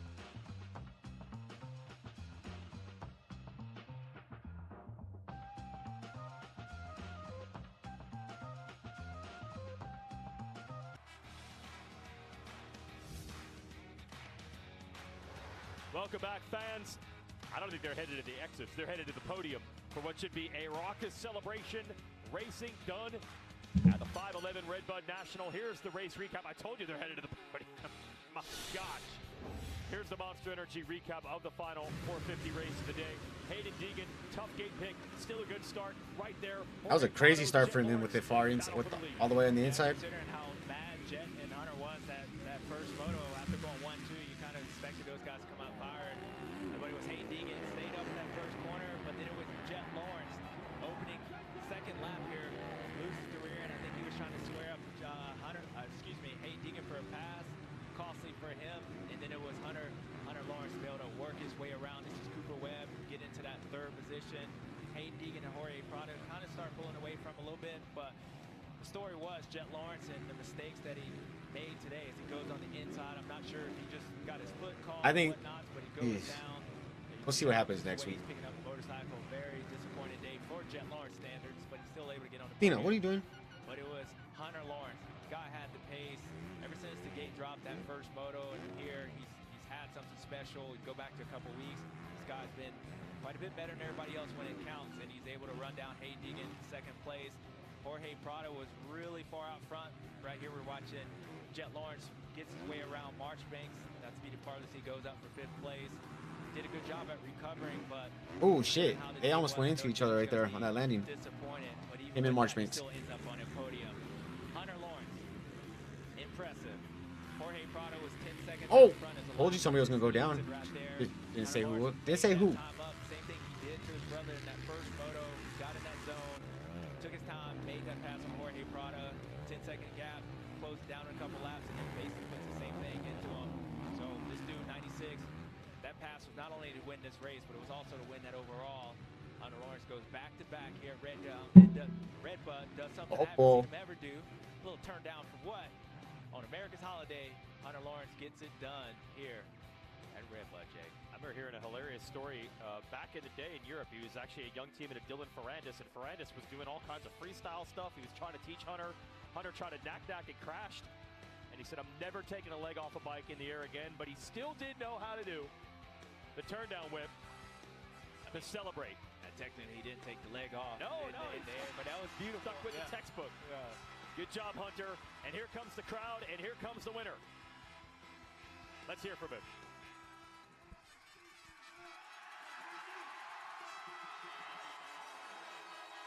Second overall win in a row. You know, it's a win on the rough days, a win on the good days.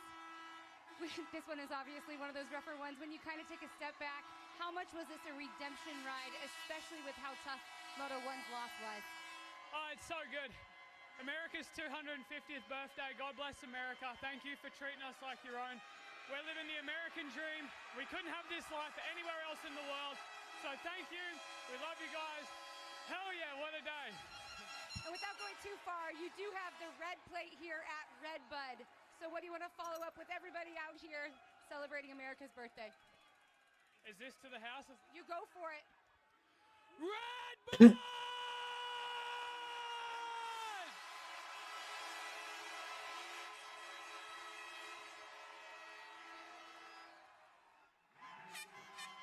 That performance might have been better than the Moto.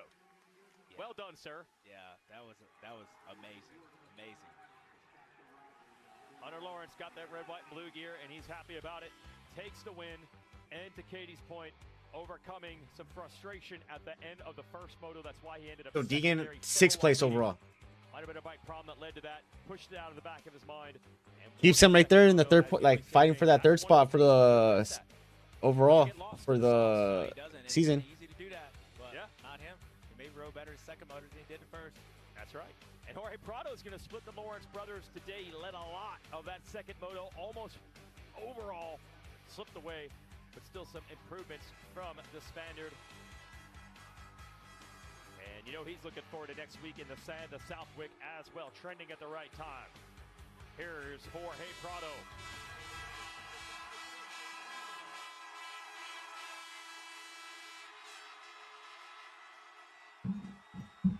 Well, Jorge, it's been a couple weeks since we saw you back on your best form. Today, you seem to have a little bit more of that. First few laps of the second Moto, you sprinted away, and we're like, is he going to get that first Moto win? Hunter was really difficult there to deal with, but walk us through your day because it seemed like a big improvement over the last few weeks. Yeah, well, first of all, it's crazy to race here at RedBud, so thank you guys, fans, to make it super special. This layout is crazy, and with you guys, it's even more, so it's it's an awesome experience. Going back to my day, we used the week off to work a little bit on the bike. We made some improvements, and today during the day, we kept searching that feeling, and towards the end, so that second Moto, I was feeling way better, more like myself again, and we're getting closer. We will start leading laps, which is good. We started whole shot, and we're getting there. So I'm happy about today. Thank you, everyone. Thanks, Red Bull KTM, for the effort, and be coming. Great job. We'll see you in the sands of Southwick.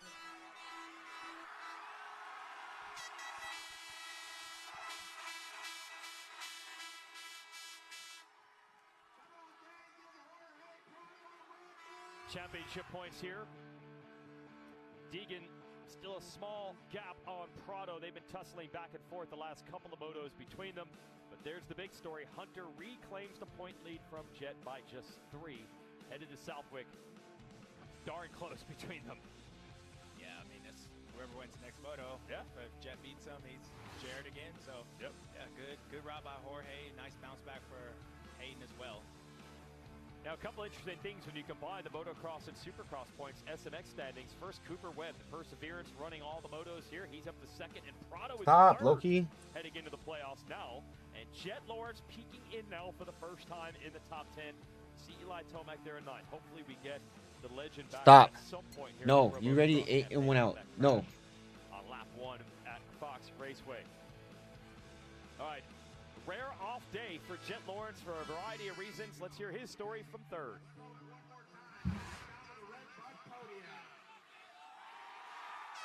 Somebody yelled Jet fucking Lawrence. 30th career podium for you, Jet. Taking that deep breath. What bike is Deegan going to ride in the playoffs? The 450. We won't see him on a 250 again. How much does a day like today test you as a rider, as a guy? Well, I doubled down with my tailboat riding, that's for sure. And I made the decision with the team to go a certain way, and it just didn't quite work. You know, it was on me, but we're gonna go back. We're gonna work. Congrats to HJ. I mean, he's riding really, really well, so he's gonna be hard to beat. So we're gonna go back, go to work, and come to Southwick and hopefully do a little bit better. Best of luck out there at Southwick. Thanks for sharing your time here at RedBud.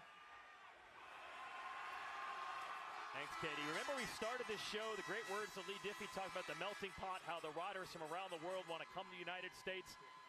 It's the first time ever the Premier Class podium at RedBud does not feature a rider from the U.S. You heard the words of Hunter Lawrence explaining these are three gentlemen who could have made it elsewhere. Hunter, Jet, and Jorge. They should be talking up to Deegan next. The trip to America. This is where they wanted to be, and they've conquered the podium today. Give you the manufacturer's points in the I'm curious to see what he says too. Yamaha pulling ahead of Kawasaki and Honda, getting it done obviously in the 250 class, and Deegan scoring plenty of points for them up and around the podium quite often in the 450 division. Everybody else has had their struggles in one class or the other. You have an American to talk to, a moto podium at least, Hayden Deegan.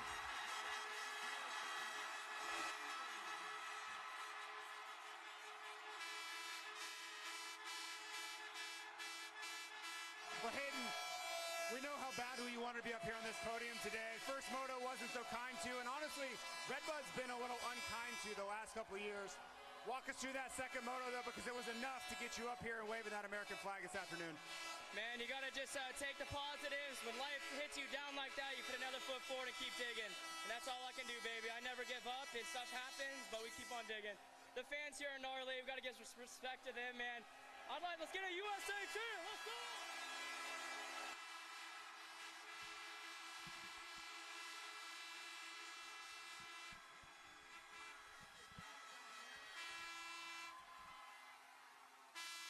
Deegan had that first turn crash.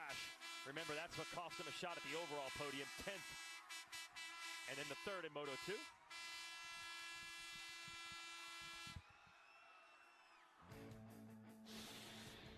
Well, this has been a fun season so far. I appreciate it, man. Had a good, it was a decent race. Happy 4th of July, man. Everybody go out and celebrate. Go watch the fireworks. Have fun with your family. We'll be back next week with Southwick. Coonian Brothers back. See, man. Win's coming for Deegan soon. I know it's coming, but I love you, man, from the bottom of my heart. I appreciate you guys, and we'll be back. Have a safe weekend. Have a safe holiday, dude. Enjoy it. Happy birthday, America, dude.